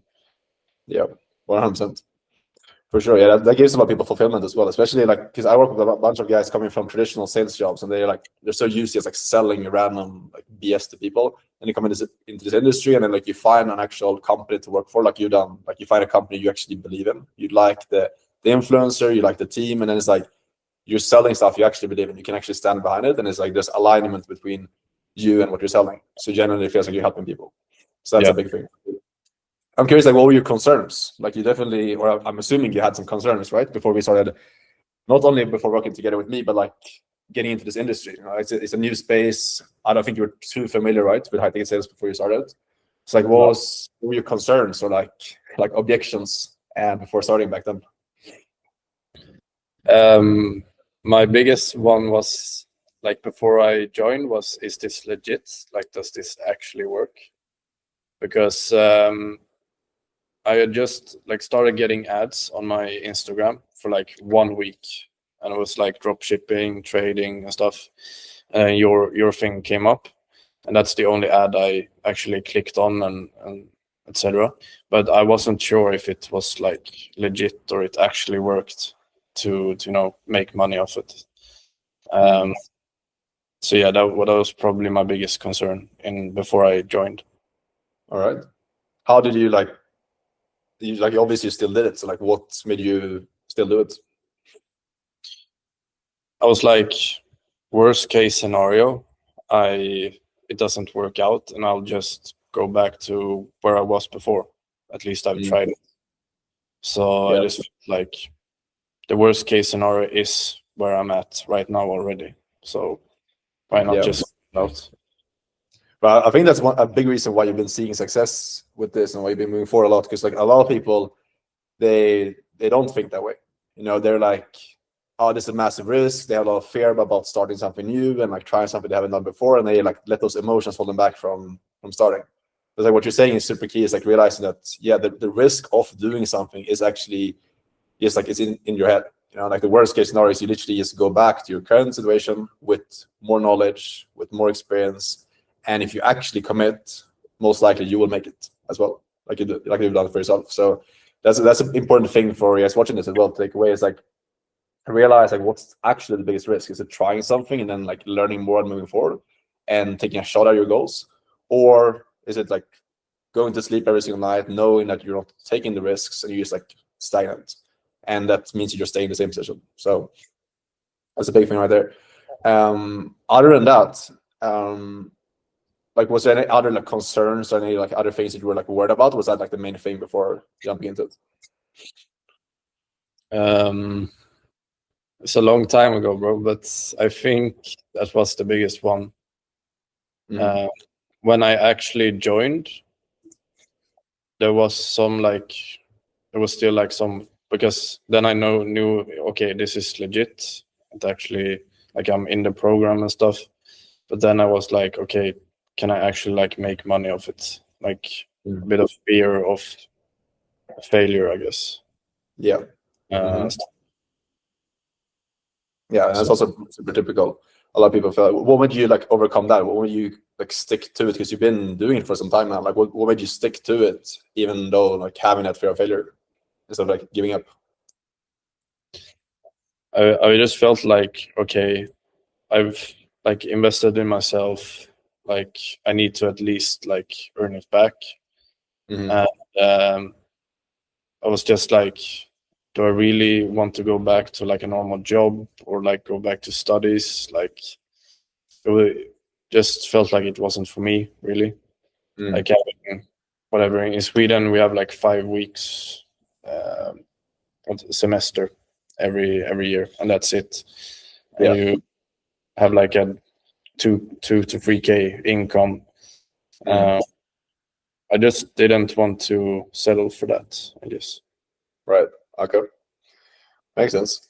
All right. So then you stuck to it. You followed the path. Like obviously now you land an offer. You're doing well on that offer, and like you're growing towards that first 10K a month. Like you said, there's other guys on that offer are doing even better. So like there's definitely potential for you to hit those bigger months, like 15, 20K a month. Yep. So like if you were to summarize, obviously like we're working together very like hands-on, especially recently. What's like, first of all, like why did you decide to work with me specifically? Like what was it? Is in the ad or like with like what you saw from me that made you want to like work with me specifically? And then like how was the experience? Like how do you feel like it's been, honestly? Why did I choose you? Because I think it was because you're Swedish and I'm also Swedish. Like that was a big thing. It just felt more trustworthy and stuff. And because I didn't know you before from your YouTube or anything. I just saw an ad and I was like, yeah, seems cool. I'll look what it is. And yeah, I think just because you were Swedish, I think I chose you. And after like we started working together, it's been really good. I have had like many challenges through the journey, and if it weren't for you, I would give up like a long time ago. Like you've held me accountable to everything I've said, like said things to me that I need to hear, don't want to hear and stuff. And that's really all you need in like a mentorship. So that's the like biggest thing is probably the mindset stuff that I've gotten help from you. And that's like 80% of this journey is just mindset. Yeah, that's good to bring it up. A lot of people, they think that like the only thing they need to get into high ticket sales is like getting a placement in a role. And if they just had a placement, they would succeed. And obviously like you got the placement, you got into a really good offer. But like, can you talk to someone, if someone is in the mindset where it's like, I just need a role and I'm going to make 10K a month, what would you tell someone like that, like based on what we worked on? Yeah, it's much more than that. Like, if you think you just need a role and you can make 10K, then yeah, that's not possible really. You need to like actually work on yourself a lot, like do personal development, because at the end of the day, you're gonna help someone take an uncomfortable step in their life. And if you're not doing it yourself, not investing in yourself or like actually working on yourself, being consistent with stuff, then it's going to be really hard to help the other person take the same step. Yeah, for sure. And that's one thing that you've done, like been an extremely good example of. Like for you, like you've been consistently investing into yourself, both with me and like other things outside of this. Like you've been investing yourself consistently over time, which is just allowed you to be super aligned in closing as well. You know, when you're expecting someone else to invest high ticket and you're doing that yourself, it becomes way easier. That's another thing I noticed as well. Like a lot of guys that I talk to that are trying to get into this industry are like, Alex, I want to get into this, but I don't want to invest in myself. It's like my honest reaction to that is like, you're not supposed to be in this industry. Like if you're not willing to do the thing that you expect other people to do, what are you doing here? You know? Yeah. So that's a big, and that's kind of what you're saying as well, like align yourself with what you want your prospects to do. If you can lead yourself and make decisions that you want your prospects to do on a sales call, then guess what? You'll be able to actually perform and you'll make good money in this industry. So that's why it's so important, like mindset, internal work, like we've been working on a lot. That's really like 80-90% of this game for sure. Yeah, for sure. So to wrap this up, if someone's watching this and they want to, like, they're in a similar position to where you were at before, they're working like a more normal, let's say like a 9-to-5 job, they want to get freedom, they want to like get into high ticket sales, they want to try this out, what would be your like advice to them? What should, like, practically, what should they do right now to start making like a similar journey to yourself, be able to maybe leave their hometown, start traveling like I do, like you do, start making that first, let's say 5K pounds, they can leave their hometown, start traveling and leave 9-to-5. What would be like your advice if you're talking to that person? So first off, like actually get like in a program. Don't just start like trying by yourself, because maybe it can work, but it will take so much longer time that you're probably gonna give up on the way, because you don't have someone to hold you accountable and stuff. So that's the first thing. So get into a program for sure, or at least like take a call, see if it makes sense, and stuff. Yeah. All right, cool. Anything else? Yeah, just get into a program, and like the worst case scenario is it doesn't work out and you're back at the same situation. Mm-hmm. Yeah, I think for sure, like you can definitely go out and learn sales, you can learn the scripts. Kind of like if you think about like, I'm gonna build like a freaking car, you know, like you can definitely find the parts to go out and build like a, I don't know, like a car from scratch, you know. But it's like getting the instructions, being a part of a community who's already doing it, getting like the exact step by step, having someone like show you like do this, and someone even like make some of those or like do some of the parts for you. It's gonna be 10 times easier. So for sure, makes sense. Yeah, I appreciate you coming on the call, man, taking time, because I know you're busy with calls and then things like that. So I appreciate you coming on and sharing your story. What's up, guys? My name's Jack. I'm 19 years old. I found out about Alex's program a week and 2 days ago. I was watching YouTube videos and his came across.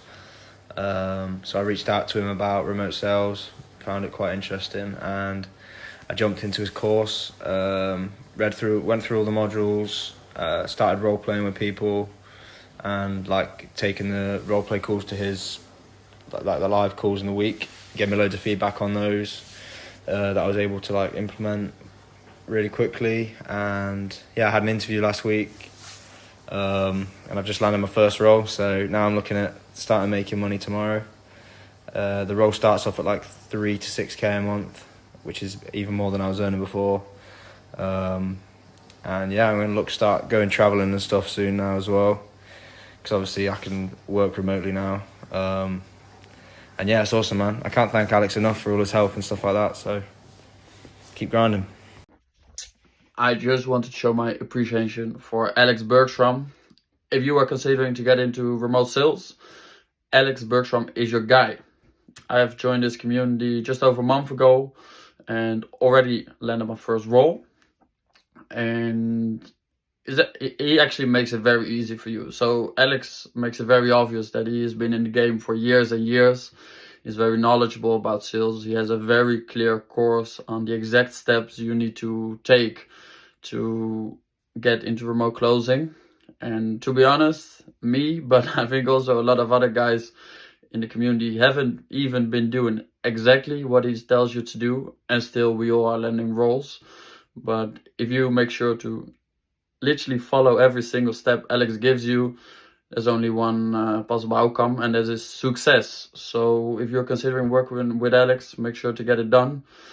He's very knowledgeable with the group calls. He has very powerful feedback, really shows you the things you need to improve on. We do daily role plays with all the guys in the community, so the community itself is also very powerful. And obviously he has all the right scripts. He has all the contacts, all the connections in the game. So yeah, if you're really serious about this, come join us in Alex Inner Circle, and see you soon. Yo, what's up? My name's Alex. I'm 20 years old and I'm from Adelaide, Australia. As you can see, I'm out here in Miami. I joined Alex Bergstrom's program about a month ago, and he trained me up as an appointment setter. I learned it from A to Z, got my skill set right, and I landed. Within a matter of weeks, I landed one of the best offers that you could possibly imagine. And not only that, I was able to perform in that role to, the highest standard in the industry possible. And now we're out here in Miami. I've met the team, I'm building my skill set. There is no other industry other than appointment setting, being a closer, and sales, where you can go from 0 to 100 as quick as I've done here. So I've tried the agencies, I've tried these other business models, and yes, they do work, but if you want to see results that can come in like that, and you can change your life, then hit up Alex and take that fucking leap, because I promise you, it will pay off.